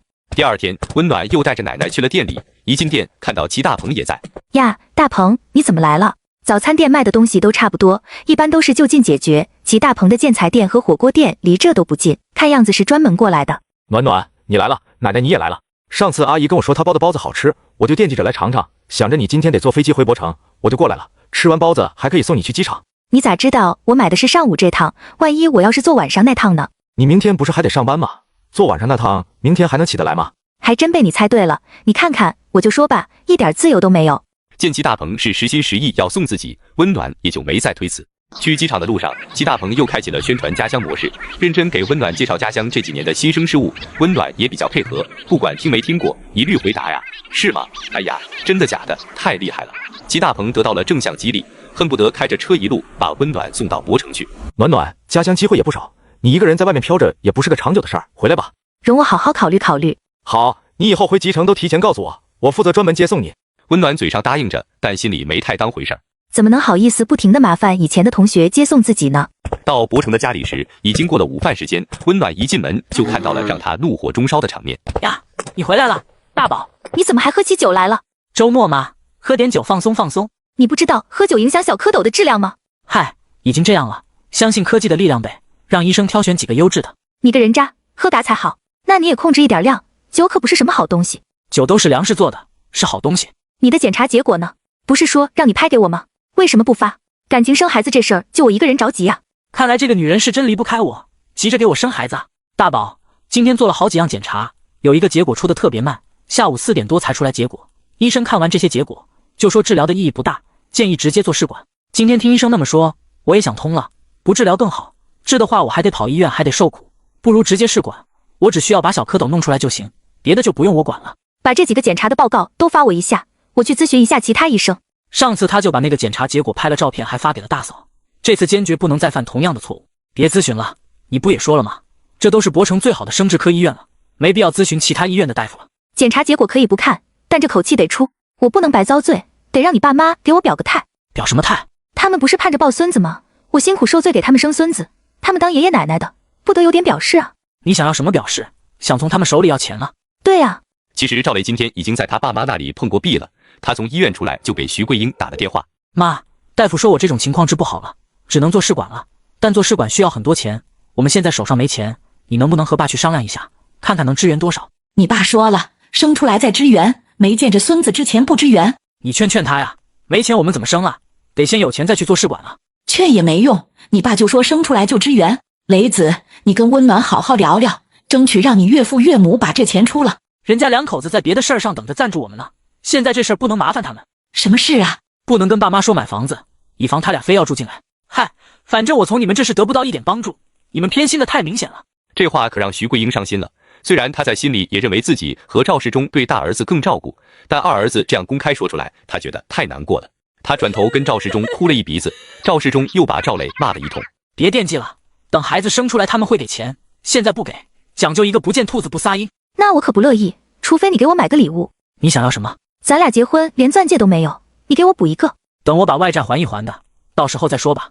温暖太困了，打算先放过他，没再说话，转身回了房间。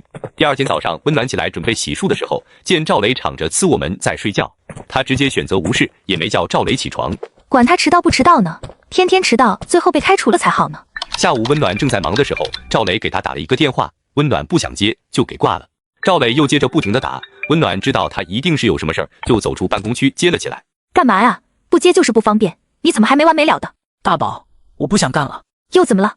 这帮傻叉都针对我。怎么针对你了？说我剪的视频质量不行，要给我降职降薪。最近沉迷打游戏，恨不得黑白颠倒，剪出来的东西能好才怪。我领导是一个有道德感的人，之前听说我出差时候乱搞就生气了，现在见我天天哈欠连天，还说我视频剪得一塌糊涂，更是看我不顺眼。那你是不是确实剪的视频不太行啊？行不行这种东西是很主观的判断，我领导认可的那些视频，我还认为像屎似的呢。赵磊可不认为自己剪的视频不行，相反，他一直很自负，觉得在这个公司上班就是屈才了，所以一听说要给他降职降薪，他都要气炸了。我本想拍桌子骂领导一通，然后潇洒地说一声老子不干了，但是我想到你说的得先保证工作稳定，以便后面贷款。现在我的经济状况这么糟糕，就指着你帮我翻身呢。即使真不干了，也得是在你同意的情况下，所以我想征求一下你的意见。大宝，我这活干的真是太憋屈了，再干下去我就要抑郁了。那你自己决定吧。温暖的回答让赵磊很意外，他以为温暖至少会训斥他一番。真的吗？那我要是不干了，你不会生气吧？我没有什么气可生，你上这个班我也没见着你一分钱，你不上这班也不会对我有什么影响。你看看你，这话听着就是生气的话。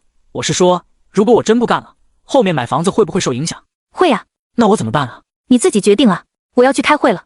你怎么不去死？如果赵磊辞职了，我后面就劝他去找他不擅长的工作，如果他不辞职，那更好，他肯定会破罐子破摔。赵磊最后选择接受降职降薪，他准备骑驴找马，等找到了更好的工作再辞职。这样的话，温暖应该也不会说什么，大不了买房子的事儿往后拖一拖，正好可以等到他家拆迁的事儿确定下来，直接一步到位买个更好的。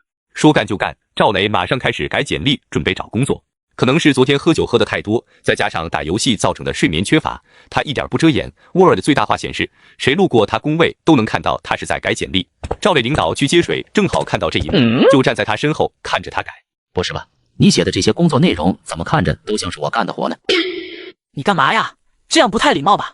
对呀，我也想说改新改简历，你这样不太礼貌吧？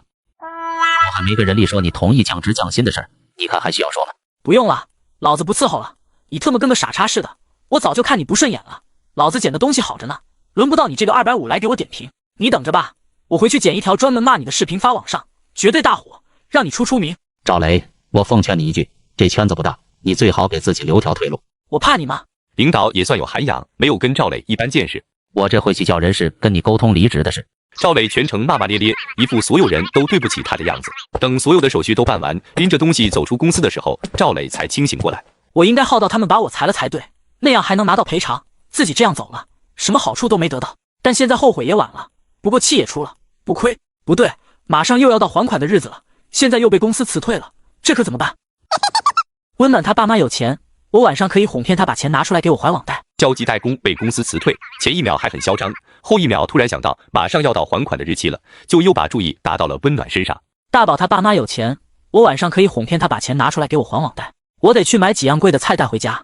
晚上温暖进了家门，看到了餐桌上的食物。呵，看来这是辞职了。他不动声色，等赵磊给他解释。大宝，我辞职了。我想了想，咱俩现在最重要的任务是要孩子，我打算好好在家照顾你一段时间，让你安心准备试管。真是狗嘴里吐不出象牙来，还能把辞职的理由说得这么冠冕堂皇。哟，那我应该感谢你才对啊。咱俩之间说什么感谢不感谢的？再说我本来干的也不开心，真的是一点脸都没有。虽然很感动，但你别把精力放在家里，赶紧找工作才是正事儿。歇的时间长了人就犯懒了。是，我一边照顾你一边找工作，都不耽误。温暖见人家话都说到这了，就没有再打击他，坐到餐桌边开始吃饭。毕竟难得赵磊大方一次。赵磊也明白自己的经济压力，那一屁股的网贷等着他还呢。吃完饭，他就开始联系以前的同事，想看看有没有人能给他介绍个工作。问了一圈，人家不是不理他，就是敷衍他说暂时没有合适的机会，以后帮他留意，没有一个办实事的。这些垃圾，平时雷子长雷子短的弄得挺亲切似的，真到用他们的时候，全他妈躲了。听说你今天在公司发飙了？你听谁说的？我们有个同行群，群里说的。雷子，说实话，估计你一时半会儿的不好找工作，等这个风波过去了再看吧。擦！为什么全世界都在针对我？我又没做错什么，只是受不了委屈，正常发泄一下而已。不知道这些人会把我传成什么样。你把我拉群里一下。别了吧，雷子，大家说话很难听，你进了群肯定受不了。赵磊再怎么央求，对方也不同意，他只好放弃。晚上，赵磊正坐在床上刷着招聘软件，赵伟给他打来电话。这回打电话，怕是要让我给他还钱，不能接。但赵伟很执着，一个接一个不停地打过来。赵磊也怕是家里有什么急事，最后还是接了起来。怎么这么半天才接？急死我了！有事儿吗？废话，当然有事儿，你赶紧把钱还我。出什么事了？我跟别人打起来了，把人打伤了，得赔钱。你大嫂怀着孩子，我不能让她知道这事儿。我此时的处境都是屋漏偏逢连夜雨，不过我也想开了，只要我豁得出去，别人也不能把我怎么样。我现在没钱。我是让你还钱，不是跟你借钱。我知道啊，我就是说我没钱还你。那你想办法呀。你自己想想办法吧。赵磊说完就把电话给挂了。赵伟气得又不停地打过来，赵磊直接把他拉黑了。赵伟的电话也提醒了我，马上又要面临新一期的还款，现在钱还没有着落，我现在唯一的希望就是温暖了。大宝，我跟你商量个事儿。大宝，你现在给爸妈打个电话，问一下他们的钱到底什么时候能拿出来，我不能再等了，窟窿越来越大了，这样不行啊。赵磊大有一副你如果现在不打电话我就不走了的架势。他没有那么大的胆量把我怎么样，但如果把他逼急了，说不定他会采取一些下三滥的办法对付我。确实是窟窿太大了，但我爸妈的钱不到万不得已不能动，动了咱们可就翻不了身了。那现在怎么办啊？马上又要还下一期的贷款了。我倒是有个主意，不知道你愿不愿意试试。什么主意？你去找宋敏。找他干什么？我听说他现在混得风生水起的，前一阵子还去泰国旅游来着。如果是前一段时间，我绝对不会把主意打到女神的身上，但现在我太缺钱了，顾不上在女神面前维护形象了，那我怎么跟他开口啊？他不是你亲戚吗？怎么开口不行？要不这样，你就说咱俩要做试管婴儿，现在急用钱，跟他说短期倒腾一下，会尽快还他。这倒也是个好主意。上次宋敏联系我，建议我尽快让温暖怀上孩子，我觉得倒也是可以跟宋敏开口试试。行吧，我去问问。但是大宝，除非中彩票，不然我感觉我欠的这些钱指着我自己是真还不上了。你赶紧想办法吧。你先跟宋敏说说试试呗，万一他愿意免费赞助你呢，不是更完美吗？人家凭什么免费赞助我呀？就凭是他撮合的咱俩啊，他不得负责售后啊。赵磊回了房间后，回想起跟宋敏相处的过往。以前我怎么没觉得，现在细想想，自己可不就是人家说的备胎吗？钱没少花，最后连女神的手都没牵到过。当时如果不是宋敏给我介绍了温暖，说不定我还有机会认识更有钱的女人，就不用像现在这样，为了一套还没有眼的房子跟温暖点头哈腰的。人在不顺的时候，就愿意把责任往别人身上推卸。以前我对温暖还是很满意的，现在对她越来越不满了。都是宋敏，她就是我现如今不幸的重要源头，我得跟她当面沟通一下。小敏，有重要的事找你，你方便见面吗？过了老半天，宋敏也没回他。赵磊也不像以前那样，为了等女神的微信，捧着手机不敢放下，就怕万一错过。他直接给宋敏把电话打了过去，电话快要自动挂断的时候，宋敏才接。怎么了？没看着我发的微信吗？赵磊从没有这样跟我说过话，看来是发生了什么事情。我刚才在洗澡，雷子没顾上看手机，怎么了？哦，我有事找你，你方便见面说吗？什么事儿？怎么还得见面说？比较重要的事儿，见面说比较好。是不是跟温暖有关？上次答应他在同学们面前澄清，但借着出差没去解释，也没再联系温暖。此时突然被赵磊这么神秘兮兮的一说，宋敏也有点紧张。好，那你说个时间和地点。就现在吧，去你家附近随便找个地方。我明天才出差回博城，改天吧。那就明晚。明天是周二，是跟如风见面的日子，我盼了好几天，我怎么可能为了这个凤凰男放如风的鸽子呢？明晚我有事儿了。以前这种情况经常发生，宋敏会用各种理由拒绝他见面的请求，这次赵磊也理解为是在搪塞他。就明晚吧，顶多占你10分钟，就能把事情说完。宋敏想了想，答应了下来，告诉了赵磊一个地点。我已经跟如风约好了见面的时间和地点，不能给如风留下不靠谱的印象，得赶紧告诉他。如风，我明天可能会晚到10几分钟，你明天也晚一点到哈。温暖看到微信，先去问了下赵磊跟宋敏沟通的怎么样。你跟宋敏联系了吗？约好了明晚见面。本来计划周二晚上告诉宋敏自己突然有事儿，没法赴约，没想到赵磊来了个神助攻。没问题，小敏，我愿意等你。雷子，如果明晚宋敏不答应借钱，你怎么办？他不想借就不借嘛，就像你说的，咱俩生不出孩子，他一个介绍人，他不得负责售后吗？对呀，我最近也感觉自己能力有限，没办法帮你。你要是找一个家里条件好的女人，人生早就跟现在不一样了。之前宋敏向赵雷介绍温暖的时候，也确实夸大了温暖家的经济水平。可说呢，当时宋敏非跟我说你家里巨有钱，结果你爸妈就是开了个早餐店，能有多少钱？结果咱爸妈挣的都是辛苦钱，哪有他说的那么夸张？虽然不穷吧，但也不至于巨有钱啊。听到这话，温暖突然想到了一个既能对付赵雷，又能对付宋敏的计谋。温暖为了报复前世毁她人生的好闺蜜和前老公，她想出了一个一石二鸟的好计谋，打算让这两个人渣狗咬狗。说实话，雷子，宋敏虽然是你家亲戚，但我感觉他对咱俩是一起骗。他把你形容的特别极端，最开始介绍咱俩认识的时候，把你形容的特别好。后来咱俩开始谈婚论嫁的时候，他又开始讲你的坏话。讲我什么坏话？说你其实只是个子长得高，五官太普通了，说完全没长在他的审美上，还说你家里人又懒又奸，说谁嫁进你们家谁就是跳进了火坑。雷子，真的，要不是我跟你相处的那段时间了解到你有多好，我听宋敏那么说，估计早就动摇了。那他这是图什么呀？介绍咱们认识了，又开始搞破坏。我自己猜测，他是不是后悔介绍咱俩认识了？是不是因为你疏忽了他，他从你这得不到好处了，所以后悔了？我之前还真是没少给宋敏花钱，真搞不懂你们这些女人。所以你明天打算怎么办？跟他撕破脸吗？我看他发的微博，感觉他最近应该是恋爱了，发的全是酸溜溜的话，要不你从这个方向想想办法。他倒是过得挺潇洒。温暖见他的状态，知道明天有宋敏好过的，就不再多说话，让赵磊早点休息。第二天，宋敏更是前所未有的主动，从早上开始不停地给如风发微信，实时汇报自己的行程。如风，我现在去机场了。如风，我快登机了。如风，我现在的心情既激动又忐忑。温暖着急赶稿，宋敏一条接一条的发微信，不回还显得不礼貌，回还耽误工作，所以他在网上找了个聊天软件，宋敏发一句，他就复制到软件里，再把软件生成的回复粘给宋敏。在这复制粘贴的过程里，温暖觉得自己恶心人的技能都得到了提升。晚上，赵磊提前到达了约定的甜品店，等着宋敏，还根据宋敏喜欢的口味点好了饮料。宋敏也准时来了，他还特意打扮了一番，他认为如风应该是喜欢这种风格的女人。但宋敏没想到，自己精心打扮的样子不仅对如风的胃口，更是让赵磊的眼神都变得色眯眯了。哟，这是哪位大美女啊？我的面子也是不小，为了见我下这么大功夫打扮吗？找我有什么事儿？你对我是越来越不客气了呢，连个称呼都没有了。你这不是已婚了吗？叫你叫得太亲切多不好，得避嫌啊。你是真能扯呀！找我有什么事儿？找你借钱。找我借什么钱？我跟温暖要做试管婴儿，没钱做，你身为介绍人，不得帮帮忙吗？听到这话，宋敏的大脑立马飞速运转起来。谁有问题？这个重要吗？不管谁有问题，结果都一样得试管。重要啊！如果是温暖有问题，你应该让他跟他家里要钱，他家里就他这一个孩子，肯定愿意掏这个钱。如果是我有问题呢？如果是你有问题，那就再想想办法。可说呢，这不找你来想办法了吗？你帮我想想，有什么办法？你可以先试试跟温暖商量啊，是你俩的孩子，他应该也愿意出钱吧？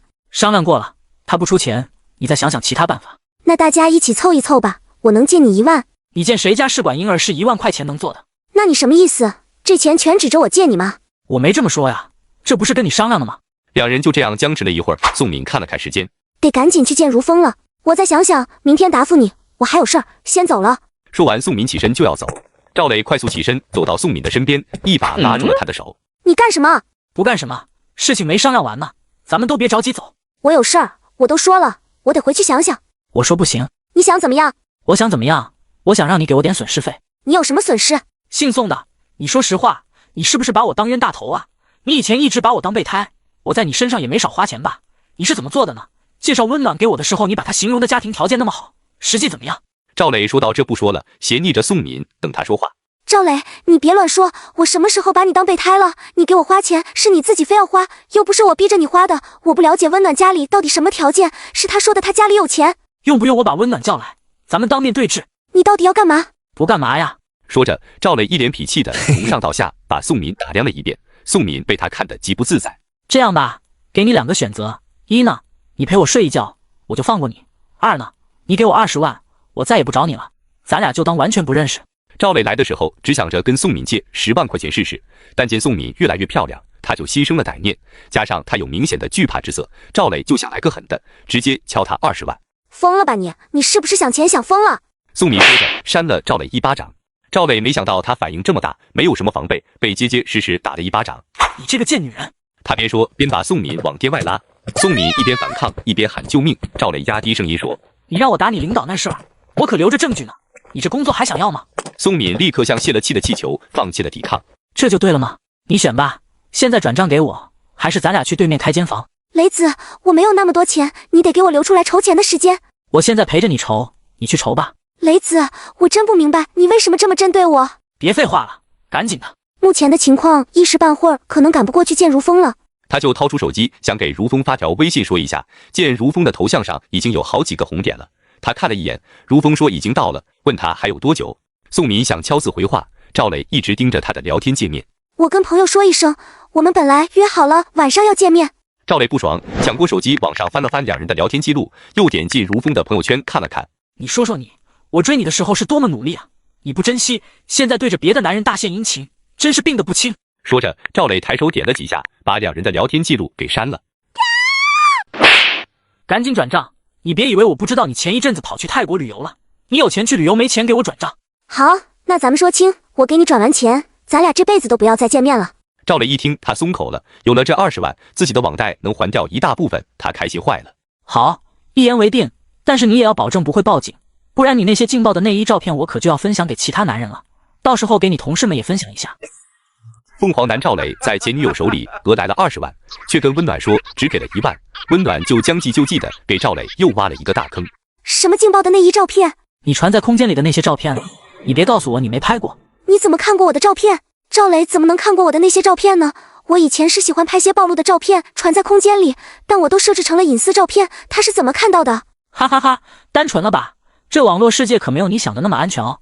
你怎么不存在硬盘里，非要蠢到发在空间里？这人渣！我对自己的身材十分满意，只是拍了想留着当纪念，记录下年轻时候的美好，没想到居然被这个人渣盯上了。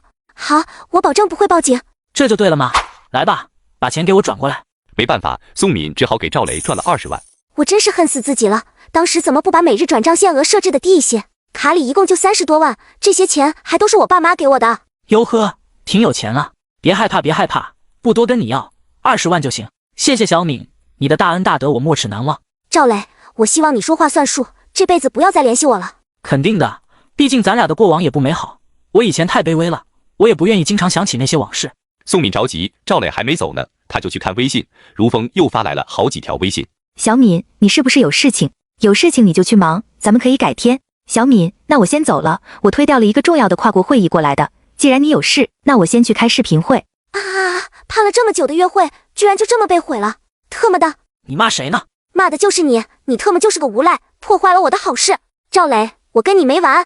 赵磊往宋敏面前凑了一步，宋敏吓得赶紧退后，心里也后悔刚才不应该逞口舌之快。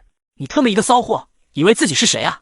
你别以为我看不出来你着急要干的是什么事儿，你不就是勾搭上了一个有钱人吗？也好，你认识有钱人，对你对我都好，你赶紧联系你的王老五吧，我等你的好消息。说完，赵磊潇洒地转身离开了。赵磊，你给我等着，我要把你从我这拿走的20万，还有今晚受的这些屈辱都还给你。如风，对不起，我这突然出现了意外情况，你已经走了吗？你现在在哪儿啊？要不我现在过去找你吧。他发完信息，站在原地等了好长一会儿，如风没有任何回答。看来如风被我爽约生气了，都怪赵磊。如风，真的是不好意思，等你方便的时候回个话好吗？等了半天，如风依旧是没有回音，宋敏没办法，只好先回家。赵磊有钱的第一件事是去喝酒，小烧烤、小啤酒都搞起来，正吃得开心。温暖给他打电话，问跟宋敏沟通的情况。这个女人真是铁公鸡，不对，铁母鸡，大吵了一架，给了我1万块钱。温暖能听到赵磊吃饭的背景音，还有服务员上菜时20个羊肉串之类的声音。如果只有1万块钱的话，他肯定不会舍得去吃烧烤，看来是没说实话。他最后情绪怎么样？情绪还好吧，就是不太想给钱，最后还骂了我几句。你有什么反应？不会是默默收下他的辱骂吧？怎么可能？我今天可算是让他见识了我的脾气。雷子真棒。很晚的时候，温暖才给宋敏回了微信。小敏，我那个会议比较重要，再加上等不到你的消息，只好无奈先走了。我对这次见面很重视，没想到最后是这样的情况。对不起，我有点突发情况，才没能准时到场。什么情况？需要帮忙吗？是一个爱慕我的人，追了我很多年，今晚意外见到了，他纠缠不清，耽误了时间。你把那个爱慕者的信息给我，我来摆平。谢谢你，如风，先让我自己试着解决看看，如果我处理不了，再麻烦你出手。好，你大胆去处理，有任何不好的后果都由我来兜底。小敏，我现在很需要一个人帮我，我这边有资源有渠道，就是急需一位懂媒体的专业人士，你恰恰符合，不如辞职跟我一起干吧。这话真是说到我心坎上了，这2年我本来就惦记着辞职创业呢，只是没有合适的机会。如风的提议让我觉得看到了光明的未来，跟如风一起做事情，想想都开心。如风，谢谢你对我的信任，不过我不太确定我是不是你想找的那个人。温暖看到这句话，忍不住在心里给宋敏点了个赞，真是一语双关。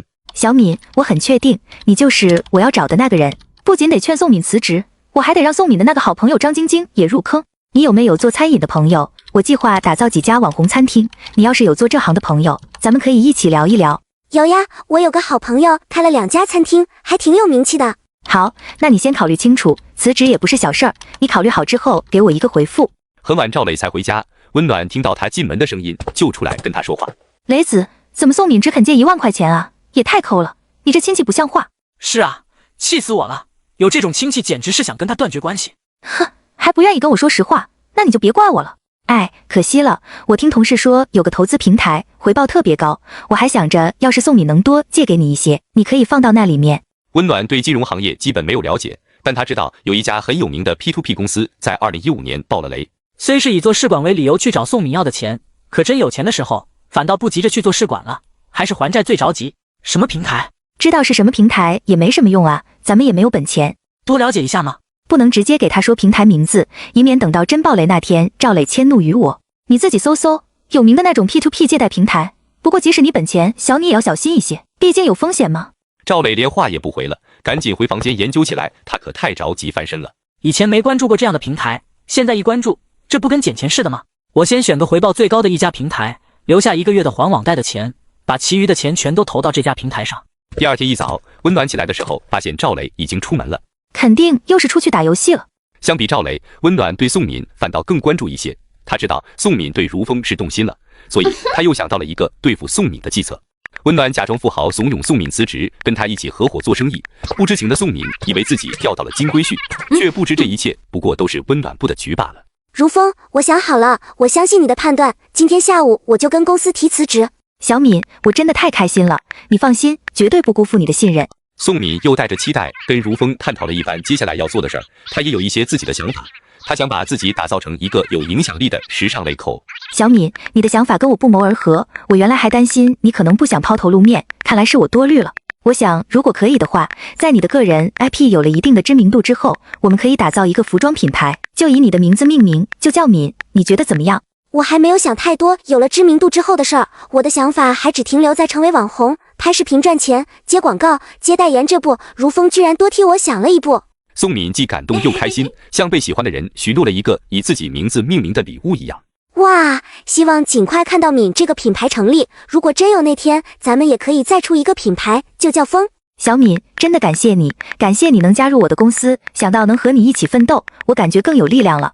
宋敏不知道收藏了多少个害羞的表情，这一会儿功夫接连发了2、3个害羞。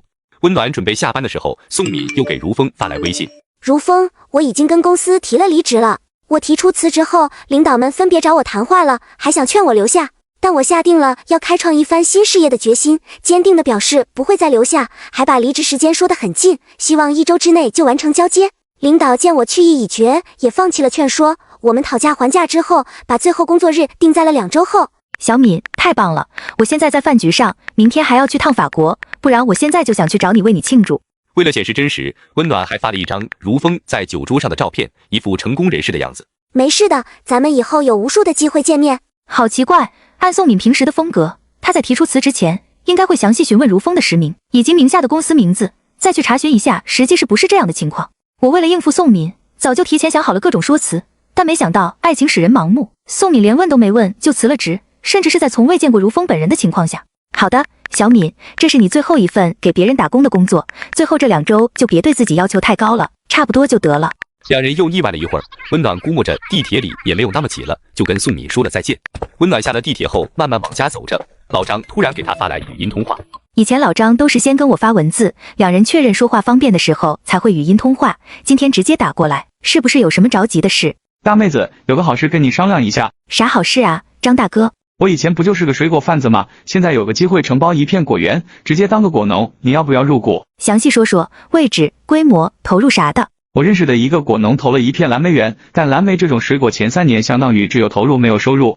这个果农只坚持了1年就没了耐心，想转让出去。但以我对水果种植的了解，我觉得这个区域以及这个果农前期选择的品种都非常合适。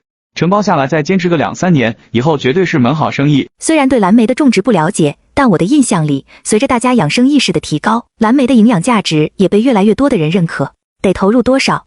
在100万出头，我手上有60多万，如果你跟我一起投的话，根据你的意愿，我们俩还可以再商量投资的比例。那这样，张大哥，你差的那些钱我来出，但我肯定没有时间跑去参与种植、管理，所以利润分配咱俩再详细商量。好，我这周末去趟博城，咱俩当面商量。好的好的，还是见面详聊一下比较好。温暖走到客厅，听到赵磊在次卧跟徐桂英视频，门半掩着，两人的对话清清楚楚的传了出来。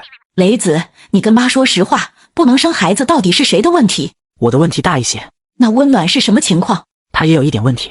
要我说呀，这个温暖也没什么好的，长得也不出彩，瘦得跟个麻杆似的，连你大嫂都不如，还不如离了。妈给你重新介绍一个，我就说他不可能没有问题。生孩子这事儿上基本都是女的问题大，你岁数也不小了，别跟他浪费时间了。他生不出来，咱就换个人生。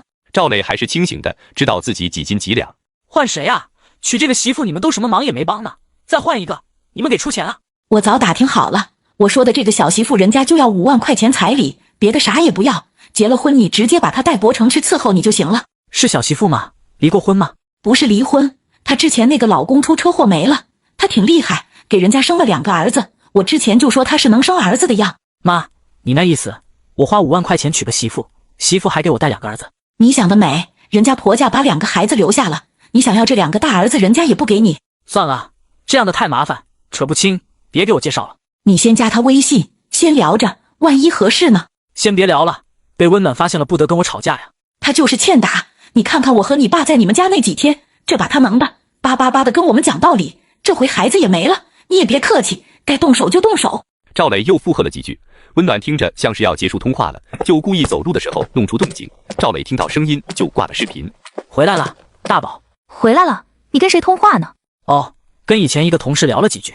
哦，能给介绍工作吗？没有，就是随便瞎聊。大宝，还有事儿？本来想跟他说说这个月还网贷的事儿，但最近总是在他这吃闭门羹，算了，没事儿，我出去吃点东西。说完他就转身走了。我前世的死，徐桂英是最直接的凶手，但我对她的恨远没有对赵磊的恨意大。我一直想的是把赵磊搞垮，就是对徐桂英最大的报复。但是今天他们母子俩的通话，我改变主意了。既然这个钱婆婆坏到了骨子里，那就直接连她一起对付吧。徐桂英得知儿子不能生育后，却不愿意承认，又把锅甩给了温暖，还扬言要给赵磊重新找一个能生儿子的女人。没想到两人的对话全被站在客厅的温暖听到了。温暖打算好好收拾一下这个钱婆婆。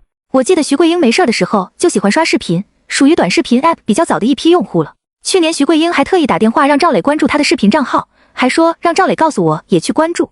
看来是时候跟徐女士来一场游戏了。温暖下载了徐桂英用的那个 app， 注册了一个账号，性别选了男。我记得前世看过新闻报道，有骗子把自己的账号包装成男明星的样子，再去骗中老年妇女，有不少人上当受骗，损失了钱财。那用这个方法来对付徐桂英吧，要让她晚节不保。温暖先去搜了一下赵磊的账号，在他的关注列表里找到了徐桂英。他的账号名叫桂花飘香，这名还挺徐桂英的。看来徐桂英平时发视频发得很频繁啊，今天吃了什么，去了谁家，买了什么之类的，都会发一条视频啊。温暖翻着徐桂英喜欢的视频，发现她最近应该是特别喜欢一个叫王振海的男明星，转发了好多条他的视频。我记得这个王振海今年40多岁，屏幕前的形象总是一副儒雅的样子，没想到徐桂英喜欢这挂的。行，这回有方向了。温暖把自己的账号包装成是这个男明星小号的样子，他也转发了几条王振海的视频，转发语都是谢谢支持，感谢关注，还去关注了几个娱乐账号，又转发了几条娱乐账号的视频，弄出一副业内人士的样子，还逐一点评了几句。跟宋敏演戏的时候还得注意节奏，跟徐桂英完全不用，只给就行了。温暖先关注了徐桂英的账号，又给她发了条私信，感谢您对我的关注与支持。本以为至少得明天才能得到徐桂英的回复，没想到徐桂英直接秒回。你是王振海？你真的是王振海吗？对，是我，这是我的私人账号。妈呀，我太幸运了，居然能被你关注。我特别喜欢你，你演的每部戏我都看过。你真是全天下最完美的男人。呵，钱婆婆这追星的架势可真不输现在的年轻小女孩。谢谢，非常感谢，能得到您的关注与认可，我非常荣幸。王振海的一条私信换来徐桂英5、6条回复，翻来覆去就那几句话，全是我特别喜欢你，你太帅了之类的。预料到对手菜，但没想到这么菜，给我都弄得不知道在说什么好了。谢谢你的关注，桂花飘香，不知道你本名叫什么？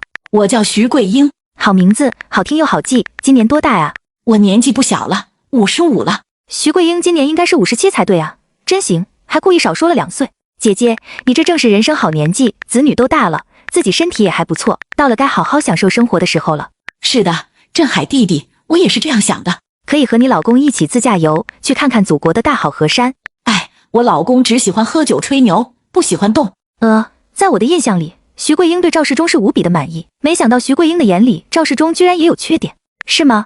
那你岂不是跟他没有什么共同语言？在王振海的引导下，徐桂英把这些年对赵世忠的不满都表达了出来。我老公根本就是把我当保姆用，对我没有一点关心。这么些年，要不是看在2个儿子的份上，我早就跟他离婚了。可能是温暖比较会引导，徐桂英以前都没发现自己对老伴有这么多意见。她正跟王振海聊得兴起呢，赵世忠突然走了过来，去给我炒盘花生米，我要喝2杯。徐桂英虽然很生气，但她却不敢反驳。你怎么搞的？好好的花生米怎么给炒成这样？我炒不好，你自己炒去啊！赵世忠都懵了。一向顺从的老婆子，今天这是怎么了？最后，他就着一块咸菜疙瘩喝了2杯。徐桂英看到他这个样，还拍了张照片发给了王振海。振海弟弟，你看看，这就是我老公，家里的事儿他什么也不管，就知道喝酒。我这些年真是苦啊！温暖看到照片都快笑死了。赵世忠对着块咸菜疙瘩都能喝得一脸享受，也真是会过日子。桂英姐姐，你真是不容易，你这些年是怎么熬过来的？以后弟弟心疼你。温暖发这句话的时候，自己都觉得害臊，太肉麻了。但徐桂英很受用，简直是找到了灵魂伴侣。王振海在他心中的地位直线上升，目前仅次于他的2个儿子。振海弟弟，你要照顾好自己，希望有机会能和你见面。好的，桂英姐姐。刚才徐桂英说的那些话，感觉劝他离婚可比劝宋敏离职容易多了。赵磊很晚才回来，带着一身酒气。大宝，我回来了。回来就去睡觉啊？找我干嘛？我一个以前的同事联系我，他现在弄了个公司，帮别人收债的，问我要不要一起干。以前怎么没听过这种公司？怎么感觉听起来带着点在道上混的味道？要是去干这个的话，就不能经常在家了，所以我想着跟你商量一下，看看你同意不同意。这活靠谱吗？人家为啥找你啊？看我壮实呗，适合干这个。行吧，那你注意安全啊。没事儿，放心吧。第2天，赵磊就去了前同事的要债公司报道。环境比他想象的还要简陋，就是一个居民楼里的小开间，根本没有办公环境可言。同事叫刘虎，相当热情地迎接了赵磊。雷子啊，哎呀，咱这公司就需要你这文化人的加入。雷子，我说让你带着身份证过来，你带了吗？带了。刘虎花言巧语一番洗脑，最后带着赵磊去注册了一家公司，法人就是赵磊。怎么这么顺利啊？需要的资料已经提前准备好了，所以办得快。中午，刘虎请赵磊吃了顿饭，吃完饭告诉赵磊最近没有什么活，让赵磊回家等信儿，有活的时候再联系他。赵磊在回家的地铁上才清醒过来，他赶紧掏出手机去搜当法人的风险，越搜越怀疑刘虎是给他设了个圈套。一顿人均50块钱的午饭就让我当了法人。反应过来的赵磊又折回刘虎的公司，走到门口就听到刘虎和另外2个男人正在聊天。徐桂英在背后蛐蛐温暖，被温暖听到后，他就假装明星，故意接近徐桂英，为的就是离间徐桂英和赵世忠的关系，让他们狗咬狗。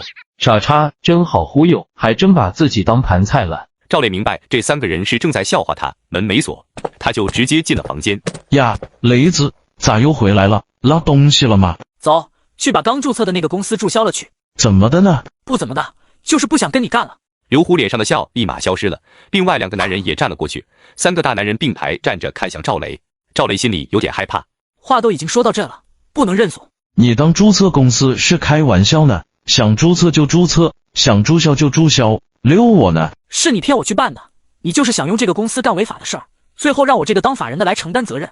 我现在明白过来了，我不干。你是不是对骗这个字有什么误会？我怎么骗你了？身份证是不是你拿出来的？去注册是不是你签的字？完蛋了，今天是遇到了一个劫难。行了，咱们也别废话了，报警吧，听警察怎么说。刘虎向另一个男人使了个眼色，那个壮硕的男人一把抢走了赵磊的手机。温暖晚上到家，差点没认出来赵磊。这脸肿得跟猪头似的，看样子受了不少苦，哈哈。你这是怎么了？上次被谭博打掉牙的事儿，我犯傻如实告诉了他，他吵架的时候还拿这事嘲笑我，这次坚决不能给他说实话。见义勇为来着，对方人太多，我没打过人家。什么情况？报警没有？没报，人跑了。怎么能白吃这亏？你跟我说说到底是怎么回事，咱们去报警。现在到处都有监控，你要是站里就不怕。算了，不纠结这些了。新工作怎么样？那个公司靠谱吗？不怎么样，像是个骗子公司，不干了。赵磊的语气已经临近不耐烦的极限了。温暖不再多问，但心里窃喜，这喜悦无处发泄，只好转身又开门出去。必须得吃顿好的庆祝一下。赵磊在家里一边喝酒一边郁闷，被刘虎他们给打了一顿，还逼着我录了一段视频，逼我承认是自愿当这个法人的，感觉自己这辈子都没有这么窝囊过，真是想跟刘虎拼了老命来个鱼死网破。但是1对3，我就是真有这个勇气，对方也不会给我拼命的机会。不行，这口气我咽不下去，我一定得让刘虎付出代价。这个法人也是真不能干，指不定哪天给我爆个大雷，我就完了。但我除了有刘虎的微信和手机号以外，并不知道刘虎的其他信息，去问问以前的同事吧。不行，这样会打草惊蛇的。最后，赵磊决定从明天开始去刘虎的那个办公室外面蹲点，摸清刘虎的行动规律。至于摸清之后具体要做点什么，我还没有想好。总之先摸清就对了。温暖找了个饭店，自己美美的吃了一顿。期间，徐桂英给王振海发私信倾诉这一天的想念。我也很想念你，桂英姐姐。姐姐今天都忙什么了？怎么这么晚才联系我呀？徐桂英先是吐槽了一顿赵世忠，接着又开始吐槽李占春。我这个大儿媳妇太不知道感恩了，我一天3顿饭准时做好，她不仅连一句谢谢都不说，还经常给我脸色看。姐姐，你需要改变自己，让你们家这些白眼狼知道你不是好惹的。怎么改变了？你先要打扮自己，把自己收拾得漂漂亮亮的，家务活能不干就不干，已经这么大岁数了，该让儿子儿媳妇承担了。老伴也不要多说话，毕竟思想层次不一样，冷落他。温暖这些听起来很爽，执行起来存在困难的方法，还真被徐桂英听进去了。下午，温暖写稿子写得正犯困的时候，徐桂英给王振海发了一张照片。温暖一看照片，立马跪意全无，彩虹屁一顿吹，把透着喜感的徐桂英夸成了天仙，说她这个形象进军影视圈也没有问题。哎呀，振海弟弟，也就你觉得姐姐好看？我那老头子刚才问我是不是吃错药了。姐夫那是害怕了，怕你发现自己有多美之后不想跟他过了。我早就不想跟他过了。徐桂英为了显示自己受欢迎，不知是真是假，还讲了一段近几年犯的桃花，说村里有个常年不在老家的男人，过年时候回来见到他，被他迷住了，想带他私奔。温暖来了兴趣，引导徐桂英说出了那个男人的名字。具体一点，总比捕风捉影要更让人信服。温暖刚到家就接到一个陌生电话，对方自我介绍叫刘虎，问他是不是温暖。我不认识什么虎啊狼啊的。温暖以为是诈骗电话，直接给挂了。对方再次打了过来。你是温暖吧？赵磊拿刀把人捅伤了，你想怎么解决？我之前还猜测是不是因为赵磊被打了，他想报复，但我没想到他胆子还挺大，直接动刀了。赵磊想怎么解决？现在不是他想怎么解决的事儿了，是看你想不想让他坐牢了。要不是怕对方开着免提，被赵磊听到不方便以后演戏，我还真想回答，不仅想让他坐牢，还想让他这辈子都出不来。你详细说一下。他拿刀堵我兄弟为了救我被他把胳膊划了好几个口子，这属于持刀故意伤人了。如果走官方途径，他得判刑。那您的意思是怎么办呢？我也听以前的同事说了，赵磊现在混得不怎么样，我也拨了你们，就10万块钱，咱就不进关了。温暖说想跟赵磊通个话，刘虎怕他们串通，没同意，只开着免提让温暖确认了一下，赵磊在他们手上。给你充足的时间，到明天这个时候，见着钱就放人，见不着钱就报警，这就是我电话，随时联系。刘虎这办事风格挺好，比上次仙人跳的那波靠谱。既然不让赵磊跟我商量办法，那我就按自己的办法来吧。凤凰男赵磊被同学刘虎忽悠，当上了公司的法人。发现后的他准备报复刘虎，但没想到还没开始报复呢，就被对方发现，还被反咬一口。打电话给温暖说赵磊捅伤了自己的兄弟，如果不拿钱就把赵磊送进去。给你充足的时间，到明天这个时候，见着钱就放人，见不着钱就报警，这就是我电话，随时联系。刘虎这办事风格挺好，比上次仙人跳的那波靠谱。既然不让赵磊跟我商量办法，那我就按自己的办法来吧。温暖打通了李占春的电话。怎么了，暖暖？大嫂，赵磊出事了，你和爸妈在一起吗？出了什么事儿？你把爸妈喊过来一起说。怎么了？爸，赵磊拿刀把人捅了，人家现在把他关起来了，问咱们是想用钱解决还是想进关。怎么回事啊？赵磊不是不讲理的人啊，怎么会拿刀捅别人？一定是对方把他逼急了。那个人是赵磊以前的同事，两人最近联系多起来了，应该是沟通的时候有了过节吧。他们要多少钱？要30万。温暖说完这话，手机里一片沉寂，他一度怀疑是不是对方挂断了，还确认了一下没断。喂，那个什么，如果经关的话，有什么后果？经关的话，赵磊这属于持刀故意伤人，可能会判刑。那样的话，就有案底了，这辈子都有这个犯罪记录了。那可不行啊！我雷子上了这么些年的学，好不容易有了出息，可不能让他有这个记录。必须30万吗？少一点行不行？不行，我反正是没谈下来。要不你跟他们再聊一下吧。也不知道赵世忠是怎么想的，直接拒绝了温暖的提议。你手上有多少？啥？你手上有多少钱？哦，我手上没钱，不然也不会给你们打电话。1分钱都没有吗？对，1分钱都没有，一直用的信用卡。你看看你，过日子怎么一点计算都没有？嗨，你也别说我，你儿子还不如我呢。他们最迟什么时候要？我得再想想。你想吧，他们说明天这个时候见到钱就行。也别都指着我，你也想想办法。我想不出来办法，你们把儿子教育成这样，让我想什么办法？赵磊又不是我儿子。说完，温暖就挂断了电话。找的这是个什么东西？没大没小，生不出孩子就算了，连做人的基本礼数都没有。哼，你老公上过大学又怎么样？还不如我老公省心呢。徐桂英的哭声更大了，既心疼儿子现在在别人手上，又心疼儿子找这么个糟糕的媳妇。你他妈把嘴闭上，哭什么哭？你看看你把你儿子教育成什么样子了。赵世忠没办法骂温暖，只能骂自己老婆。温暖故意在这个时候给徐桂英发了好几条私信。姐姐，今天心情怎么样？在忙什么呢？怎么不理弟弟啊？到第二天早上，徐桂英也没回王振海的私信。这一家子人应该是乱套了吧？温暖猜的确实没错。赵世忠先是在家里发了一通疯，发完疯后还是决定忍痛救子。李战锤以前并不知道公公婆婆这么有钱，现在一听说要拿30万出去救老二，他先不干了。明天一早就去银行把定期存款取出来，顾不得利息不利息了。徐桂英虽然也心疼这些钱，但二儿子是她的骄傲，骄傲要是没了要钱有什么用？要不咱们现在就去吧，早点弄利索了，雷子能早点回家。不行，凭什么把这么多钱花在这种事儿上？再说了，这钱是不是有赵伟一半？凭什么都花在赵磊身上？你这是什么话？我还没死呢，我的钱怎么就有赵伟一半了？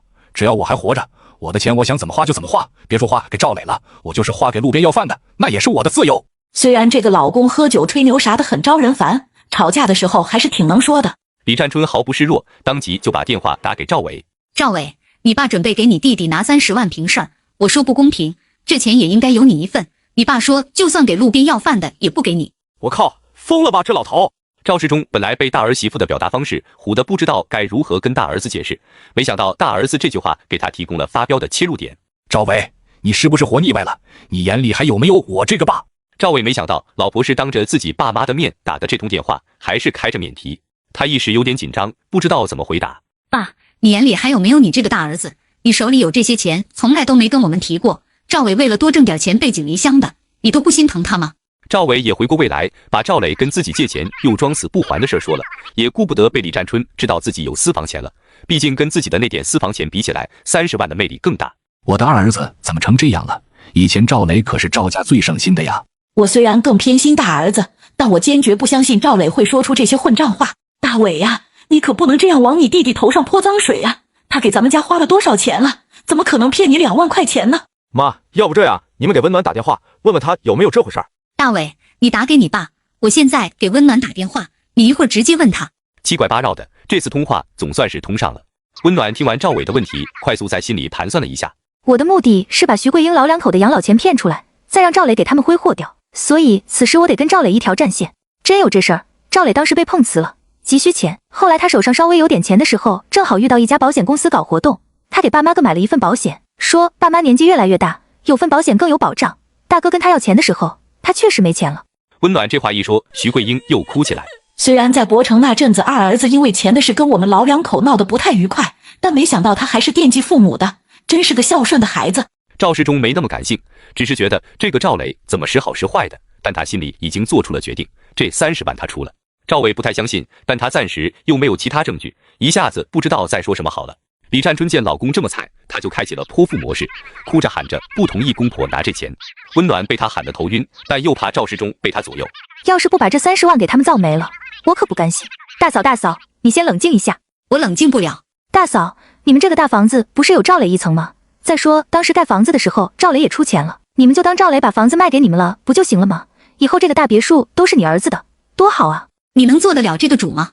我做不了这个主，但是我保证我不会劝他去争你们这个房子。赵磊又不打算以后回老家养老，应该也不会特别在意。爸，你怎么说？我没什么意见，你们兄弟之间商量好了就行。媳妇，就这样吧，听弟妹的。这样好像也不亏，就相当于公公的30万一半给了赵伟，一半给了赵磊。只是赵伟用这15万买了赵磊的那层房子，等到公婆一没，这大房子就全是我的了，行吧？第二天上午，赵世忠就把钱转给了温暖，还嘱咐他等赵磊被人家放出来之后，让他第一时间给自己打个电话。这是怕我私吞了这些钱啊？怎么可能？这点钱都不够赵磊投资的呢，怎么可能轮到我来私吞呢？温暖给刘虎打了电话，说钱已经准备好了，但最终的决定权在赵磊自己手上，要求跟赵磊通话。大宝，你搞到钱没有？钱是哪儿来的？跟你爸妈要的。他们什么反应？你爸最开始不是很情愿，你妈一直哭，你大哥大嫂一起反对。擦，轮得到他俩反对吗？意见很大。你大哥说你跟他还借了2万块钱，耍赖不还，我帮你撒了个谎，算是糊弄过去了。温暖又把不要房子这个条件说了，让赵磊自己决定。行，反正我也没打算回去住，家里的条件哪有博成好，要那房子也没有什么用。那你自己决定要不要给刘虎这10万块钱吧。给他吧，我也跟他谈了条件，回去再跟你细说。凤凰男赵磊得知自己投到 P2P 平台的30万全都没了后，就恼羞成怒的把这个锅甩给了温暖。但他没想到温暖早就看穿了他的小心思，仅用一招就把赵磊吓得想连夜跑路了。续接上集，刘虎收到温暖转的10万块钱后，就立马放了赵磊。下午赵磊回了家，温暖见到他的时候，感觉他整个人透着一股丧气感。赵磊自己也觉得这事情办得挺窝囊的，先叹了口气，然后简单跟温暖讲了下前因后果。你做的没错，雷子，法人这身份可不是轻易能当的。我之前在网上看过新闻，还有人穷的没办法了，卖掉自己的身份信息去当法人。是，我今天跟刘虎说了，给他这10万块钱，前提是去取消我这个莫名其妙当上的法人。他说最近有比较重要的生意，暂时不能变更这个身份，怕影响不好。过一阵他联系我，我们去办这个手续。那最近不怕他使坏吗？要是做了违法的事儿，可不好解释啊。他答应我了，不做坏事。好吧，你还挺天真。不过我巴不得刘虎去做坏事儿。我昨天没睡好，我去睡会。雷子，还有个事。啥事？我跟你爸妈要了不止10万。啥意思啊？温暖把如何要来了30万的事儿又说了一遍，还一脸气不过的样子。我就是觉得你太亏了，想替你多争取一点。温暖看着赵磊整个人神态的变化，心里都惊叹。呵，如果奥运会有变脸这个项目的话，刚才赵磊的表现绝对能当世界冠军。从颓废丧气到瞬间精神耗时不过0.01秒，速度堪称惊人。大宝，我可太爱你了。雷子，你高兴就好，我还担心你会怪我先斩后奏呢。怎么可能？咱俩是一条心，你做到了我一直想做但没做成的事儿。我爸那铁公鸡，要不是你反应快，别说30万了，10万他也不能给我。呵呵，我现在把那20万转你，一会儿记得给你爸打个电话，可别整穿帮了。一定记得这30万都是给刘虎了。好嘞，好嘞。赵磊这通电话真是刷新了他的人生经历。赵世忠不重样的骂了他将近1个小时，从小时候做错的事儿开始骂，一直骂到这次他闯的祸，仿佛他是这个世界上最不堪的人。不过赵磊都无所谓，留下5万块钱还网贷，把剩下的15万都投到那个 P2P 平台上去，加上这些我投入已经超过30万了，肯定能大赚一笔，哈哈。可能是老天爷也想惩罚赵磊的贪心。1周后，他登录这个 app 的时候，发现收益没再更新。赵磊退出去又重新登录，仍旧没有变化，收益还是2天前的。他以为是自己查看的时间有点早，又等了几个小时，但到晚上仍旧没有更新。赵磊赶紧又联系了在线客服，没有人回应后，他又打给了官方电话。赵磊有点慌了，赶紧去网上搜了这家 P2P 平台的信息，结果让他大吃一惊，已经有消息说这家公司现在已经是人去楼空的状态了。赵磊不知道怎么办，病急乱投医，打给了温暖。你投了多少钱？2次一共投了30万。你不是说宋敏只借给了你1万吗？你哪来的这么多钱？现在别说这些了，你帮我想想接下来该怎么办啊？还能怎么办？报警啊！早点把你的信息登记上，等警察抓到了他们，说不定能早点把钱给你呢。好，做梦去吧，这钱就是你打水漂了，连个响都没听到的那种。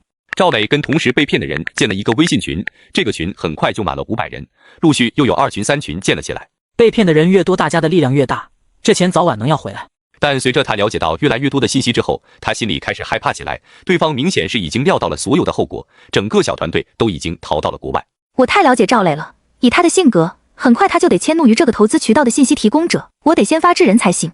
接连2天，温暖都没回家，他找了一家豪华酒店住了下来。这感受真和出差时候住的快捷酒店是天壤之别。现在以我的巨额奖金，一辈子都住在这种酒店也住得起，还买啥房子？真是格局没打开。到了第3天，赵磊才给温暖打去电话。你怎么回事啊？我出了这么大的事，你都不回家陪我想想办法。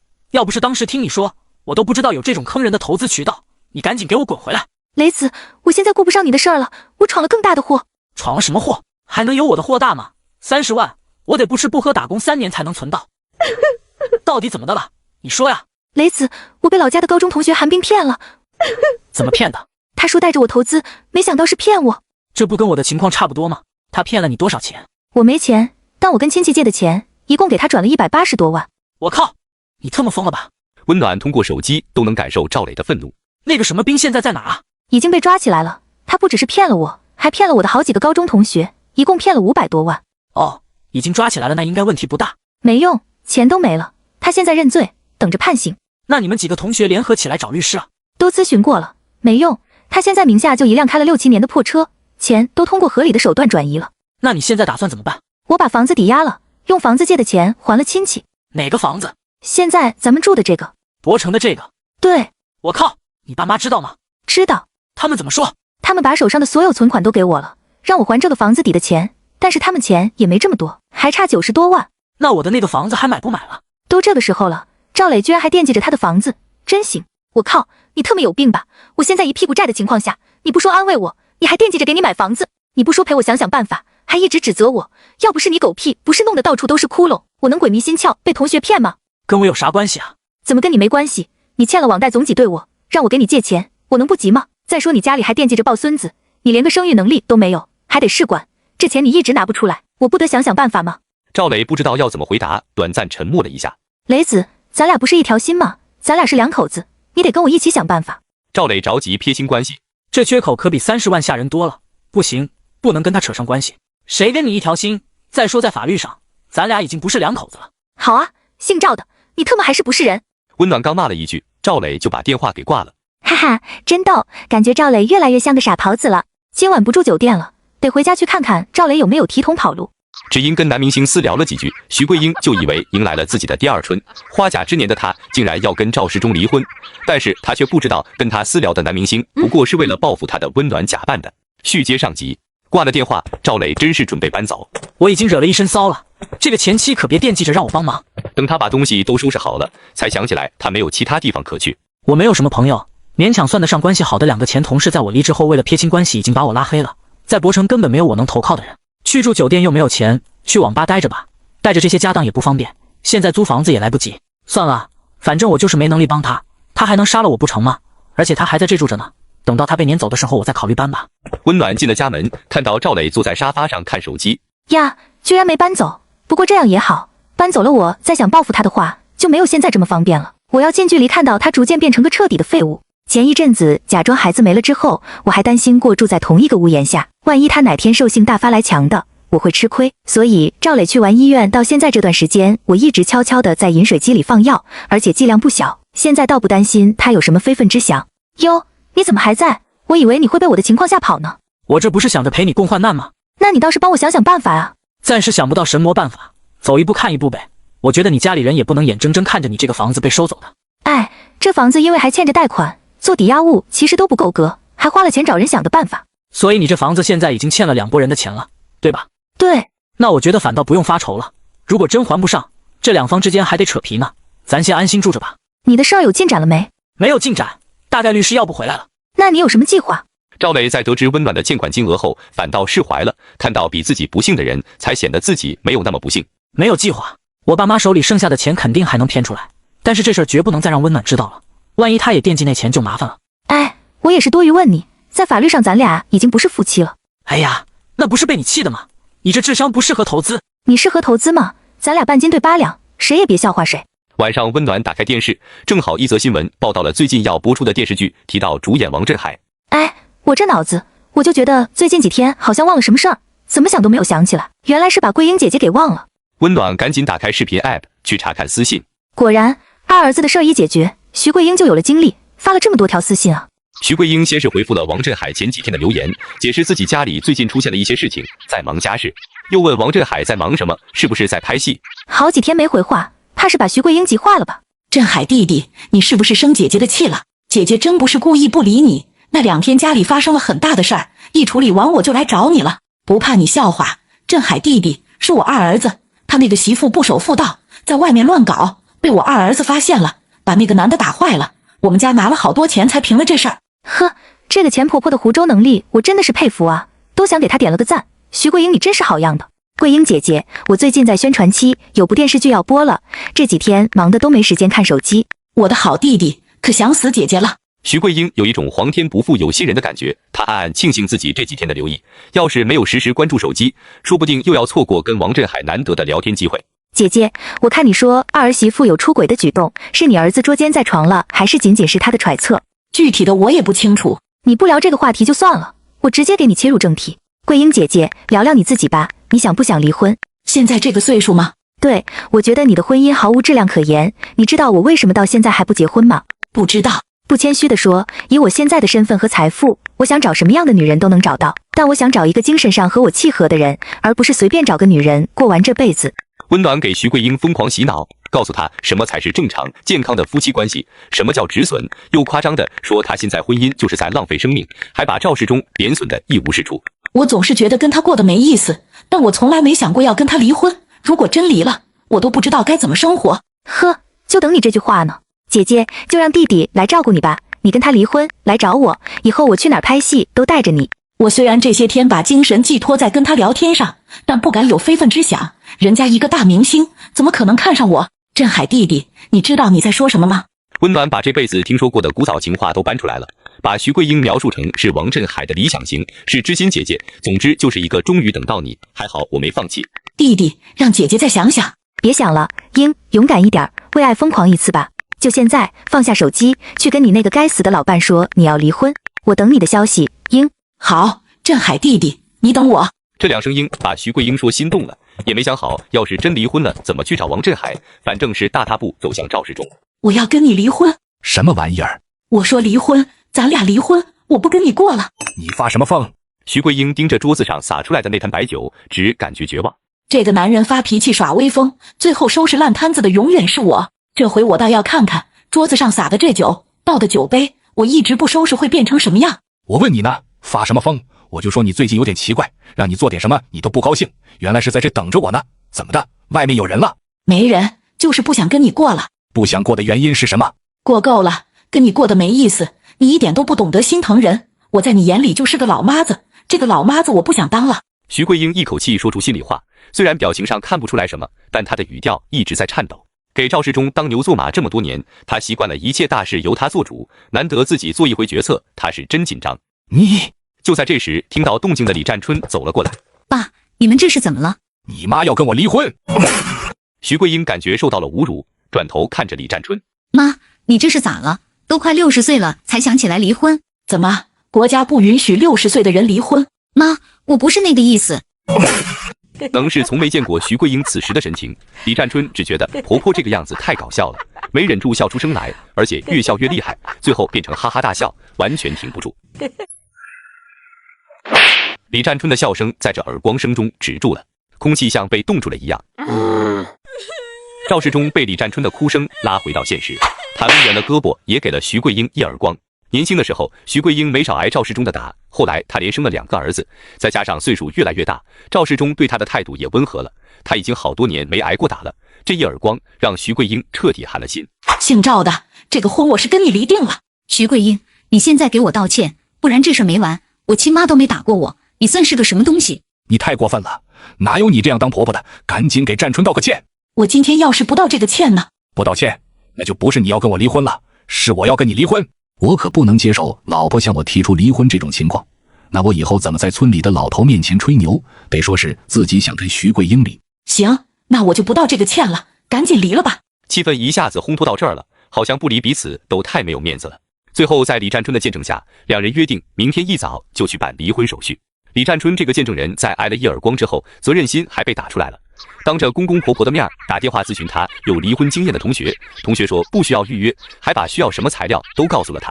你要离啊？不是我公公不跟我婆婆过了，他俩要离。咬碎了牙往肚子里咽吧，只要这个婚能离成就行。反正以后我是要跟着王振海生活的，也不在老家待着，外面爱怎么说就怎么说吧。占春，你先上楼，我要跟徐桂英再商量一下财产分配的问题。家里的东西我都不要，你分给我6万块钱就行。他是不是遇到了什么脏东西，鬼迷心窍了？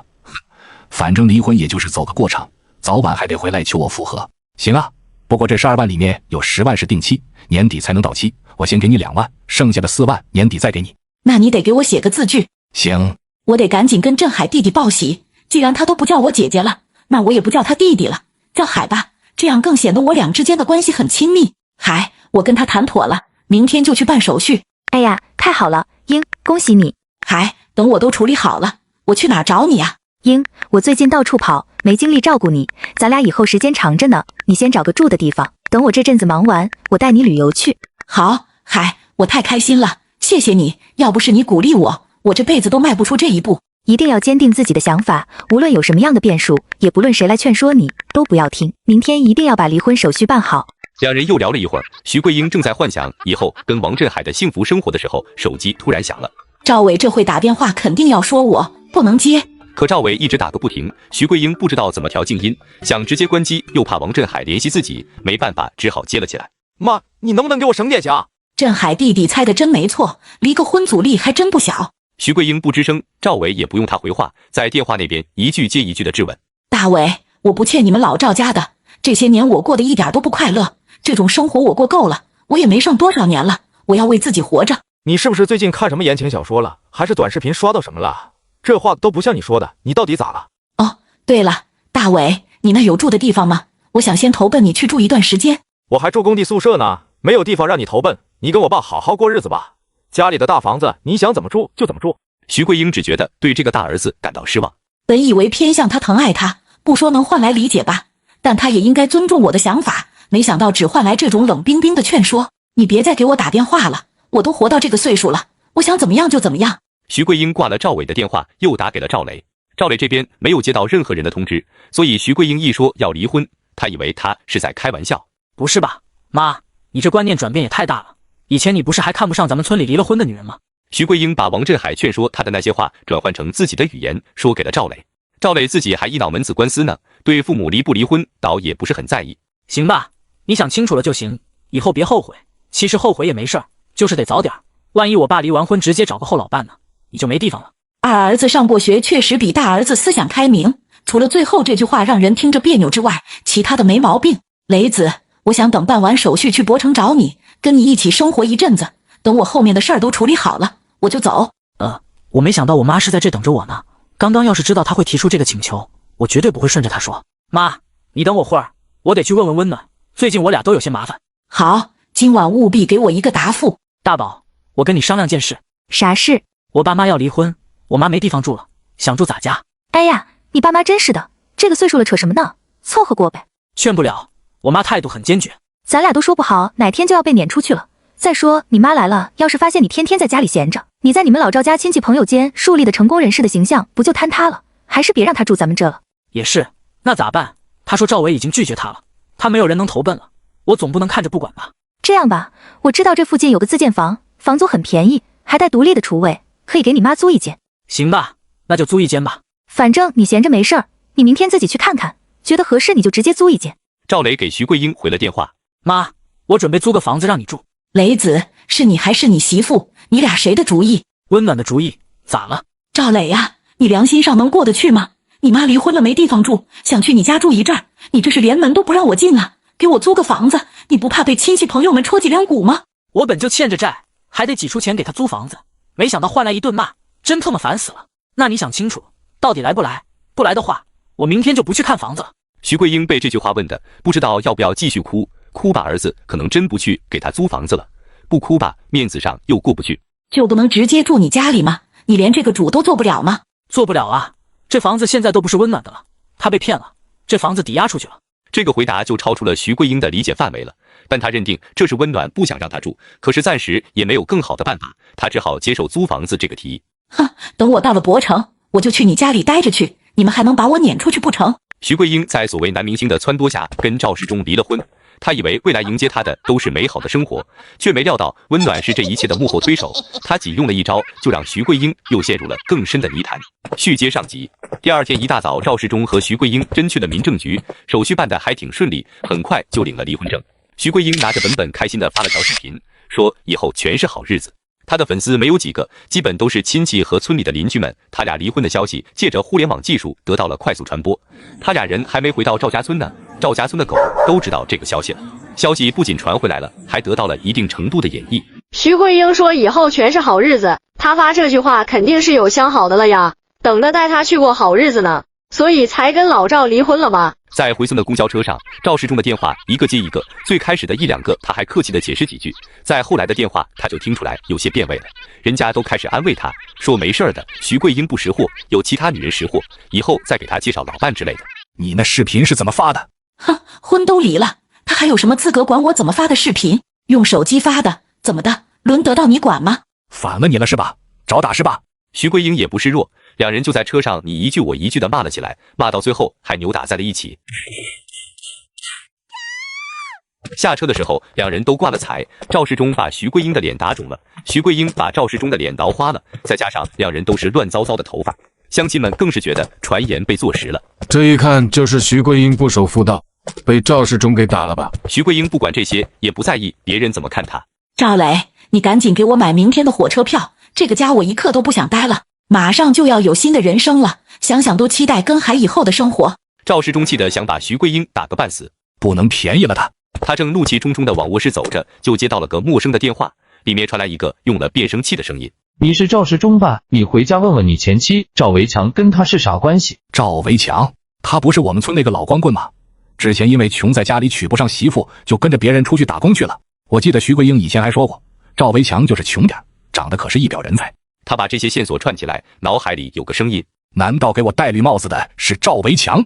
徐桂英打完电话就开始打包。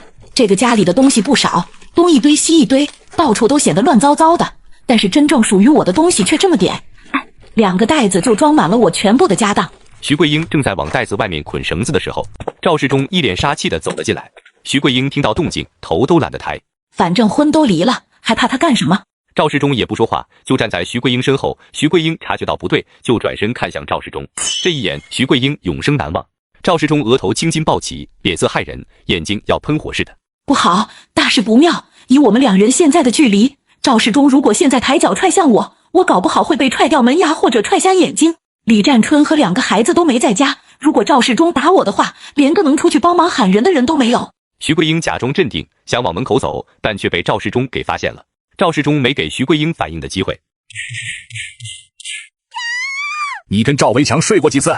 听到这个名字，徐桂英只感觉脑袋里嗡的响了一声。回答我！我跟赵维强确实发过一段时间的暧昧信息，当年跟赵世忠是相亲结的婚，基本上没有谈恋爱的过程，所以赵维强发的那些酸酸的话，让我既害怕被发现，又脸红心跳想回复。聊了一阵之后，赵维强说要带我私奔，我才回到现实中，拒绝了赵维强。最后我俩闹得很僵，就再也没联系过了。赵世忠是怎么知道的？老赵，你听谁瞎说的？一起生活了这么些年，赵世忠也能看出来他神情中的紧张，更加断定自己是被绿了。这绿帽子到底给我戴了多久？说！徐桂英既没力气骂他，又害怕他再动手，只能沉默着流眼泪。我告诉你，徐桂英，财产我要重新分配，我一共就给你2万，另外的那4万作为你给我名誉造成损失的补偿。好，我答应你，但是你也得答应我一个条件。你还有脸跟我提条件？明天你得找人把我送上火车，不然我就报警，你自己看着办。晚上温暖故意联系了徐桂英。英，我看到你发的视频了，恭喜你顺利离婚。徐桂英觉得自己现在的样子太狼狈，不想让镇海弟弟担心她，完全没提被打的事儿。第二天，徐桂英顺利地坐上了火车。火车驶出车站的时候，徐桂英是真有一种开始新生活的感觉，但她不知道等着她的是更深的深渊。晚上，徐桂英到了赵磊租的房子，里面一看，这都还不如我们家没盖小楼之前的那个破房子好。雷子，你给我租的就是这样的房子吗？这房子怎么了呀？麻雀虽小，五脏俱全。你看看厨房、卫生间都有。我之前在博城一直是住这样的房子，还没有这间好呢。我不住这儿，你去给我租个正经房子去。先说清啊，我可没钱。你要是想住正经房子，你自己出钱。提到钱，徐桂英就老实了。我现在一共就2万块钱的存款，别说这点钱在博城不够干什么的，在任何一个地方也都支撑不了多久。你早点歇着吧，明天我再来看你。徐桂英坐在只有一床薄被的小床上，心里无限凄凉，仿佛看到了自己的老年生活。也不知道是哪根筋没搭对，她突然想起了赵莹。我虽然对这个女儿没有什么关爱，但也算养大了她。她如果见到我现在这么不容易，应该不会不管我的。之前都是赵世忠跟赵莹联系，还好我也存了赵莹的电话号。说干就干，徐桂英翻出赵莹的电话号拨了过去。徐桂英为了所谓的男明星跟赵世忠离了婚，离婚后的她来投靠赵磊无果后，竟死皮赖脸的在温暖不知情的情况下住进了他的家。没想到温暖的一个举动，直接震惊了徐桂英。续接上集。莹啊，我是你妈。我哪个妈？你亲妈呀。哦，你有事儿吗？我在博城呢。我以为赵莹至少会问问我是不是住在赵磊家，这样我就有切入点来说明自己目前的情况了。没想到赵莹居然没接话。徐桂英没等到想听的话，就主动介绍起自己目前的情况。她把赵世忠描述成一个冷血又暴力的男人，又强调以前对赵莹那些不近人情的做法都是他的主意，还表达了自己对赵莹的思念。哦，徐桂英明白这是女儿在表达对这个妈妈的不满。既然语言攻势不好使，那就哭一场试试。莹啊，这几年妈真的好后悔，我对你的亏欠太多了。莹啊，你离开家之前我对她说不上多好，但也不差呀。奈何我只是个普通的家庭主妇，没有什么能力把你留下来。她哭到自己都相信了，由抽泣变成大哭。赵莹始终一言不发。你不是有2个好儿子吗？以后这种负面情绪就不要再跟我发泄了，找你的好大们说去吧。莹，妈现在挺难的，你那2个哥也不帮我，你能帮帮我吗？就这一段时间，帮我一下，我以后绝对不再找你了。不能哈，以后请不要给我打电话。如果你实在有困难，可以去找律师，让律师走法律途径联系我。说完，赵莹就挂了徐桂英的电话。没良心的东西，当时不供你上学就对了。回到家的赵磊试探性的跟温暖讲了徐桂英的情况。大宝，我能不能带她回来住几天？昨天打完那通变声电话，就猜到了徐桂英会挨打。听赵磊的描述，好像打得还挺严重呢。既然身体上受到了伤害，那精神上我也不客气了。雷子，你妈说了挨打的具体原因没？没细说，只说我爸疑神疑鬼的，好像怀疑他什么事儿。那我跟你说个事儿，你别生气。啥事？就是过年那时候，我不是坐大巴车遇到你家邻居了吗？他不仅跟我说了你爸妈跟赵莹要钱的事儿，还跟我说了你妈的一些传闻。说到这儿，温暖故意不说了。赵磊的好奇心被勾了起来。什么传闻？那你别生气哈，你家邻居说妈跟一个叫赵什么来着？赵维强，对，就叫赵维强。有没有这个人啊？好像是说跟这个赵维强有一段暧昧过往。我猜测他这次挨打会不会跟这事有关系？赵维强这个混混，我妈怎么可能跟他扯到一起去呢？可是这个邻居之前说的赵世忠、徐桂英跟赵莹要钱的事儿被证实了是真的，这个赵维强的事儿也就具有很大的可信性。我问问他，还要点脸，躲回次卧，给徐桂英打去了电话。你跟那个赵维强是怎么回事？没有关系，我跟他没有关系。那你挨打是不是因为他？是因为他。你那个疯爹有病，你也有病吗？他这正喊着呢，隔壁男人咣咣砸墙，边砸边骂：你他妈有病吧！刚才哭半天，看你可怜没说你，我这刚睡着，你发什么疯？这墙不隔音，你他妈小声点！徐桂英可能是被赵世忠打怕了，听到这么凶狠的男人声音，立马像战败的斗鸡，连反驳都没有。那你早点睡觉吧，明天再说吧。后面怎么办啊？要是我妈一直待在博城，那岂不是相当于提前就让我给她养老了吗？只是这么想想都觉得窒息，得尽快把她送走才行。徐桂英一直睡不着，又拿出手机翻看跟王振海的聊天记录。她看到半小时前王振海给她发私信，说今天特别忙，刚有了一点时间看手机，问她到博城了没有，还顺利吗，住在哪之类的。徐桂英一边懊恼错过了王振海的在线时间，又感觉幸福甜蜜。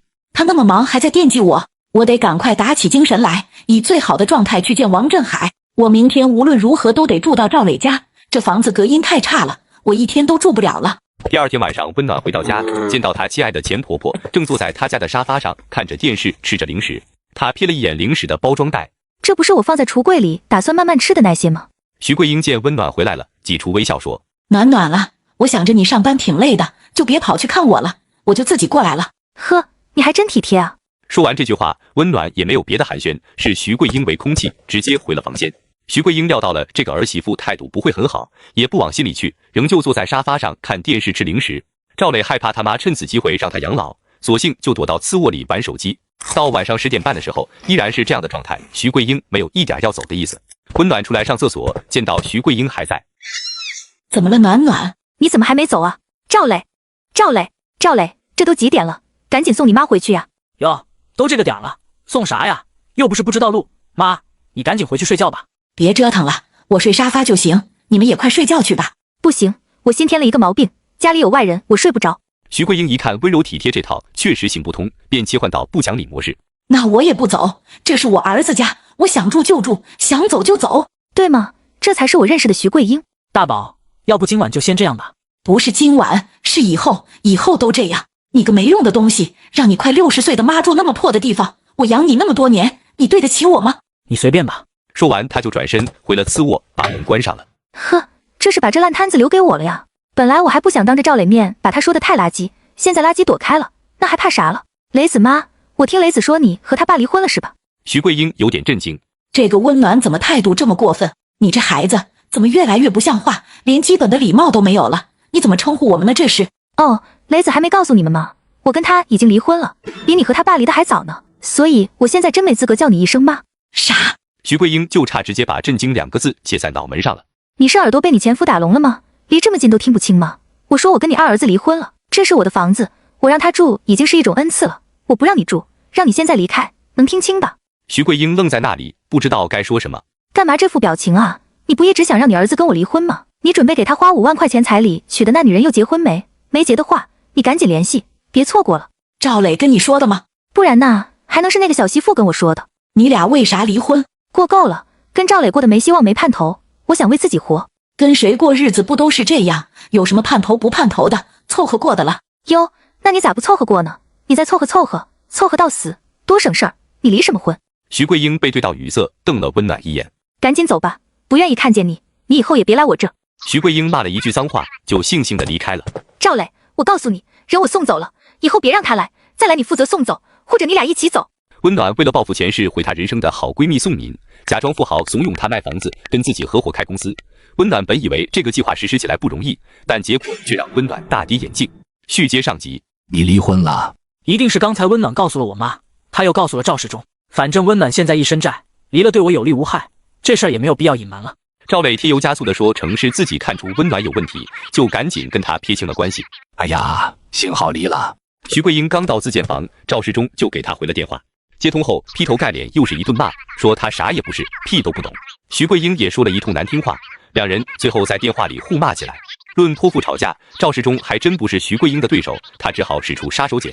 雷子都离婚了，你就别赖在人家那边了，赶紧去找你的赵维强吧，我可已经相好老伴了，你也抓紧时间，别让我这后来者居上。赵世忠，你还说我外面有人，原来是你有人了呀！我是今天上午向的老伴，在道德上没有任何瑕疵，你可别给我扣帽子。亲戚朋友们一听咱俩离了，都说要给我介绍老伴，今天刚定下来，我真是得感谢你，不是你闹着要离婚，我都不知道有这么多好女人等着遇到我呢。徐桂英气得用一句国粹结束了两人的通话。以前我还看不上温暖的那个装修风格，觉得太简陋了，现在进了自建房，我才体会到什么才叫简陋。不行，这破房子是真住不下去。嗨，你在哪儿呢？我去找你吧，我洗衣做饭都行，我去照顾你。徐桂英恨不得立马去找王振海去过光鲜的生活。温暖1周之后才回复他。英，我最近太忙了，不过马上就能有空了，你等我消息。对了，英，别省钱，想买什么就买，想吃什么就吃，等我把你接到我身边。你的工作就是花钱，所以你最近的任务就是学会花钱。之前想的我那点存款根本不经花，为了避免花钱，我就待在自建房里没出去过，可一直不出去，住在这又小又暗的房间里，我都快抑郁了。现在好了，海都这样说了，那还等什么呀？徐桂英先去了一趟附近的超市，回来的路上又去了一家店名她都不会读的饭店，一个人吃了600多块钱。吃完饭后，她又去商场买了几身衣服。要不是因为很快就要离开博城了，说啥都得去租套像样的房子，算了，不费那劲了，以后让振海直接在博城给我买一套大房子，我非气死那个温暖不可。徐桂英把今天的战利品逐一拍照发给了王振海。海，这是我今天的学习成果。温暖看到徐桂英发来的照片，哦哟，还是桂英敢花，我都成亿万富翁了，也没这么豪气过，太棒了，英，就这样，明天接着去学习呀。你怎么有空了？刚接受完一家媒体的采访，歇几分钟，一会儿还有一家。太辛苦了。明天有什么计划？你要像今天这样大胆尝试。海，今天我已经花了1万多了，实在不知道明天还有什么可做的了。心疼钱了吗？英，钱的事儿你完全不用考虑，你花的钱你都记清楚，等咱们见了面，我让我助理全部给你报销。要不要说出我一共就2万块钱？但那样会不会显得我好像是看上了王振海的钱似的？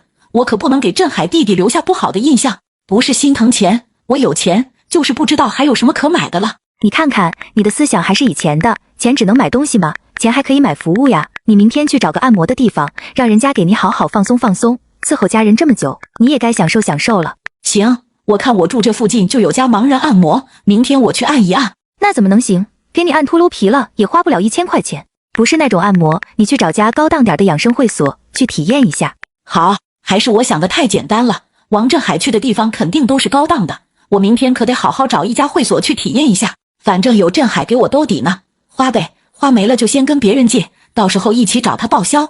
另一边的温暖见徐桂英这边已经开始走向预计的轨道，现在就等他把钱花完后，看他有多凄惨了。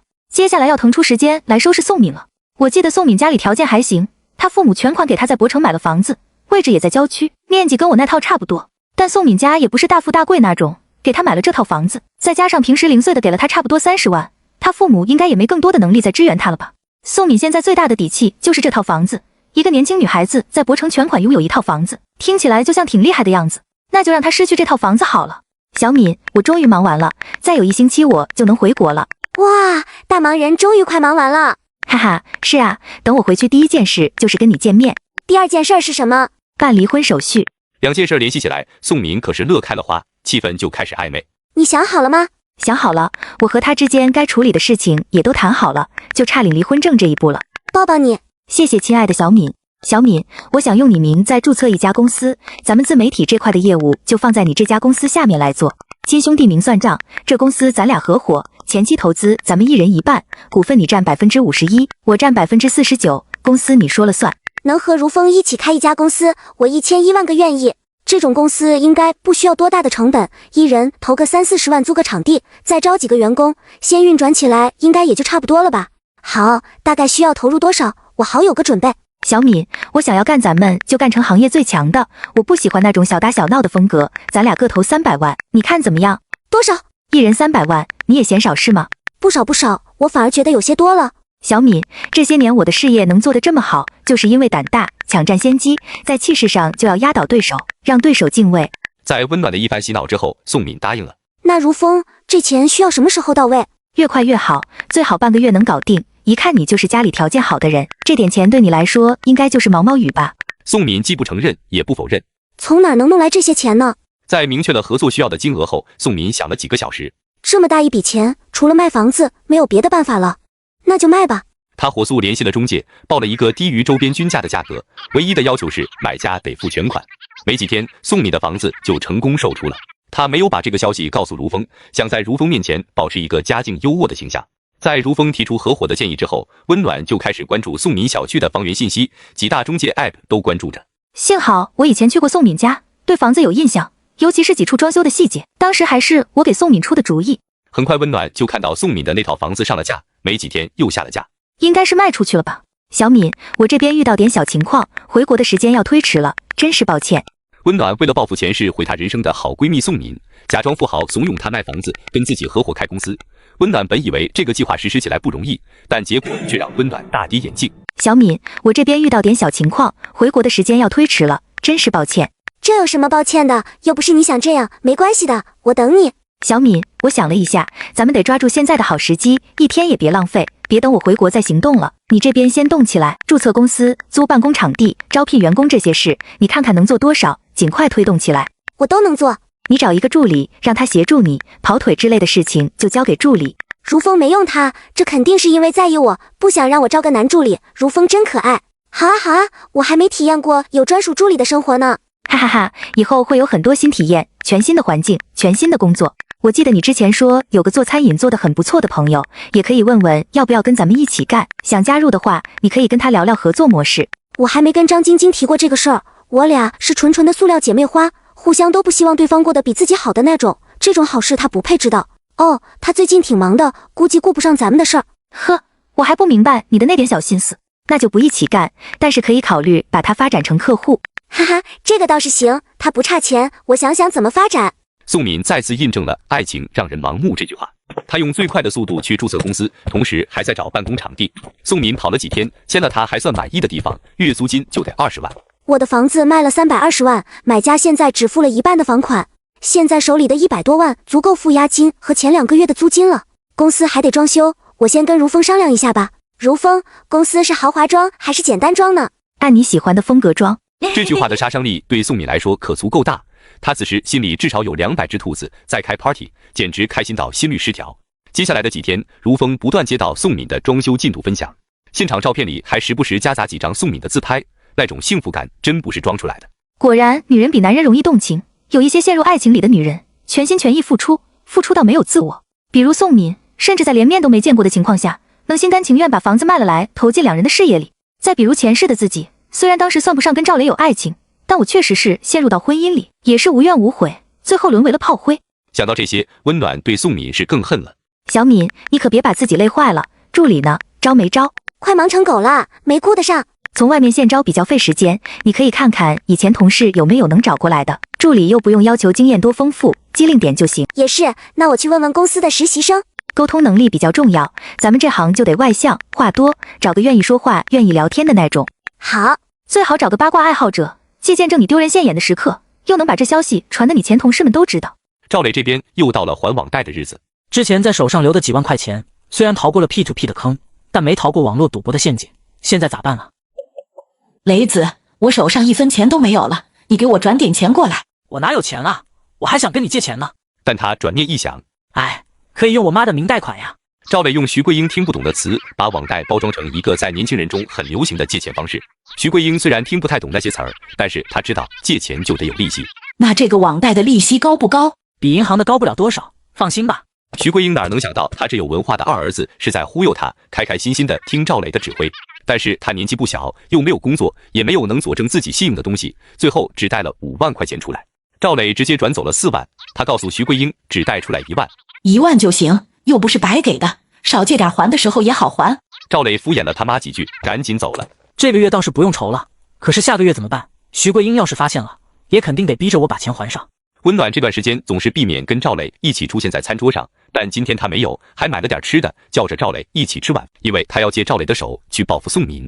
雷子，你最近跟宋敏联系过吗？没有，自从上次跟他要了那2万后，宋敏就把我拉黑了，再没联系过。他最近应该是发财了。发什么财了？他开公司了，我看他微博发的，正装修呢，要自己当老板了。那办公室超级大，我好奇去搜了一下，他那个定位的办公楼，那个面积，1个月租金就得30-40万。哟呵。赵磊悠喝完就没再说话，眼睛滴溜溜的转。温暖看着他这副神态，只能想到贼眉鼠眼4个字。看这样子是上钩了。宋敏，你的好日子就要到头了。温暖想借赵磊的手报复宋敏，他故意把宋敏开公司的事情告诉了赵磊。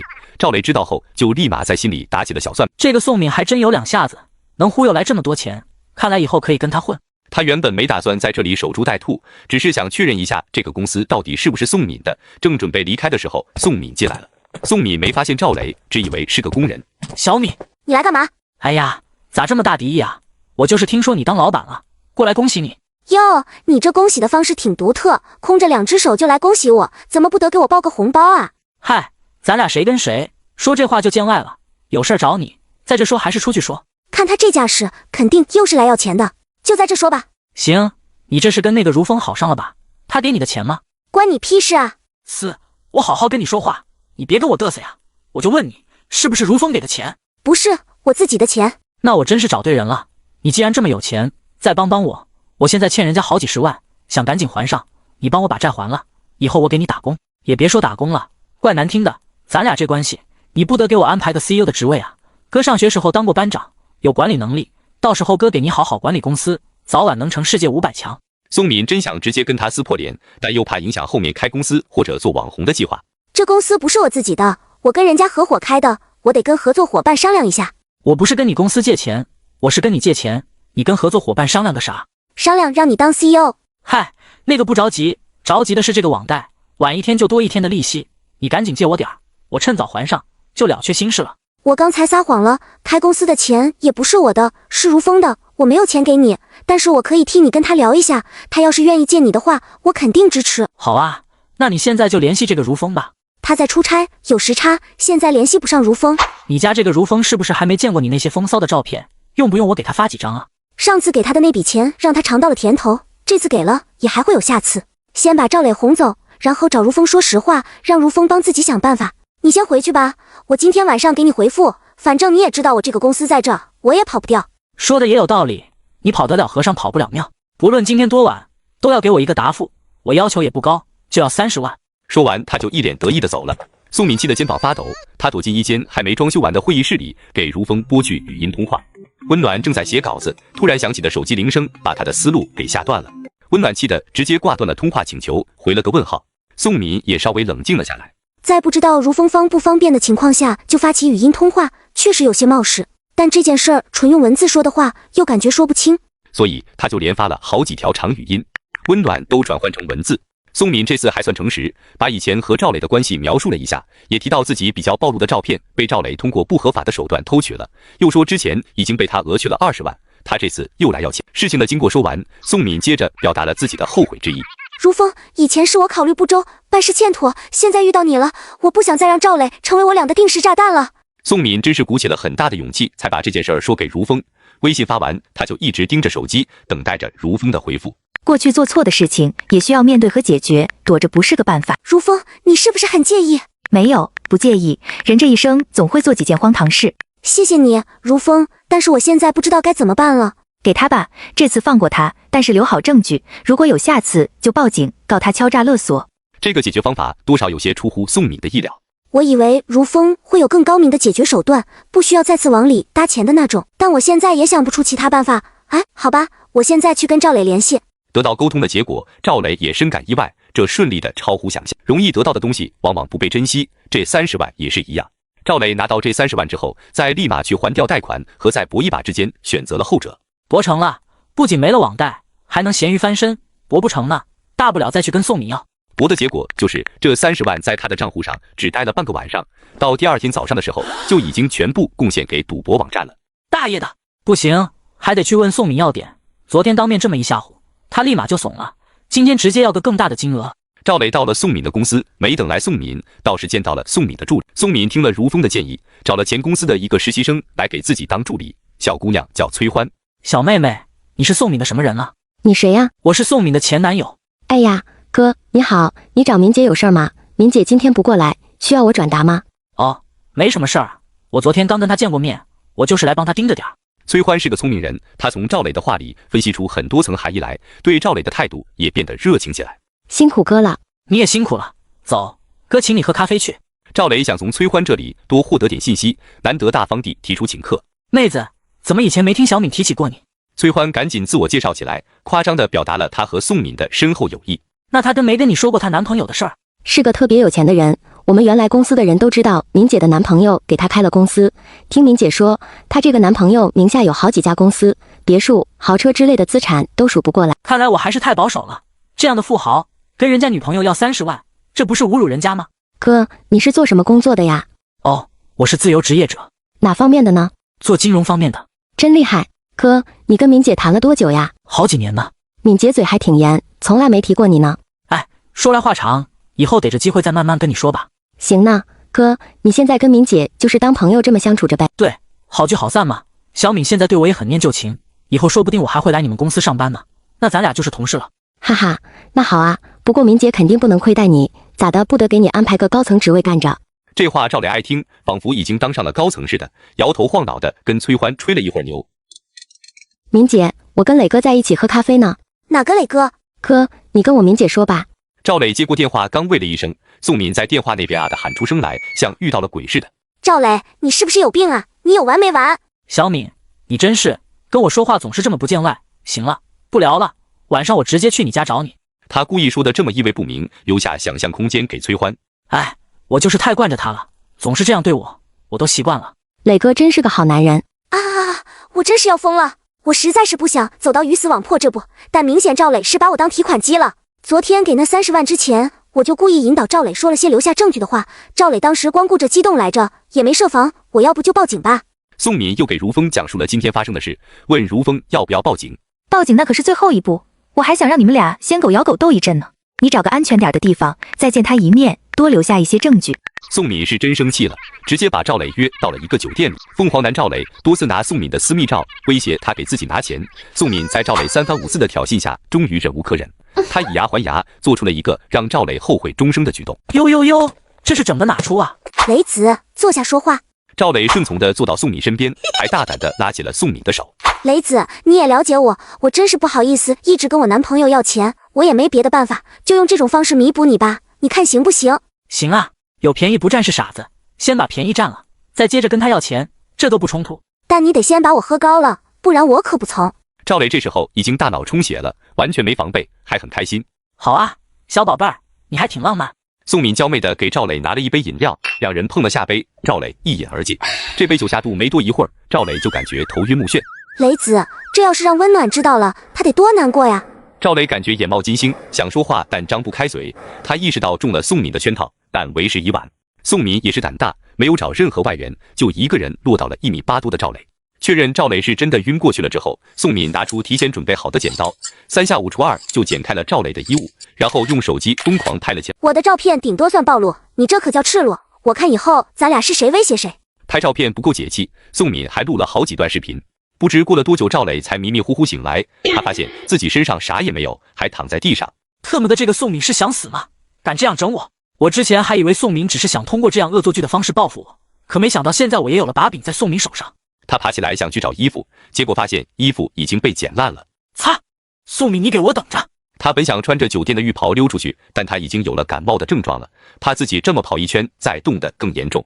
他没办法，只好打电话给徐桂英。妈，你现在去我家里给我取身衣服送到酒店来，我把酒店地址发给你。但话刚说完，他就觉得不妥。现在已经是晚上了，万一温暖在家发现了实情，岂不是留下话柄？妈，你还是去商场随便给我买一身衣服送过来吧。赵磊在酒店里望穿秋水的等着徐桂英，见到亲妈的那一刻是真开心。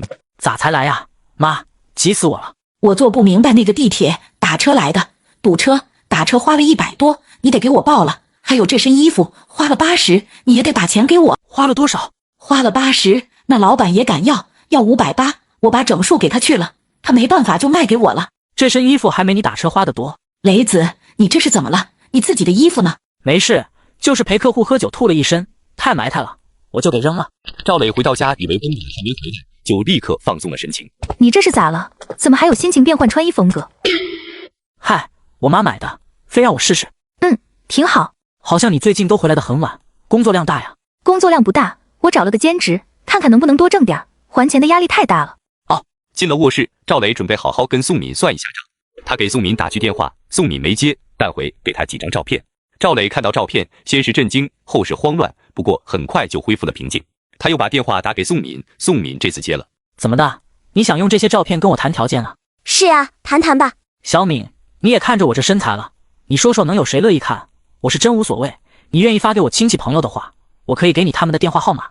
你要是想发网上呢，不怕被追究责任，我也没意见，反正我已经混成这样了，真没什么怕的。那你把我的照片发网上，就不怕被追究法律责任吗？我不是说了吗？我已经混成这样了，即使我被抓起来被判刑，也顶多算是变得更糟糕而已。你就不一样了，你会体验从天堂到地狱的落差。在如风知道实情之后，我其实也没有那么在意了，反正如风理解我，最坏的结果我也能接受。那我现在回答你，赵磊，我不会再给你1分钱，你要是识相呢，之前这50万我就当送给你了，你要是不识相呢，就准备去监狱里展示你的美好身材吧。说完，宋敏就挂了电话。宋敏，你这个贱人，一定是你那个野男人给你出的主意，你们俩都别想有好日子过。温暖在客厅里看电视，听到了赵磊的骂声，肯定是宋敏有了什么新动作。他赶紧回到主卧，用如风的号跟宋敏聊了起来。宋敏把他报复赵磊的经过讲给如风听，如风称赞他机智冷静。虽然两人这么斗着，让我很省事，但我怎么感觉在这两人身上浪费的时间已经不少了，得加快节奏，尽快让他们惨到底，我好开启新生活。温暖为了报复前世毁她人生的好闺蜜宋敏，假装富豪怂恿她卖房子，跟自己合伙开公司。温暖本以为这个计划实施起来不容易，但结果却让温暖大跌眼镜。续接上集。小敏，我真是特别意外，你办事效率这么高，让我特别省心，真没想到你一个人能撑起这么大的摊子。还行，这不是想尽快把咱们的公司推到正轨上吗？辛苦小敏了，我这边也加快速度，争取尽快回国。在我回国前，你看看能不能把招聘还有前期的办公设备、采买这些都推动起来。行倒是行，但是咱们具体的业务还没有确定，我怕员工招好了之后，咱们是干往里搭钱。我最多也就1个月，肯定能回国了。咱们不差这1个月的工资，人才是最大的资源。把人先码齐了，大家先磨合着，之后大家齐心协力做出点动静来。说完这句话，温暖又觉得有点良心不安。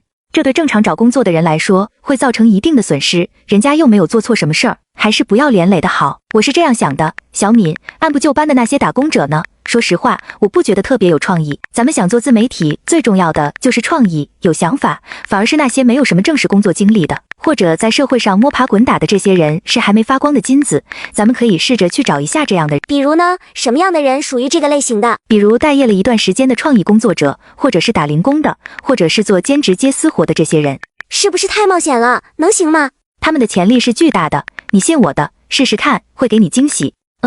我都觉得这个说法好扯淡，但实在是不想坑太多人，就看宋敏信不信如风了。行，那我先启动招聘。小敏，真的辛苦你了。赵磊这边你也别担心，尽量拖住他，等我回国了，我找关系帮你解决，比报警还好使。太好了，是什么样的关系？怎么之前没听你提起过？我这几天找朋友问了一圈，朋友有能摆平这种事儿的，我也后悔怎么没早去打听一下，让你受了这么多委屈。原来如风这么在意我，愿意为我去跟他朋友们开口，谢谢你，如风。咱俩之间不用说谢，我不喜欢你对我说谢谢。还好我最近恶补了不少这种恶心人的知识，知道在什么时候说什么话才能打动女人。接下来的2周，宋敏收到了房款的尾款，她斗志满满，想要在如风回国的时候给他一个惊喜，让他见到公司已经开始营业。他用最快的速度把公司装修收尾，又安排办公桌椅进场，电脑、拍摄的器材是支出的大头。他的钱不够，一下子买太多的电脑，他就跟如风商量是不是采用租赁办公电脑的方式。如风说最好是买电脑，不想让员工觉得公司寒酸。宋敏就咬牙先订了50台电脑。工资不用先付，在招人这块倒不用受金钱的牵制，反正1个月之后需要付工资的时候，如风也回来了。接下来的时间，宋敏就开始招人。宋敏拿腔拿调的那个劲在招人的时候，真是体现得淋漓尽致，每个来面试的人都得被他刁难一番。但凡是工作能力强一点的人，都没有接受他这边发出来的 offer， 招来的都是些宋敏同类型的人，浮夸又爱装。宋敏用最快的速度招来了50个员工。公司暂时也没有什么具体的业务，宋敏就带着大家研究如何树立他的人设，打造他的个人 IP。一群人接连1周都是热火朝天的开会讨论，但每次讨论出来的方案都会被宋敏推翻。他总觉得这些人不理解他，写的东西也不是他想要的。因为想给如风惊喜，他一直也没跟如风说的太详细，只说招人招的差不多了，开始给大家安排任务了。如风也不多问，毕竟问太多，他也答不出太专业的东西。两人就在一个知情不说，一个不知情更不说的状态下发展着合作关系。下班后的温暖回到家，发现赵磊又没在家，估计又是出去打游戏了吧。暖暖，雷子在家吗？我来找你们商量点事情。他没在家。那我能进去等他吗？看来这是赵家又有什么新鲜事发生了。进来吧，你坐哈，茶几上那个水杯是赵磊的，你自己接水喝，我先去吃口饭。赵伟看了看那个污渍斑斑的白色马克杯，打消了去接水喝的念头，直接坐在沙发上。温暖平时不太追剧，除非是那种特别火的，为了跟同事有共同话题会扫几眼。今天为了避免跟赵伟没话找话，他一边吃东西一边打开视频软件找了个电视剧看。我本想跟温暖聊一会儿，缓和一下之前的关系，但现在见他的状态，感觉他不太想搭理我啊。又过了20分钟，赵伟实在忍不住了。暖暖，你能帮我给赵磊打个电话吗？他把我电话拉黑了，我联系不到他。好呀，打电话说什么？就说我在你们家等他呢，让他回来一趟。温暖打电话跟赵磊说了情况。好，马上回来。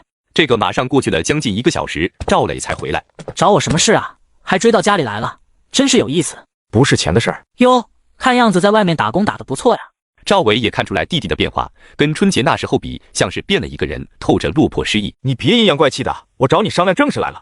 温暖听到赵磊回来了，从卧室走了出来。雷子，你哥等你半天了。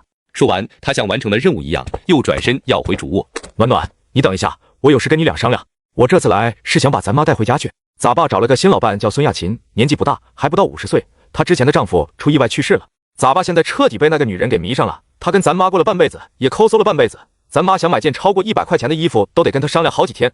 可是到那个女人那儿，咱爸可是性情大变，主动提出带她去买衣服。两人在县城里逛街、看电影、吃饭，完全不是以前的她了。那个女人也感觉到自己正得宠着，在咱家已经是女主人的姿态了。以前咱妈天天伺候着我媳妇，虽然做的饭不好吃吧，但起码不用我媳妇下厨。现在她的肚子越来越大，非但没有现成饭吃了，还得给这个后婆婆做饭。因为那个女人在咱家只做过1次饭，就差点把厨房烧着了。那个女人说，以前都是孩子爸做饭，她也没下过厨。她丈夫不在之后，吃饭也都是凑合。咱爸很心疼她的新老伴，不让她再下厨了，但她自己又不准备学习做饭，只好把1日3餐都交到了我媳妇手上。她每天都带着那个女人去镇上吃，我媳妇挺着个大肚子，实在是折腾不起了。这还不是重点，重点是咱爸说他的那层房子以后给那个女人的儿子，还向那个女人保证，他儿子后面的学费生活费都由他来承担。要不是因为宅基地问题，老家的房子不能随便买卖，我都担心咱爸会把这房子直接过户给那个女人的儿子。我多次劝咱爸让他不要被爱情冲昏头脑，他自己的儿子在外面省吃俭用打工挣钱，他却拿钱养着别人的儿子，我都快气死了。我实在是想不出其他办法了，就想让咱妈赶紧回家把那个女人给挤走。但咱妈接了2次电话之后，再也不接我的电话了。她还说她正憧憬着新生活呢，怎么可能回去跟那个糟老头子再续前缘？我思前想后，还是亲自来一趟博城，跟你们商量一下，咱们一起把妈劝回家。赵磊面无表情地听完赵伟的讲述，像在听别人家的事儿似的。温暖忍着笑意，也做出面无表情的样子。你们说说，除了劝妈回家，还能有什么办法？赵伟充满期待地等着弟弟弟妹一起想办法。我没有什么办法，你要是能把妈劝走，那是最好不过了。你这话说的好像家里的事儿都跟你没关系似的。可不是没关系吗？家里那房子我那层不也归你了吗？爸妈那层我还能回去住咋的？房子你不惦记，可是爸的钱总有你的一份吧？你也不要了吗？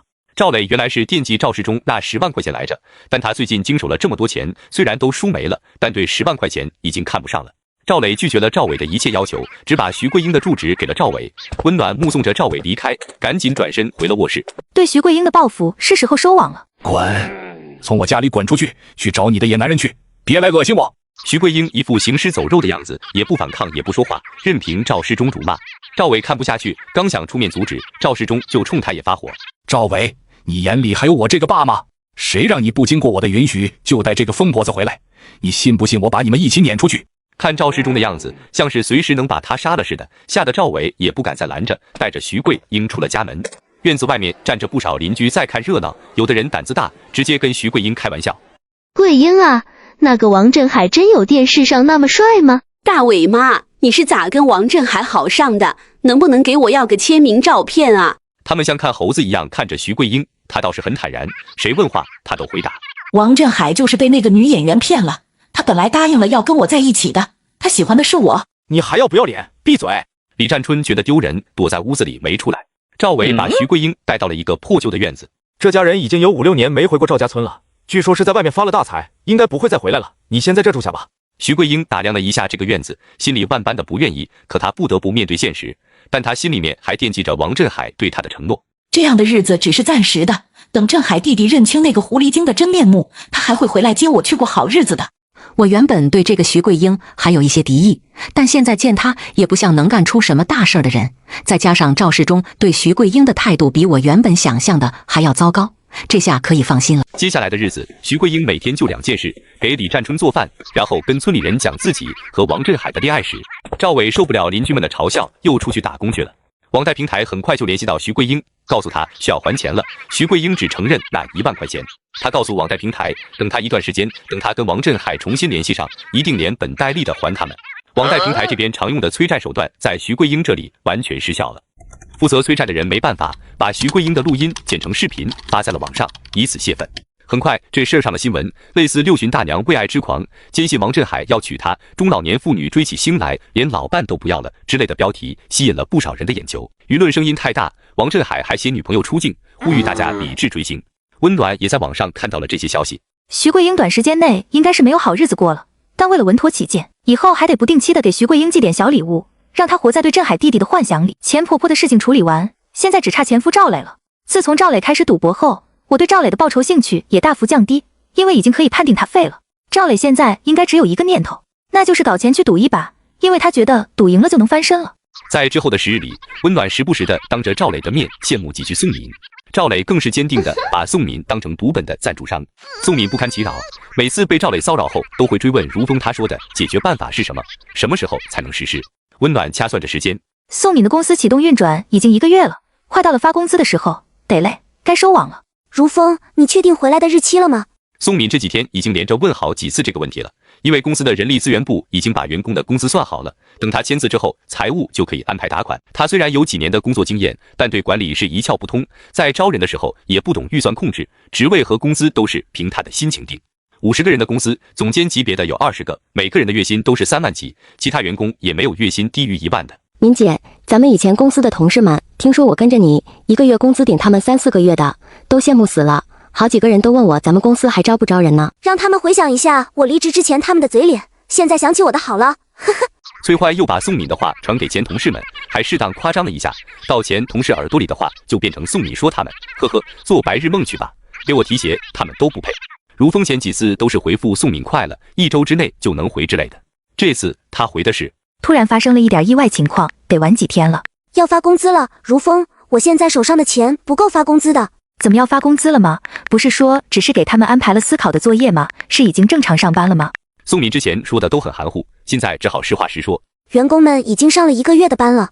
好吧，这1个月有什么产出吗？还没有什么产出，大家一直在规划咱们公司未来的发展。哦，那就尽快往下落实吧。你觉得可以的事儿就往下落，不能让他们光规划不落实。原本还担心如风会批评我几句，没想到如风一句难听的话都没说。好的，如风，但是工资的事儿怎么办？我的资金倒腾不开了。哎呀，我的错，我光顾着解决我这边的事情，没顾上问你。这样，小敏，你先跟朋友们周转一下，等我回去第一时间给你转账。我现在在国外不好操作。好的。在收网之前，借宋敏的手给精神上已经瘫痪的赵磊再来个身体上的打击。徐桂英的报应终于来了。她在得知自己喜欢的男明星官宣后，竟然做出了让所有人都瞠目结舌的举动。续接上集。英，你在吗？徐桂英自从没钱了之后，天天守着手机等着王振海的消息。海，我在。英，最近有粉丝威胁我要盗取我的信息，我不想你受到骚扰，已经删掉了手机上的全部聊天记录，你也赶紧删掉手机上所有的聊天记录。可是，海，我舍不得删啊。很快咱俩就能天天在一起了，这点聊天记录算不得什么。在温暖的指导下，徐桂英删掉了2人的对话内容。确认他删掉了记录之后，王振海就说要去忙，先下线了。虽然没达到我想要达成的那种惨烈程度，但王振海这条线确实不好再演了，索性注销掉他的账号，后面看徐桂英的情况再决定要不要接着整他。你怎么来了？哎，真行，你最骄傲的儿子就让你住这呀？雷子离婚了，我不好意思去住温暖的房子。啊，什么时候的事？我怎么不知道？就前段时间。赵伟虽然意外，但这些都不是他关注的重点。他快速切入正题，开始劝徐桂英回家。我不回，你也不用担心我以后是你的负担，我有出路。徐桂英没敢说王振海是他的出路，怕赵伟坏了他的好事。你有什么出路？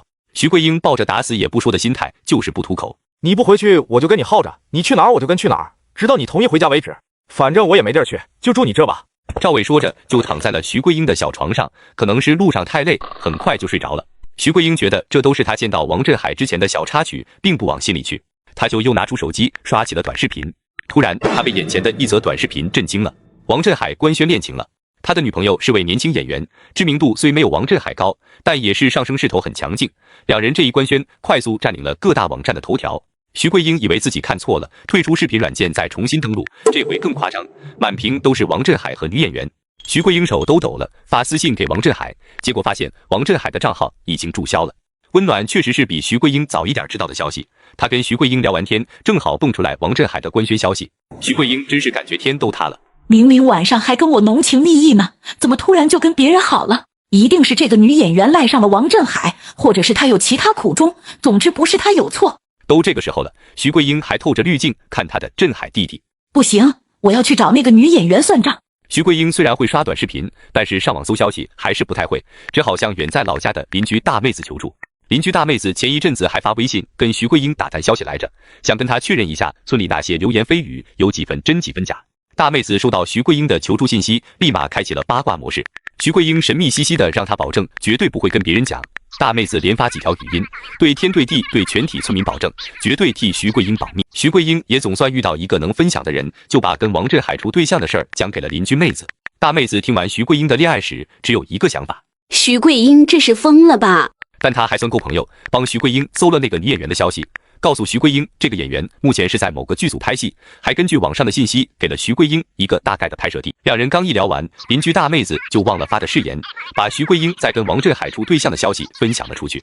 赵伟睡得正香，李占春给他打来电话：赵伟，你妈是不是有病？后婆婆人前一套人后一套，没少给我气受。前婆婆又整出这么个事儿，我在村里小媳妇中间都抬不起头了。嫁的这是个什么人家呀？我没有啊，我妈正刷视频呢，看着没毛病啊。李占春骂骂咧咧的把刚听到的消息转述给赵伟，赵伟听着听着也跟着来气：你没事吧？干什么？你还要不要点脸啊？你不要脸就算了，我以后还要不要在村里混？前面有个赵维强，我没跟你计较，现在又来了个王振海，你是不是以为你挺美的呢？赵伟是真忍不住了，把徐桂英骂得一无是处。他能想象到乡亲们会怎么跟他开玩笑，要不是还尚存一丝理智，他真是想打这个妈一顿。徐桂英没想到老姐妹这么没有信用，转眼就把她的秘密说出去了。我说的都是真的。怎么证明？反正我俩一直在联系，他说过要跟我结婚，还说要让我陪着他拍戏。我问你怎么证明？徐桂英哭得特别惨，随时能晕过去的样子。跟你聊天的那个人骗了你多少钱？他没骗我钱。你别在这做梦了，明天跟我回家，李占春马上就要生了。你这个当奶奶的躲出去算是怎么回事？你得回家照顾他去。我不回，我要找王振海去。他说过要带我过好日子，而且他还告诉我不能一辈子围着子女转，得有自己的人生。你要是不跟我回去，等你老了，我可不给你养老，你想清楚。我不用你给我养老，振海说了，等我们上年纪了，我们去海边城市找个养老院，那才叫有质量的晚年生活。你是不是魔怔了？他感觉一时半会儿说不通，再说下去估计能把自己气死，索性就不搭理徐桂英了。早上，赵伟躲出去给赵雷打了个电话，把昨晚发生的事儿跟赵雷讲了一遍。妈是不是精神错乱了？再怎么做梦也不能梦成跟王振海处对象啊！你想想，我要是不把妈带回家，她有可能一直在博城这边，虽然不住你那吧，但你是不是也多了个操心的人？我把她带走，你也省心。赵磊还真被说动了，拎着几个包子，打着给徐桂英送早饭的名义来劝她。我不给你们添麻烦，我很快就走了。我反正是不会再管你了，你爱走不走吧。等第二天赵伟醒过来的时候，只看到徐桂英给他留了张纸条，说去追寻爱情了。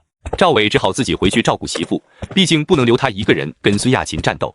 赵磊也很开心，感觉累赘不在了，心里也松了一口气。唯一担心的就是徐桂英应该很快就会知道我转走了他4万块钱的贷款。不管了，发现了再说吧。赵伟回到家没几天，就接到一个陌生电话，对方自称是王振海的助理。麻烦您来把徐女士接走，不然我们要报警了。赵伟被气得半死，但也没办法，只好连哄带骗的把徐桂英带回了赵家村。迎接徐桂英的，除了乡亲们的风言风语，还有孙亚琴的嘲笑和赵世忠的咒骂。温暖对宋敏的报复终于收网了。在宋敏满心期待以后美好生活的时候，温暖直接给了他当头一棒。宋敏，咱们之间也该了结了。小敏，有急事速回消息。如风从来没有过慌张的时候，他是不是要回来了？怎么了？小敏，真对不起，我回不去了，可能这辈子都回不去了。哪回不去了？咱们国家，我这辈子都回不去了。为什么？我这次出国做的这个生意不太干净，之所以一拖再拖，就是想把事情解决掉。但是目前看来，事情不仅没解决，还严重了。你如果回来会怎么样？后半生就都得在里面度过了。看到这几个字，宋敏感觉自己的大脑一片空白。那我怎么办？小敏，我就是想跟你说这个，情况太糟糕了，你一定把我接下来说的话认真记住，并严格执行。国内的警方正在调查我，但幸好我是用小号在跟你联系，也万幸公司创立到现在，我还没有参与到具体的业务中，不然你也逃不了被调查的命运。我又没做什么违法的事儿，我不怕他们调查。事情不像你想的那么简单，不仅是警方在查我，因为我动了一些人的利益，他们现在巴不得我死。如果知道你跟我是这样亲密的关系，他们肯定也不会放过你。我怀疑我前妻也参与到他们的计划中了，他手上也有不少我的资料。那你在国外安全吗？他们不会追过去吗？会，时间早晚的问题，所以我这次是有一场硬仗要打。我能为你做些什么？照顾好你自己，忘掉我，忘掉咱们的这段感情，这对我来说就是最大的安慰了。宋敏沉浸在巨大的悲伤中，有一种生离死别的感觉。等安全了，你会回来找我吗？会，如果事情能处理好，我一定立马回国找你。但是小敏，这个周期我不敢保证会是多长时间，万一是10年8年的，你会等我吗？我等你，多久都等你。我的妈呀！真痴情啊！好，你照顾好自己，小敏，我争取能用最快的速度解决掉这些问题。小敏，这次聊天结束后就删掉我的微信，把聊天记录从所有的设备上都删干净。可是，如风，等事情都解决好，你怎么找我呀？你更新微博吧，我会一直关注你在微博上的动态，我了解你，通过你的文字就能知道你过得好不好。好，那等你顺利的时候，你记得也更新一下微博，好让我知道你还在不在，好让我知道你还记不记得我。两人又生离死别似的说了一会儿话，才终于说了再见。这比上班写稿子还要累人啊！宋敏也是放下手机，才意识到有多少事情等着他去处理。本来开这个公司的动力就是如风，现在如风不回来了，那这个公司还开不开下去呢？开下去，我没有什么像样的人脉，这个公司既做不大也做不强。不开下去，面临退租、裁员，每一样都要亏钱。宋敏强迫自己冷静下来算账。截止目前，我把卖房子的钱已经都搭进来了，还跟张晶晶借了100万。必须得赶紧止损，这样以后还有时间把借的这100万还上，不然窟窿越来越大就麻烦了。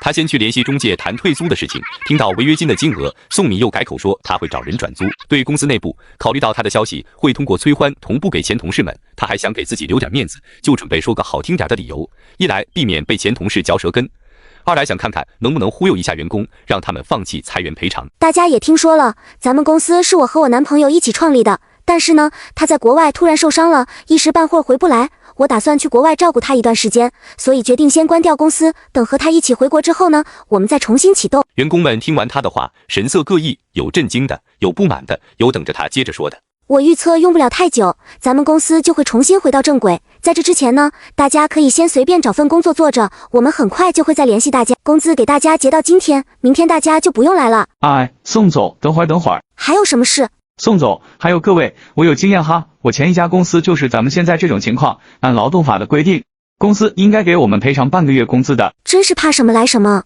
谭哥，你跟我出来一下。出去干啥呀？有话在这一起说呗，咋的？还想单独收买谭哥啊？其他员工立马明白了宋敏的意图，不准备给他单独沟通的机会，非逼着他当场表态。哎呦，我的亲人们，我是真没想到你们眼里我是这样的，我是差这半个月工资的人嘛。我是想着用不了多久，咱们还是一起共事，没必要算得这么清吧，这也太伤咱们之间的感情了。明姐，我替大家说两句，咱们这里我跟您认识时间最长，我了解您不会诓骗大家，但是其他人跟您接触时间不长，所以能有这种想法也是正常的。所以明姐，您看你也不是差钱的人，就按劳动法把该给的钱给我们吧，实在不行，等咱们公司重新开张的时候，我们少要半个月工资。对，先给我们。可以，这个方法可以。你们扪心自问一下，你们是不是丧良心？我还真是养了一群白眼狼。你好好说话，什么叫养我们？我们不是来打工的吗？我们这叫上班，不是让你白养活。宋敏一想到从开业到现在1分钱利润都没有，他更气了，双方就这么互骂起来。虽然平时伶牙俐齿的，但他一个人对付40-50号人，这力量是太悬殊了。很快他的声音就被淹没掉。又骂了一会儿，宋敏只感觉耳边的声音变成了嗡嗡声，他连人都看不清了。最后他像个疯子一样嘶吼着骂着脏话，直骂到大脑缺氧晕了过去。装的，绝对是装的，滚起来接着骂啊！宋敏是完全失去了意识，在醒过来的时候就是躺在医院的病床上了。赵磊遭到报应后，温暖对过去的种种也释然了，他决定往前看，好好生活了。赵磊见到温暖，神情特别复杂，一时竟不知是该说话还是该哭。你哥呢？洗尿盆去了。真他妈是作孽，我都没给爸妈端过屎端过尿，跑来给你尽孝来了。赵磊也不敢反驳，就这么老老实实的听着。哟，弟妹来了。赵伟还心存希望，想把这个大包袱甩给温暖，所以见到他的时候还是很热情。可别乱叫，我可受不起。温暖，你到底怎么想的？后面怎么办啊？咋还把雷子的东西寄医院来了？什么意思啊？雷子，我那房子被银行收走了，不归我了。我现在暂时借住在同事家，你的东西我也不方便带着，就寄给你。那等我康复了我再去找你，行吧？你别找我了，我这一屁股债还不知道要怎么办呢。你找我跟着我喝西北风啊？你最好是离我远点，省得追债的人盯上你。我还欠着那么多钱呢，确实应该跟他保持距离，可别给我找更多的债。哎，那你照顾好自己吧。温暖见赵磊那么难受，就想让他更难受。没事儿，我咋的都能凑合活着。倒是你不是在外面欠了好多钱吗？怎么还有闲心租一辆宝马开出去呢？嗨，别提了，说来话长，反正都是宋敏那个贱人害的。那他没来看看你吗？温暖故意这么问的。宋敏昨天告诉如风，他去医院看望赵磊了，还给赵磊包了一个600块钱的康复红包。是昨天来的那个女的吗？我感觉她好像精神不太好。她看完雷子走了，我正好去打水，就听她在走廊里给别人发微信，笑得哈哈的，还直说个活该，怎么没撞死她呢？要不是她看雷子的时候眼泪都掉下来了，我都得以为她这诅咒的是雷子呢。赵磊躺在床上听着，脸都气白了。那不是你们家远房亲戚吗？怎么说的好像你不认识似的。谁啊？大宝，我这2天没事的时候就在回想，本来咱俩这日子过得好好的，怎么好像突然就走上岔道了？所有的事情都开始失控起来，我真是想不明白到底在哪个点上出了问题。原来的日子过得好好的，是因为你在岁月静好，我在替你负重前行，结果你不珍惜，自私又贪婪，没我替你扛着了，你肯定得走上岔道啊！可能就是从春节回你家那个时候开始跑偏的吧？你家那个3层小别墅估计是犯点毛病。你可别瞎说，我家的房子好着呢，找村里大师给看过风水。我听赵磊说过，你们村里那大师是个盲人，所以到底谁在瞎说啊？赵伟不服气，瞪了温暖一眼。你后面咋办啊？出院之后住哪儿？这边没地方住的话，我就先回老家待一段时间，等好利索了再回来找工作。行，回家挺好的，还有人照顾你。想到赵磊的后半生都离不开轮椅，温暖对他的恨也减轻了不少。那你歇着吧，我先走了。好，再见，赵磊。再见。切，你们真是能扯，又不是再不见面了。暖暖啊，保险公司的人说这个事故赵磊负全责，他们一共给赔10万出头，可是这点钱都不够给赵磊治病的啊。你帮我找人打听打听，是不是忽悠我们呢？我也没什么渠道爱，你让赵磊找昨天来看望他的那个女人，那个女人厉害，朋友多，让他去给你们打听。行吧，医生还说以后可以让赵磊做康复训练，要是没钱的话，还康复个啥了？能凑合活着就不错。还真是被赵伟给说中了，因为没有后续治疗的费用，赵伟带着赵磊回了赵家村。赵磊从一个健健康康的大小伙子，一下子变成了出门都离不开轮椅的样子，他自己也无法接受，天天在家里发脾气。赵世忠最开始也算心疼儿子，只是责骂他几句，但时间稍微一长，孙亚琴就不干了，跟赵世忠说要搬出去，他不愿意过这提心吊胆的日子。比起亲情，赵世忠更在意爱情。最后，他以家里有台阶，不方便赵磊里外活动为由，硬是给赵磊送到了徐桂英住的那个破房子里。徐桂英倒也愿意伺候他这二儿子，之前惦记他但不敢回赵家去看他，现在能天天看到，虽然时不时就要被赵磊臭骂一顿，但他也乐在其中。唯一让他感到苦恼的是没钱用。徐桂英愁坏了，想去打工吧，还有二儿子得照顾，不去打工吧，二儿子吃饱他就吃不饱。想来想去，他只好让赵磊再用他的名义去贷款。反正我也不打算买房买车的，不需要征信，来要账我也不怕，穷成这样了，还有什么怕的？宋敏这几天一直是人逢喜事精神爽的状态。如风，我现在感觉特别轻松，以后可以放开手脚，专心搞事业了。宋敏暂时没了财务危机，又开始拿起老板的姿态，要求员工们每天都要头脑风暴，向他提出有创意的方案。他再从员工的创意里选择1、2个他喜欢的，跟如风分享，说成是他自己的想法。你的想法真不错哎，小敏，我觉得你可以给员工们进行一次培训，让大家共同进步。我正想跟你商量呢，我想组织员工们进行一次团建，提升一下士气。好啊，标准可以高一些，毕竟是咱们公司的第1次团建。好的。但宋敏没想到，这份开心没持续多久，如风就亲手打破了他。凤凰男赵磊的报应终于来了，宋敏还没动手，他就自己作死，遭到了报应。喂，请问你是机主的家属吗？不是家属，是朋友，怎么了？是这样，你的朋友他出车祸了，请你来医院一趟。什么？可能是老天爷看宋敏太菜了，还没等他在车上做好手脚，就直接让赵磊出了车祸。宋敏听交警讲完大概的经过，赶紧问道：请问他现在人怎么样啊？目前看来情况不是太好，他的2条腿受伤都很严重，尤其是右腿，麻烦你赶紧联系他的家人，立刻来医院。宋敏压抑住内心的激动，假装悲伤地说：我给您他妻子的电话号码，您联系吧，我不想让他通过我得知这个坏消息。如风，天大的好消息哎！赵磊他出车祸了，没有我动手，老天爷都在帮我们啊！说是伤得很严重，听那意思，腿可能要保不住了，哈哈哈哈！我怎么这么开心啊？哈哈哈哈！温暖看到宋敏发的内容，同时也有一个陌生号码打了过来。你好，你是赵磊的家属吧？他出车祸了，现在在医院，你赶紧过来一趟。我是他的前妻，我尽量帮他联系家里人吧。挂了电话，温暖也不着急，给稿子收了尾，才慢慢悠悠的下班。路上，他联系了赵世忠。赵磊出了车祸，现在正在抢救，你赶紧来博城一趟吧。怎么回事啊？雷子他伤得严不严重啊？可能会残疾吧。挂了电话，赵世忠就准备出发去火车站。怎么了？温暖说赵磊出了车祸，好像还挺严重的，我得赶紧去博城一趟。世忠，我觉得不用这么着急，且不说今天还不一定有没有票，你就算现在去坐车，等到了博城，赵磊也肯定抢救过来了。也是，不过那我也得过去一趟，孩子出了这么大的事儿，我得去看看。你这岁数了，去了是能抬动他，还是能给他做饭呢？别忙没帮上，倒把你自己累倒下了。那咋办啊？你给赵伟打电话，让赵伟去，他年轻有力气，而且在外面见的世面也比你多，事情让他做决定就行。孙亚琴对赵伟很有意见，心里怨恨他把徐桂英给接了回来。哼，你不是愿意管赵家的事儿吗？全都留给你来管。赵世忠觉得孙亚琴说的也有道理，就赶紧联系了赵伟。赵伟，你赶紧去博城一趟。去博城干嘛？你弟弟出车祸了，好像挺严重的，我一把年纪了，过去照顾你弟弟也不方便，你是家里的顶梁柱，你赶紧过去帮着处理一下。我没时间，马上要有老三了，缺钱，我得在外面抓紧时间挣钱。我按天给你工钱，此行产生的花销我都给你报销，你看这样行不行？那行吧。医生，赵磊现在怎么样了？抢救的还算成功，双腿是保住了，但是在功能恢复上并不乐观。就是说这2条腿只能看不能用了，是这个意思吗？医生点点头，怕他失望，又补了一句：但是医学上也有奇迹出现。还是别有奇迹了。病人不仅是腿，身上还有其他多处骨折，并且肺部有积液，手术后已经被送到重症监护室进行监护了。没有意外的话，3天后就可以送回到普通病房了。医生，那我现在可以去看看他吗？现在不行，医院有规定不允许探视重症监护室里的病人。温暖带着没有亲眼看到赵磊此时惨样的遗憾走出医院，刚走到医院外面，就接到保险公司的电话，说要跟他沟通一下治疗费用以及赔偿的问题。你们都不做一下调查的吗？我是他前妻，这事情跟我没有什么关系，你们还是联系他的家属吧。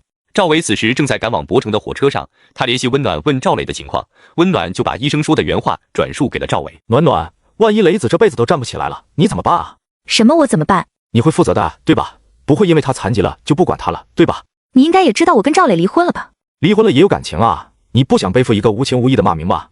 温暖哈哈哈的大笑起来，笑的眼泪都出来了。弟妹你怎么了？别，以前你也没叫过我弟妹，别整得这么近乎。我就是好奇，你在火车上把算盘打得这么响，你旁边的乘客没意见吗？说叫了弟妹，那先这样，晚上见面了再细说吧。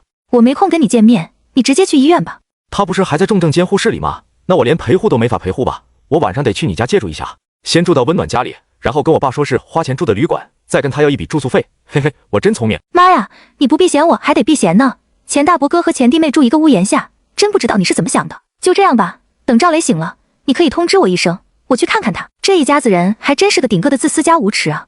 现在唯一的美中不足就是让宋敏省了不少事儿，趁这个时间先把家搬了，搬完家再给宋敏致命一击。温暖离开这个倾注了他无数心血的小房子的时候，他眼眶都红了。前世那些好的坏的记忆都向他袭来，这套房子见证了他前世的委屈和荒唐，也见证了他这世的重生和成长。再见了，我要开始真正的新生活了。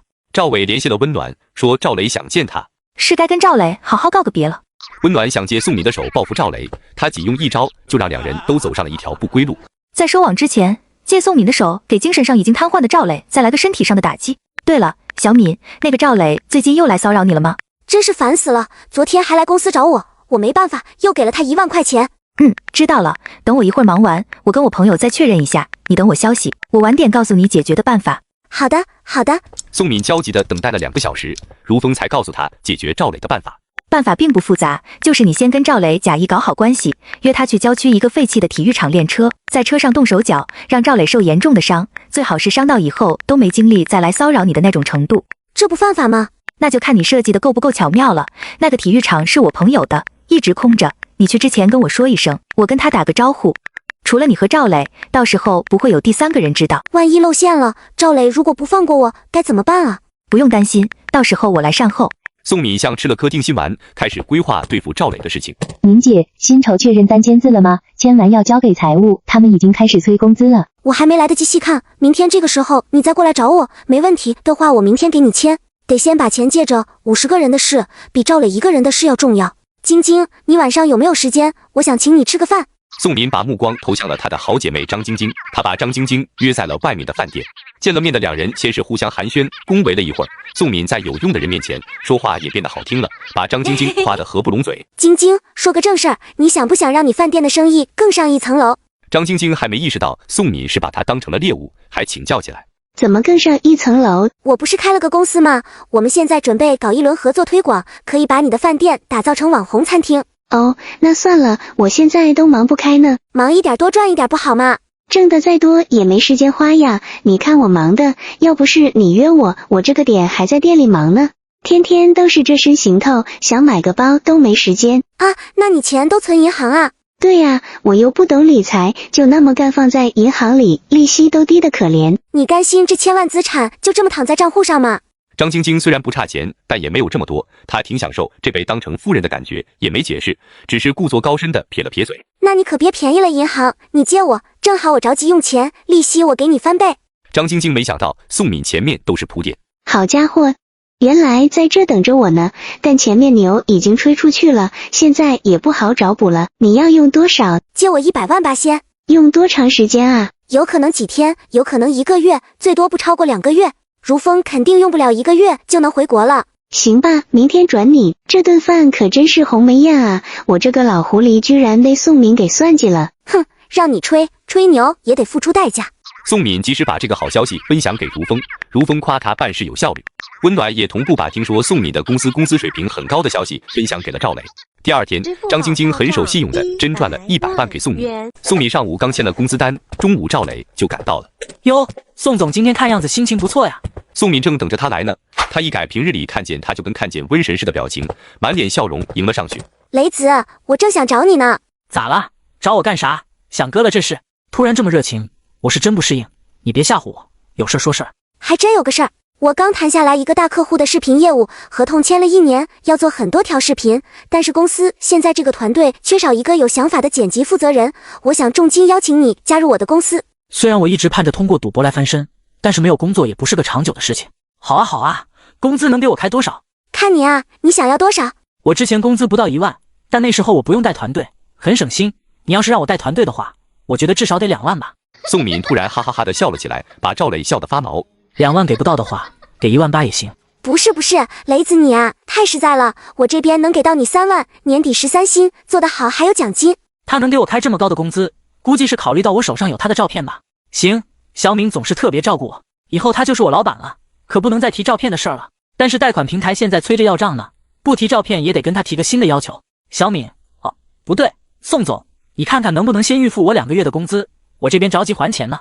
好啊，你后天来办入职，办完入职我就让财务给你预支工资。行，你就按税前工资给我哈，2个月6万整，我不用你给我交社保公积金啥的，也别给我扣税，给我现金。没问题呢。对了，雷子，我记得你会开车是吧？有驾照。赵磊突然还要起面子来了。我确实有驾照，但是自从拿了驾照到现在就没摸过车，实践经验为0。你看我这天天出去见客户，没有车是真不行。我最近刚考的驾照，想找个熟人陪我练车呢，别人我也不好意思开这个口，就麻烦你给我当陪练吧。行啊，你想啥时候开练？在陪宋敏练车之前，我先去租辆车跑一跑，不能在他面前露怯。就明天吧，我明天上午有事儿，下午没安排，明天下午练车，晚上我请你吃饭，后天你来办入职，时间都是刚刚好。行。赵磊转身就要走，他准备赶紧租车练习去。你毛手毛脚的都不问一下，明天用什么车练，去哪儿练？还真是。明天直接在郊区的那个体育场见，我会找人送过去一辆宝马。你是新手，还是别用这车练了，找个便宜点的吧。嗨，这车也没多少钱，没事儿。最好是租一辆同样的车去练习，不然明天鼓捣不明白那个宝马，也怪丢人的。宋敏这边也紧锣密鼓地准备起来。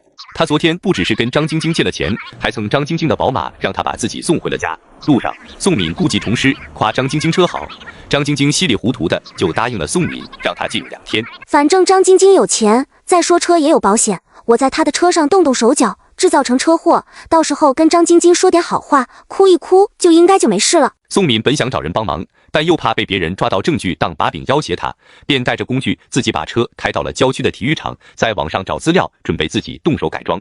他开车技术还不错，但对车的构造并不熟悉，正对着网上的教程学习的功夫，赵磊给他打来电话。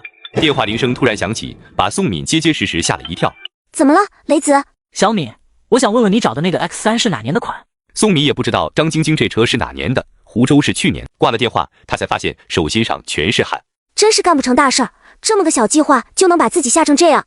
过了能有1个多小时，宋敏还停留在理论阶段。他实在是拿捏不好车毁人亡和车不太毁人只受伤的尺度，还在无头苍蝇似的瞎找资料。就在他埋头找资料的时候，赵磊的电话又打了过来。真特么烦人。喂，请问你是机主的家属吗？不是家属，是朋友。怎么了？什么？温暖对宋敏的报复终于收网了，他终究自食恶果，为自己的所作所为付出了应有的代价。我怎么在这儿啊？可能对骂的那个场面对宋敏来说太难堪，他的大脑替他暂时屏蔽了。真是超出我的想象范围啊！说话的是人力资源部的总监张元奇，两人都沉默了一会儿。如果我不答应给赔偿，会怎么样？员工们应该会去劳动仲裁，等劳动仲裁结果出来了，你要是还不给钱的话，员工们可以去申请强制执行，那时候你能把赔偿给过去也来得及。如果强制执行的时候我就是没钱给呢？如果强制执行的时候公司没钱供执行，因为您是法人，会被限高，限制高消费是吧？对。这个劳动仲裁需要多久？咱们公司的这个区公司比较多，劳动仲裁的案子也多，至少也得1个月才能有结果。行，那就让他们去劳动仲裁吧。平时他给张元奇留下的印象是非常有钱，张元奇有点好奇，为什么？宋敏才意识到张元奇在立场上应该是员工那边的，他想给自己找回一点面子，故作不屑地说：好玩呗。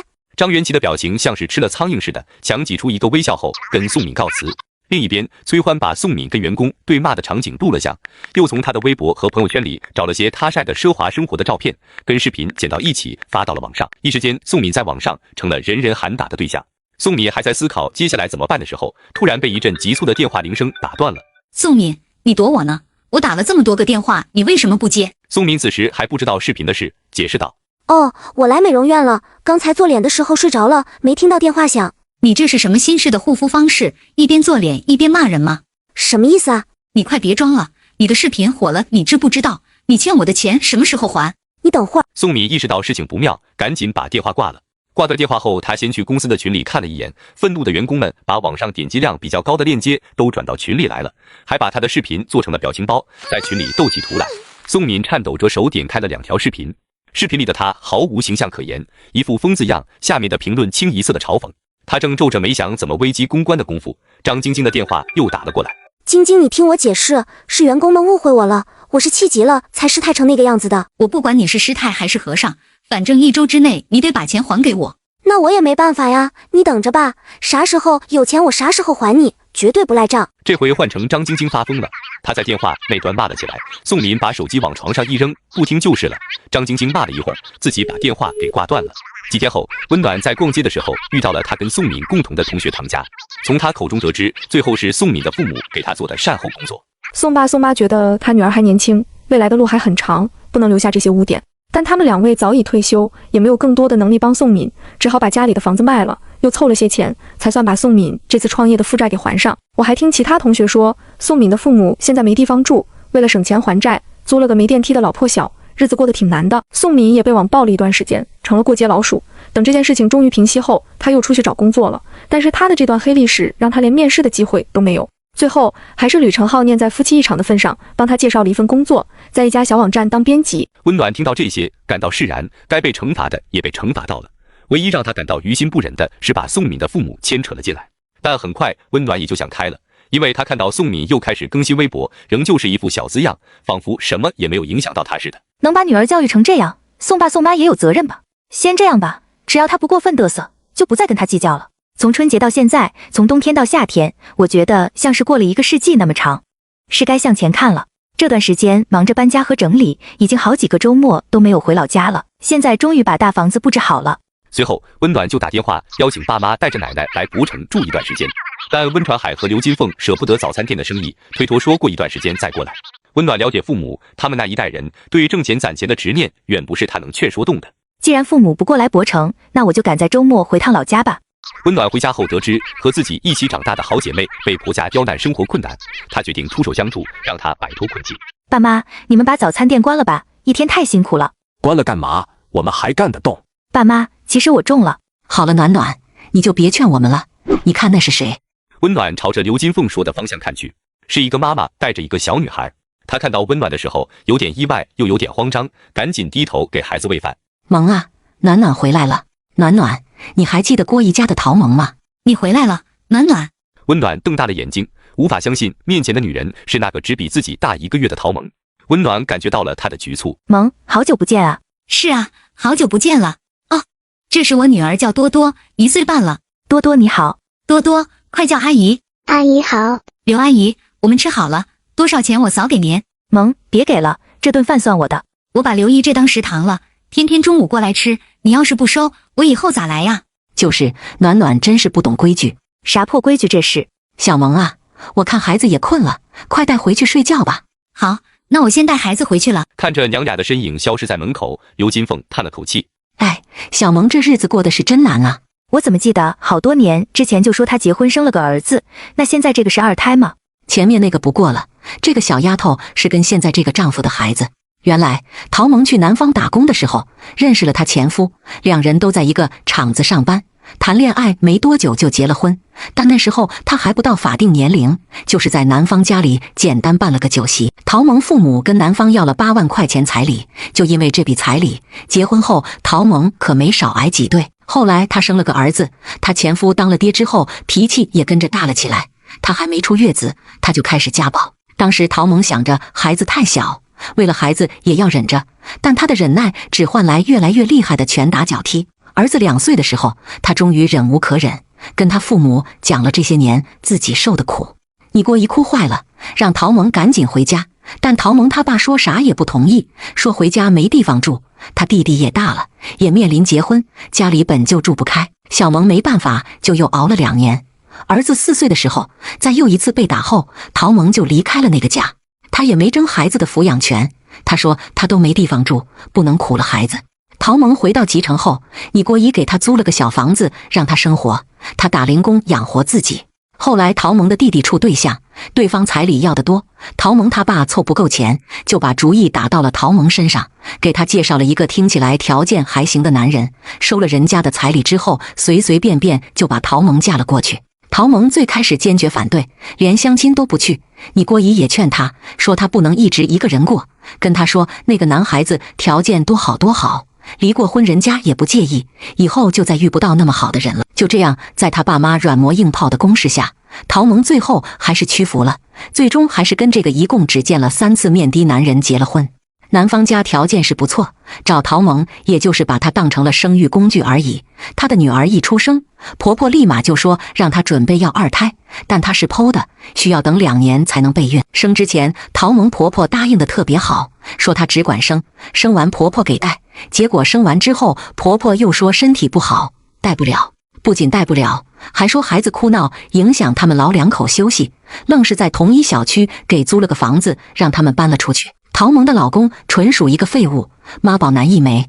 刚搬出来的时候，他还在家住，后来觉得还是父母家好，也不回陶蒙这个家了。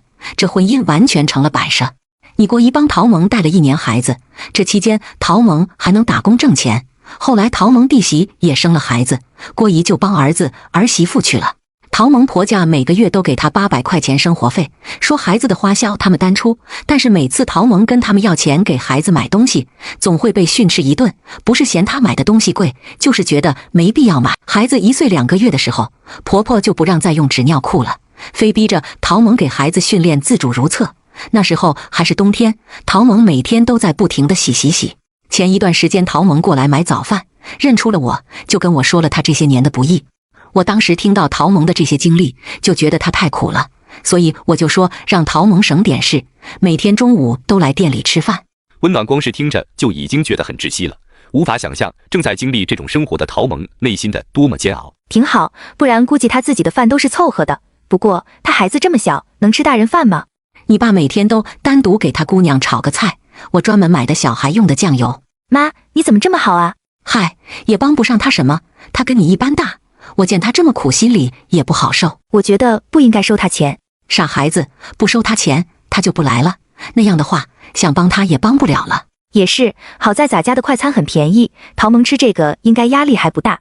看着一直为自己操劳的父母，再对比陶蒙的父母，温暖心里有些难过。不知道这世界上有多少个陶蒙，没有原生家庭给他们提供底气，他们在成人的世界里摸爬滚打，走错一步就陷入万丈深渊。但往往是这样的女孩子，还更容易被男人骗，几句花言巧语，几件廉价礼物，就会让一些缺少关爱的女孩子错以为遇到了真爱。妈，我觉得陶蒙还是应该有份工作，自己能挣钱才是底气。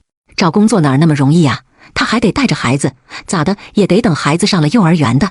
再说她婆家还惦记着让她生2胎呢，我看这个班是难上。陶蒙是疯了吗？还生2胎？她婆家肯定不同意呀，早晚得生。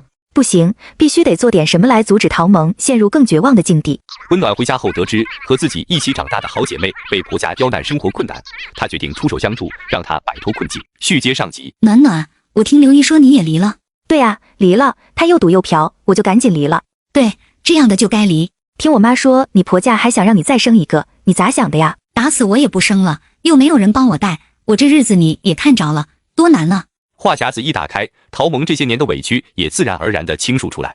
我孕晚期的时候开始漏尿，有一次跟婆婆一起去买菜，我弯腰挑菜的时候不受控制的尿了裤子，我婆婆那个嫌弃嘲笑了我一路。那时候我就想，生完这个我绝对不生了。从生完到现在，孩子快2岁，我就没睡过一个好觉，真是太累了。听到她这么坚定，温暖倒是放心不少。但是你婆家能说得通吗？他们肯定是想要个男孩吧？我就拖着他们，多拖几年，岁数大了，他们应该也就放弃了。萌，我说句冒犯的话，既然这段婚姻带来的都是痛苦，你为啥不离婚啊？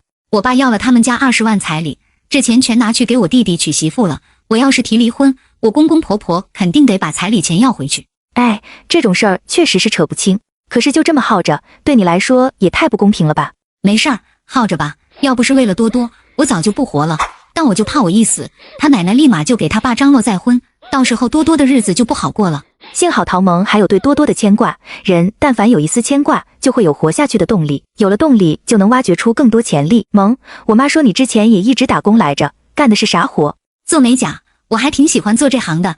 干活的时候不用想别的，只想着怎么做漂亮了，让客户满意。我那时候可受欢迎了，老板给我的提成都比别的美甲师高。哎呀，那太好了，咱俩合伙吧，开个美甲店。之前想破了脑袋，也不知道怎么帮他，现在好了啊！真的，我正准备回家买个店面，做点小生意啥的呢。我负责房子、设备、员工工资，你负责管理和技术，利润咱俩一人一半。等前期投资收的差不多了，以后利润你拿大头，我拿小头，咋样？陶萌眼里闪过一丝光亮，但很快又暗下去。还是算了吧，你在外面挣钱也不容易，咱们这边门面也不便宜，别没搞成，再把你这些年攒的钱都赔了。没事儿没事儿，咱家这边的门面我还是能买起的。先弄美甲，积累一些客户之后，咱们可以加上美容护肤这些项目，慢慢干呗。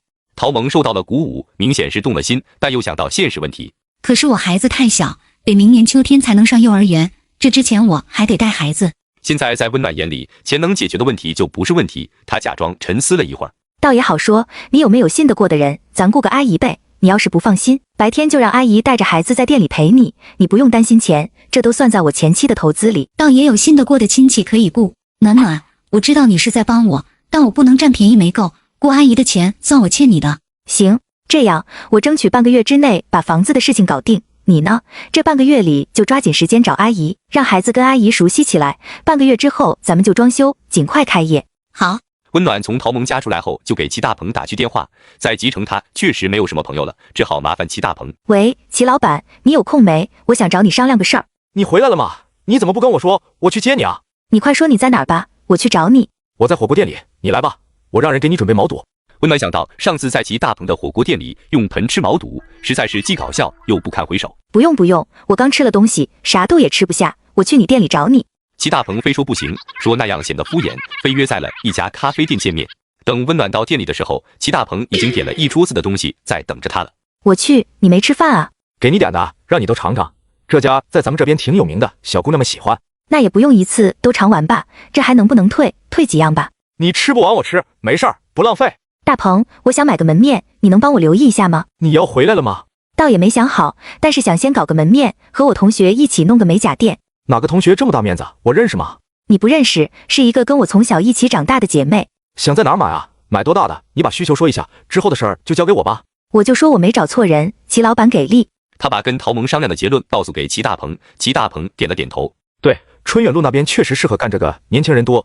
我在那街上有个服装店，就卖年轻人喜欢的那种潮酷风格的衣服，生意一直不错。我之前还说衣食住行，你占了10合住，没想到你也有生意呀。行啊，你是不是还卖汽车呢？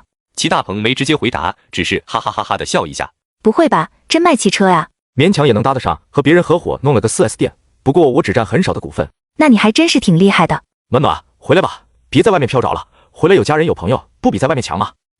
再考虑回来了。我等你的好消息。温暖也没再多想，只以为齐大鹏对他是出于朋友的关心。我前一阵终于找回了我以前用的那个 QQ 号，还试着联系了一下姚彤彤，还真联系上了。他在省会上班，一直单身，我还想着要问问你呢，用不用给你们再牵线试一下？不用。为啥？上学那时候你不是总跟我打听他的情况吗？既然都单着，就试一试呗。男人嘛，变心快，我早就忘了他长什么样了，再见他也肯定没有当年的感觉了。好吧，要我说啊，没遇到合适的就宁可单着，婚姻不是儿戏，日子也是给自己过的，别凑合。这倒是真理，我离婚的时候还看到男女双方在民政局大打出手，真是婚姻这事儿确实不能凑合。齐大鹏意味深长地看了一眼温暖，所以你就别替我操心了，早点回来跟我一起搞事业，多挣钱才是王道。我觉得你就盯准女性这个市场，前景广阔着呢。详细说说。集成目前还没有月子会所，也没有大城市里已经出现的幼儿托管班，前者能减轻新手妈妈的产后焦虑，也避免了用传统方式坐月子时婆媳矛盾高发的弊端。后者能帮助那些没有家人帮忙带孩子的职场妈妈，尽量减轻他们的牵挂，帮助他们尽早回归职场。可是我的主要目的吧，不是为了挣女性多少钱，我是想帮那些处在困境里的妈妈们。你这想法不怕被人家说是圣母啊？那些我倒不在意，我早就想开了。有些人现实生活中不顺，又没有地方发泄不满，就在网上当键盘侠，见什么都要批评两句，知道个圣母就恨不得天天用，生怕别人不知道他识字似的。行，你这心态不错，能成事儿。嘿嘿，说正事儿呢。你说的这2个方向倒是能提供一些就业岗位，但是也存在课题。就拿我要一起开美甲店的同学来说吧，他自己的孩子还不到2岁，他还得照顾自己的孩子呢。你要说让他去月子会所照顾产妇和新生儿去，那他孩子咋办？我瞎说哈，比如你招的人里面普遍存在这种困难，那是不是就可以把他们的孩子送到幼儿托管班去？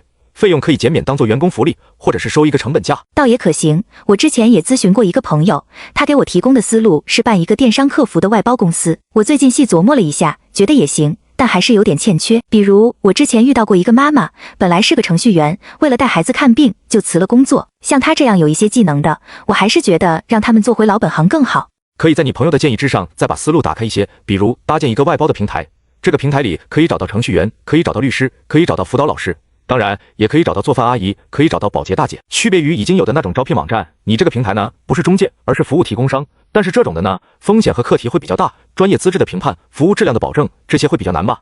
温暖听齐大鹏这么一说，还真有一种思路打开的感觉。感恩齐总，我再好好琢磨琢磨。第二天，温暖回到了博城的新家，他的心情跟以前也完全不同了。真好，再也不用想着怎么跟赵磊演戏，心情真是轻松又愉悦呀。他琢磨着一会儿吃点什么，赵磊的电话就打了进来。赵磊，你脑子不合适就去医院。凤凰男赵磊和温暖离婚后，竟还恬不知耻地提出让温暖跟他生的男孩给赵家延续香火。暖暖，我打了好几个电话，你一直关机，咋回事啊？躲债啊，不敢开机，刚想着看看有没有朋友联系我，你就打进来了，有事啊？哦，也没啥事儿，就想着问问你最近怎么样。能怎么样？就是混日子呗，活一天算一天。你要是没什么事儿，就先挂了吧。温暖是一句话都不想跟他多说。那个啥，大嫂生了。哦，还是个丫头，把我爸和我大哥都气坏了。你妈什么态度？温暖还是有点好奇，历尽人生起伏之后，徐桂英还是不是以前的老思想。她能有什么态度？她想开了，她都不在老赵家过了，生的孩子又不姓徐，她无所谓。真难得呀，也算是一种大彻大悟吧。但是我爸急啊，我大哥是不敢再生了，说养不起，我爸现在就盯上我了，让我生。赵磊终于是说到了打电话的正题上，也不等温暖说话，他就开始给他洗脑。暖暖啊，我想着这是咱们之前努力了那么久，咱俩是不是应该再试试啊？你看你现在经济条件也不行了，再找也不好找，咱们要是有一个孩子呢，就不用再惦记着其他的事了，相当于有了个奔头，就专心挣钱养活孩子就行了。温暖真是大为震惊，人都这样了，还惦记着传宗接代，这香火观念真是刻到他基因里了。哪来的钱做试管啊？你那些网贷还清了吗？我爸说他给出5万块钱，说到网贷，哈哈哈。温暖听他哈哈哈个没完，打断他。网贷怎么了？人家没有上门追债吗？哈哈哈，你绝对想不到，我现在不是不还钱了吗？他们说要找到我家，要来打断我的腿，我直接拍了段视频发给他们，再把病历一发，他们一看我腿真断了，最后跟我商量让我只还10万块钱就行。我说行，等着吧，啥时候有钱啥时候还。你看看人呐，就得不要脸，不然日子是真难过。这些人怎么这么容易屈服？倒是跟赵磊斗争到底啊！就算你还上了网贷的钱，以你现在的情况也没法挣钱了吧？以后怎么养孩子？我爸跟我大哥谈了，我大哥不能给赵家生儿子，那他就得掏钱。咱们要是生了男孩，我大哥以后1个月给出1000块钱。1000块钱就能养孩子吗？穷养呗，我妈能给带孩子，啥都不用你操心，你只管生下来，有钱的你就给添点，没钱的咱就穷养。我可没那精力跟你扯这事儿，不过我倒是能给你出个主意。啥主意？正儿八经说啊，我可没开玩笑，你爸自己再生一个呗。他这后老伴不是还没到50吗？应该也能生吧？你劝劝你爸，孙子哪有儿子来的亲近，让他再努力努力。滚蛋吧，你这是什么馊主意？反正你家里的东西也轮不到你继承，你爸生几个都不影响你，你干嘛承受这个压力？把压力给到他多好。赵磊还想说啥，温暖直接给出警告。你以后别联系我，就当我死了，我被要账的盯着呢。你小心他们顺藤摸瓜找到赵家村去，到时候你不仅腿断了，手都能给你打折。赵磊闻言又敷衍了几句，匆匆挂断了电话。真是朵大奇葩，看来脑袋也被撞坏了。这女的看来是疯了，居然敢提议让我爸再生一个，这不是等着被打断腿吗？不过我现在已经没有腿可打断了，可以试试。隔天赵磊就用开玩笑的语气把温暖的话说给赵世忠和孙亚琴听。赵世忠还没有什么反应，孙亚琴先不干了，破口大骂起来，骂赵磊不尊重人，居然敢跟长辈说这样的话。赵磊一看闯祸了，赶紧偃旗息鼓闭嘴了。周一早上，温暖到公司的时候，同事还很少。他出了电梯，看到一个和卜清平很像的女人走在他前，他想打招呼，但还有点迟疑，因为前面这人瘦得太厉害了，比卜清平还要瘦，他怕自己认错了，就没吱声。到了前台，温暖才确认这人确实是卜清平。天啊，清平姐，你怎么瘦这么多啊？卜清平盯着温暖，就几秒的时间，他的眼泪流了下来。怎么了，清平姐？我刚出差回来，事情有点多，你今晚有空吗？有空的话我请你吃饭，到时候再说。好的好的。温暖跟卜清平共事这么久，从未见到他今天早上的那个神态，温暖担心他是遇到了什么难事。清平姐，你是遇到什么难事了吗？没啥大事儿，晚上再说，我先忙一会儿。下了班，卜清平和温暖来到了一家酒馆，酒还没喝，卜清平的眼泪就流下来了。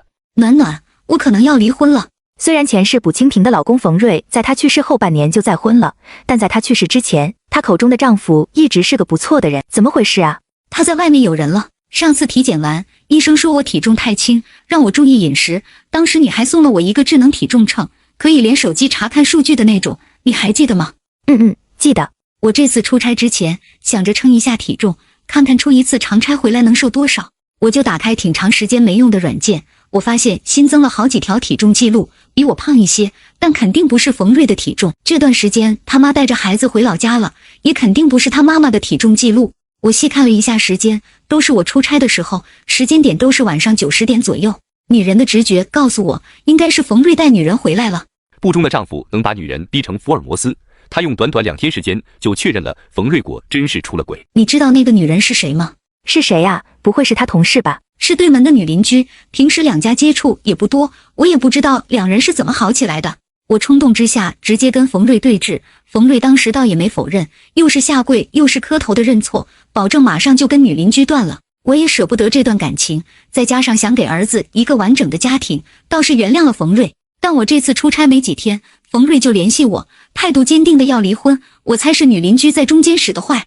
我想着既然自己也努力的接受过了，冯瑞这么坚定，那就离吧。他冯瑞是过错方，我要求他净身出户，孩子归我，我可以做到不要抚养费。但冯瑞却态度大变，坚决不承认自己出轨。我前几天找到的证据，在冯瑞的苦苦哀求下都删掉了，现在没有任何能拿得出手的证据。我选择认栽，说孩子归我，财产只涉及这套博城的小房子。我说把房子卖掉，结清贷款之后，剩下的钱两人平分。但冯瑞却说，贷款虽然是两人一起还的，但首付都是他的钱，我只掏了装修和买家电的钱，没法平分。他不让卖房子，还说贷款付了多少他都不给我，装修让我可以拆掉，家电也让我搬走。我从来没想过冯瑞会无耻到这种程度。我们从高中谈恋爱到现在10几年的时间，我一直庆幸自己遇到了冯瑞这么好的男人，完全想不到竟然闹到如今这么难看的地步。现在细细回想起来，当时买房子的时候，我就说把两人的存款都用来付首付，冯瑞反对，坚持说要用他的钱付首付，让我把钱留着装修用。原来那个时候他就已经留了心眼。我出差的这1个月里，就在这种折磨中茶饭不思，只好把精力放到工作上，在忙碌的工作中麻痹自己。前世应该也是这样的状态，只是前世没有这个体重秤，冯瑞和女邻居的地下情才完美避开了清平节。暖暖，我真不知道该怎么办了。离吧，我不甘心；不离吧，我又恶心。而且现在不是我想不想离了，是他坚定要离。离吧，清平姐，不值得为他浪费生命。那也太便宜他俩了。不是现在，拖他一阵，重新拿到一些证据再离。不好拿了，他俩现在提高了警惕，什么证据也不会留给我。只要他俩没份，就肯定有破绽。对了，清平姐，我记得你说过你老公是做教育培训的是吗？对，教数学的。那他肯定更在意名声，只要有一点证据就能跟他谈判了。这证据肯定不好拿。我帮你，清平姐，我有个好主意。好姐妹不仅被老公背叛，还被要求净身出户。温暖得知后，决定出手相助，惩治渣男。清平姐，你把你知道的女邻居的情况给我说一下。她叫周春燕，今年36，是一位单亲妈妈，带着一个10岁的小男孩，是半年前搬过来的。冯瑞交代说，两人是3个月之前在电梯里见面的时候搭上的话。周春燕听说冯瑞是教数学的老师，就主动加了他的微信，之后两人的联系就多了起来。周春燕总能赶在我和冯瑞他妈妈不在家的时候，请他过去给孩子辅导功课。那这个周春燕是做啥工作的？冯瑞打死也不说，我自己去业主群里找出来的那女的微信，对好友能看最近10条朋友圈。我看她是个销售，在4S店里卖车。你说她在业主群里，那这是她自己的房子对吧？是，听说她前夫也是外面有人了，买了这套房子当做给她的补偿。她这是什么心理啊？自己淋过雨，所以要把别人的伞也撕烂吗？就住对门，你有没有想冲过去打他一顿的冲动？说实话，真没有，我只觉得冯瑞有问题。出轨这件事情上，男人不才是最应该被谴责的那个吗？我以前看网上那些视频，原配打小三，我都觉得原配打错人了。是，有的渣男还挺享受被2个女人争抢的感觉的。所以我也不想针对这个周春燕，我就想治治冯瑞。不能让他这个婚离得太痛快。你还有其他什么线索吗？你俩只有这一套房子要争是吧？他让我主要负担生活花销，贷款大部分都是用他工资还的，所以我觉得抢房子我也拿不到多少钱，我是真亏，每个月生活上花的钱不仅不比贷款少，反而要多得多。我知道他有私房钱，但是他父母都没有退休金，我一直以为他是想给父母留点养老钱，所以也没计较。但是我看周春燕的朋友圈，她最近大牌包买了3、4个，我猜应该都是冯瑞给买的。想象着卜清平要先进群里找到周春燕的头像，再点进去查看她那非好友仅可见10条的朋友圈，温暖对卜清平的心疼更加深了一些。想想清平姐的包还是前年公司年会时候装礼品的帆布袋，真讽刺啊！原配这边勤恳工作，努力挣钱，对自己抠抠搜搜，老公却给外面的女人大笔花钱，眼都不眨，真是把人气的想飙脏话。我记得之前看过一个新闻，说这种的算是夫妻共同财产，妻子可以去起诉要回来的。暖暖，其实我最害怕的是他跟我抢孩子。我儿子从出生到现在都是我父母在出钱出力的照顾，但是他现在成了金牌老师，课时费很高，我挣的没他多。万一房子也成他的，我在争抚养权上好像胜算也不大。要是孩子真归他了，我爸妈得疯了。说着，卜清平的眼泪大颗大颗的掉下来。所以更要抓住他出轨的把柄。温暖把他的想法跟卜清平详细的说了一下，卜清平也觉得这个主意不错。行，那咱俩分头行动。卜清平当晚就回去跟冯瑞表决心去了。老公，我错了，我离不开你，之前不应该跟你闹，不应该说离婚，我真的错了，你原谅我好不好？冯瑞先是有些意外，但很快他就开始沾沾自喜。果然，男人随着年纪的增长会越来越有魅力。先是周春燕主动示好，现在又有卜清平不愿离婚，你之前的威风都哪儿去了？我之前也是因为吃醋气的，我太爱你了，离不开你，而且儿子还这么小，你就算为了儿子的成长，也别离婚，好吗？我再想想吧。卜清平被自己刚才的话恶心得够呛。卜清平在接下来的1周里，真是把好妻子演到了极致。冯瑞起床就有早饭吃，而且种类还不少，甜的咸的任他挑选。冯瑞要是说想带饭，卜清平起的更是早，连炒带炸的，饭盒里一定是2样荤2样素。晚上卜清平一下班就赶紧往家跑，毕竟想要抓住一个男人的心，首先要抓住这个男人的胃。冯瑞的心抓没抓回来不好说，但他的胃是肯定被卜清平抓住了。你说你早干什么去了？这好手艺之前每年就过年时候能尝一次，你要是早这么像样会过日子，我能嫌弃你吗？我错了，以后争取做得更好。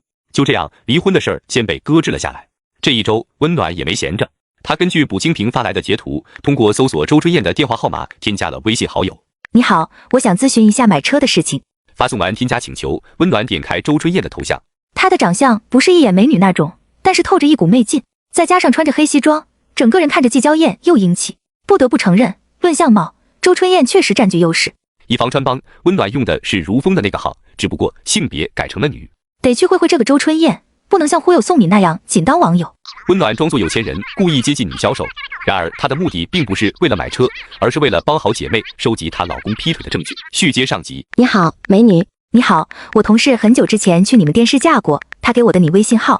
您同事叫什么？他没买你们店的车，你应该没有太深的印象。不说他了，我想给父母跟买一辆车，你看看有没有合适的，帮我推荐一下。周春燕一看有希望一下成交2辆，更是热情的不行。你有没有具体要求？预算是多少？我们店里的车价格区间在10万出头到40多万之间，不超过40万吧？是2辆一共吗？当然不是。周春燕赶紧给推荐了2款车，一辆轿车，一辆 SUV， 高配都接近40万。好，我了解一下再联系你。周春燕热情的要给温暖约试驾，她的目的就是去试驾认识周春燕，但还故作挑剔的选了个时间。去试驾之前，温暖先租了一辆奥迪，他对车不太了解，但他们公司老板就开了一辆，他觉得开这车装成是个有钱人，应该不会太离谱。快到试驾的时候，温暖先给周春燕发了信息，周春燕就站在店门口等着。温暖到门口一眼就认出他来，本人倒是比头像那张照片还要媚态，而且保养的也很好，不像36岁，倒显得比我还年轻。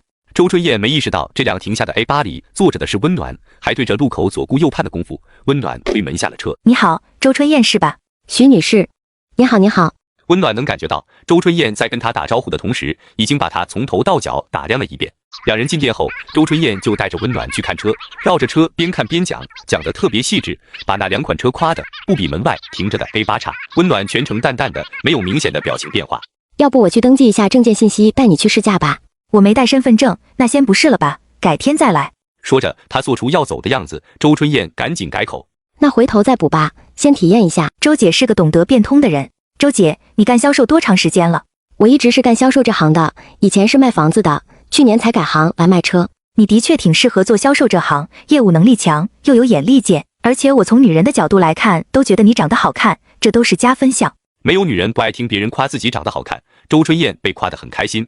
哎呀，谢谢您的肯定。行，那今天先这样吧，麻烦你了，周姐，我回家跟父母商量一下，我也再考虑考虑。没问题，没问题，随时联系我就行。今日一见，温暖感觉这个女人果然不简单。看来从她这要找到证据难度不小。回到家的温暖一直等到晚上，也没等到周春燕联系他。有的销售顾客10点钟说回去考虑考虑，他能10点15就追问有没有考虑好，这周春燕还真能沉得住气。周姐，下班了吗？徐女士晚上好，我们这行没有下班这一说，24小时在线哈。我跟你说一声，我爸妈下个月过来，到时候直接让他俩去你们店里看车，如果他们没有反对意见的话，就定下来。不过还是抱歉，不能算你这个月的业绩了。没关系的呀，随时欢迎叔叔阿姨来店里看车试车。周姐，我多嘴问一句，你今年多大？我36了。哎呀，真看不出来，看着就像比我大个1、2岁的样子。我今年28。哈哈哈，真开心啊，好久没听到别人夸我了。周姐，你长得特别像我以前一个好朋友，不过后来我俩因为误会闹僵了，所以我看到你就很亲切。徐女士，哎呀，这么叫你显得太生分了，你叫什么名字方便说吗？方便呀，不过我的名字不像我这个年代的，你别笑我呀，哈哈，我叫徐桂英，挺好听的呀，好记。两人就这样开始了聊天，但话题基本都是围绕着护肤品、奢侈品之类的。一连聊了几天之后，关系也奔着朋友的方向转变。等聊够了1周，温暖开始切入正题。周姐，我一直没好意思问你，你结婚了吗？离了，我带着儿子。呀，你这么好的女人，你前夫居然能舍得放手啊？嗨，男人靠不住，他出轨了，找了个年轻小姑娘。那你现在没谈恋爱吗？算是在谈吧。周春燕回得很含糊，温暖就赶紧引导她。周姐，我跟你说说我的故事。好呀好呀。温暖把自己说成是一个成功上位的小三，说现在住的房子和开的那辆 A8 都是老公送的。那是不是他想给你父母买车呀？对呀，我把他哄得开心，他就愿意给我花钱。你老公是做什么的？开培训学校的，以前就是个普通的英语老师。我听他说，他就是口碑比较好，学生越来越多，后来干脆自己单干了，没想到还成了。他办的学校只给富人提供服务，所以我不方便说出来学校的名字哈，周姐见谅。桂英啊，哎，其实我现在的情况跟你之前差不多，但现在陷到僵局里了。啊，你要是信得过我的话，你跟我说说，说不定我能帮你出主意呢。周春燕确实被温暖现在的生活条件刺激到了。同样都是第三者，他能做到，我周春燕也能做到。我现在也跟一个在培训班当老师的男人在一起呢，他媳妇发现我们的事儿了。最开始他非要跟我分手，我以死相逼，又许了他很多物质条件，他答应离婚，但是不知道他媳妇是跟他怎么说的，他最近的态度又变了，说等他儿子上了幼儿园再离。呀，周姐，你觉得他是绩优股部，可别一直是个普通老师爱，那就算赌输了。我还真挺看好他的，他也跟我说过有创业的打算。那就别放手，抓紧逼他离婚。可是我现在不知道要怎么做了，他如果非要拖到明年孩子上幼儿园之后，我相当于多了1年的风险。可不是吗？咱们可耗不起啊，你别着急，我帮你想想办法。温暖跟周春燕说第2天见面，把计划详细说给他。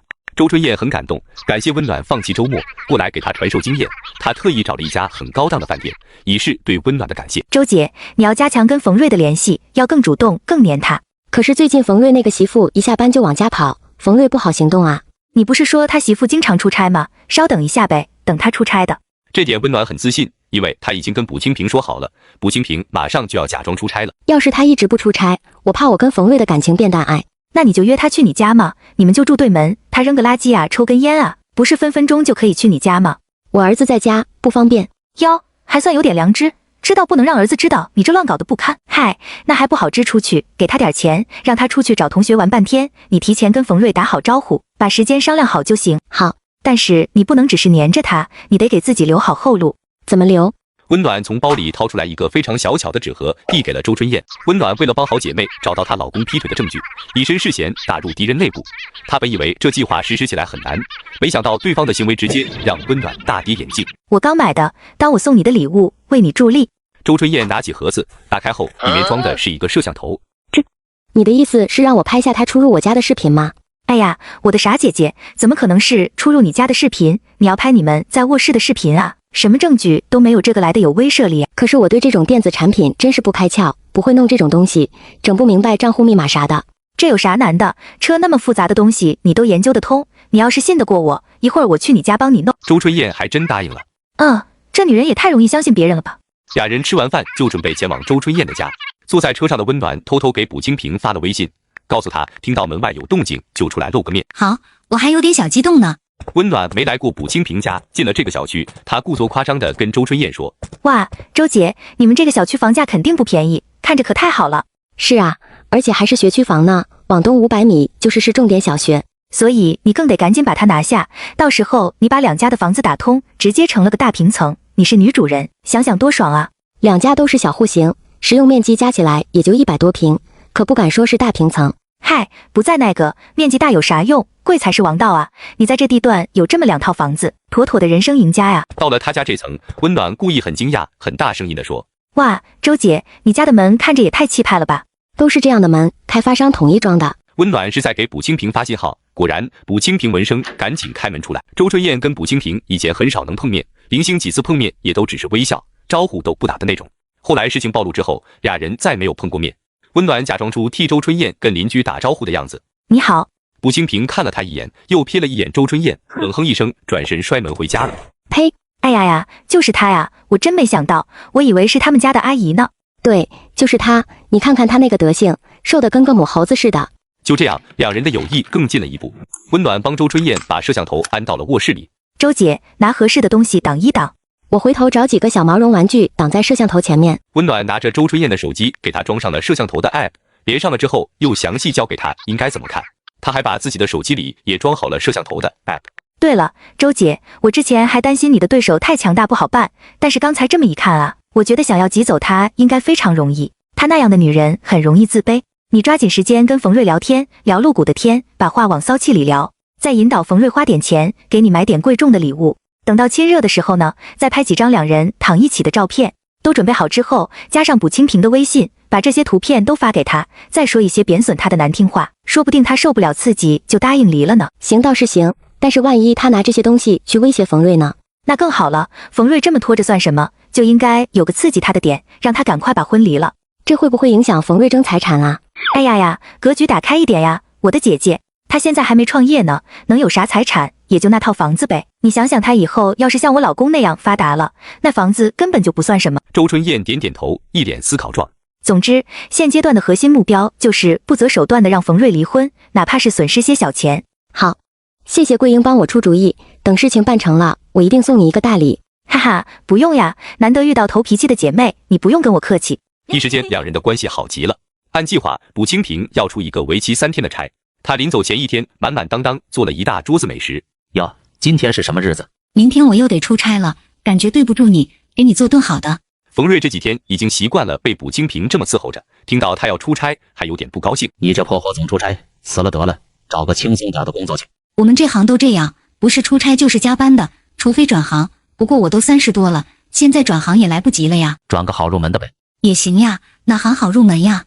不知道，你自己留心打听打听。好，我打听一下。对了，我还给你买了酒。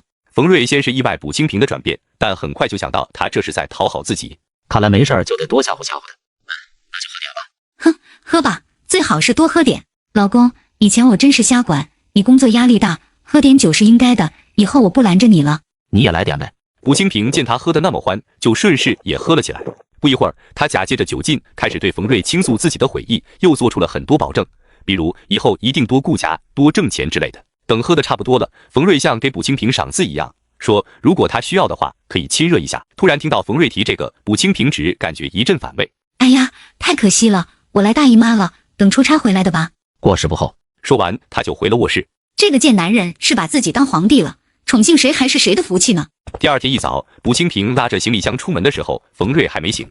接下来就看这两人的好戏了。眼前这个男人在老婆出差后，竟然把别的女人光明正大的领回了家，在他还沾沾自喜的时候，殊不知这一切都是他老婆为了让他净身出户设的一个局。清平姐，摄像头安好了吗？安好了。他俩说的是在卜清平家安摄像头。不过我觉得他可能不会带周春燕回我们家，多少还是有点防备心。我也觉得是这样，但是我担心的不是他带不带周春燕回你们家，而是怕后面摊牌的时候，他会做些危害到你安全的事儿。卜清平恍然大悟，既害怕又不敢相信。夫妻一场，这10几年的感情，我觉得他不至于坏到这种程度吧。夫妻这种关系本就是最不可靠的一种，有共同利益的时候一切都好，利益冲突的时候比敌人还要可怕。也是，在他跟我计较房子的首付是谁出的时候，我就应该认清这点，居然刚才还对他抱有一丝希望，太可笑了。马上就结束了，我们离异少女的队伍欢迎你，晚上带你庆祝去。谢谢你，暖暖，如果没有你陪着我，这些不堪的事情我真不知道要怎么面对了。我爸妈现在还什么都不知道，我不敢跟他们说。先别说，等事情都结束了再说吧。你出差的这几天也要做到多多联系冯瑞，以体现自己对他的爱意，降低他的警惕性。卜清平就按温暖说的，每隔1-2个小时就给冯瑞汇报一下自己的行程，然后又问冯瑞吃了没有，吃的什么，味道怎么样，把冯瑞烦的不仅不回复，还给卜清平设置成了消息免打扰。午休的时候，周春燕给温暖发了好几条微信，透过文字都能感受到她的开心。桂英啊，那个母猴子出差了，他说今晚让我去他家，你说我是去他家呀，还是让他来我家呀？这大晚上的，周春燕儿子肯定也得在家，可别让小孩子知道这些烂事。那你去他家吧，你暗示他一下，最好让他给你准备个礼物啥的。你想想，你要是在他家的床上拍下礼物和你俩在一起的照片，他媳妇是不是得当场崩溃了？有道理，不过他之前主动给我买过2个包，我还从来没跟他要过东西，你说我要点什么，显得不那么物质啊？要不你就让他给你买个戒指，就说外面有人追你，你想让别人知道你是名花有主了。还是你有经验，妈妈，桂英。快到下班的时候，周春燕又发来微信，桂英啊，他给我买了个大钻戒哎。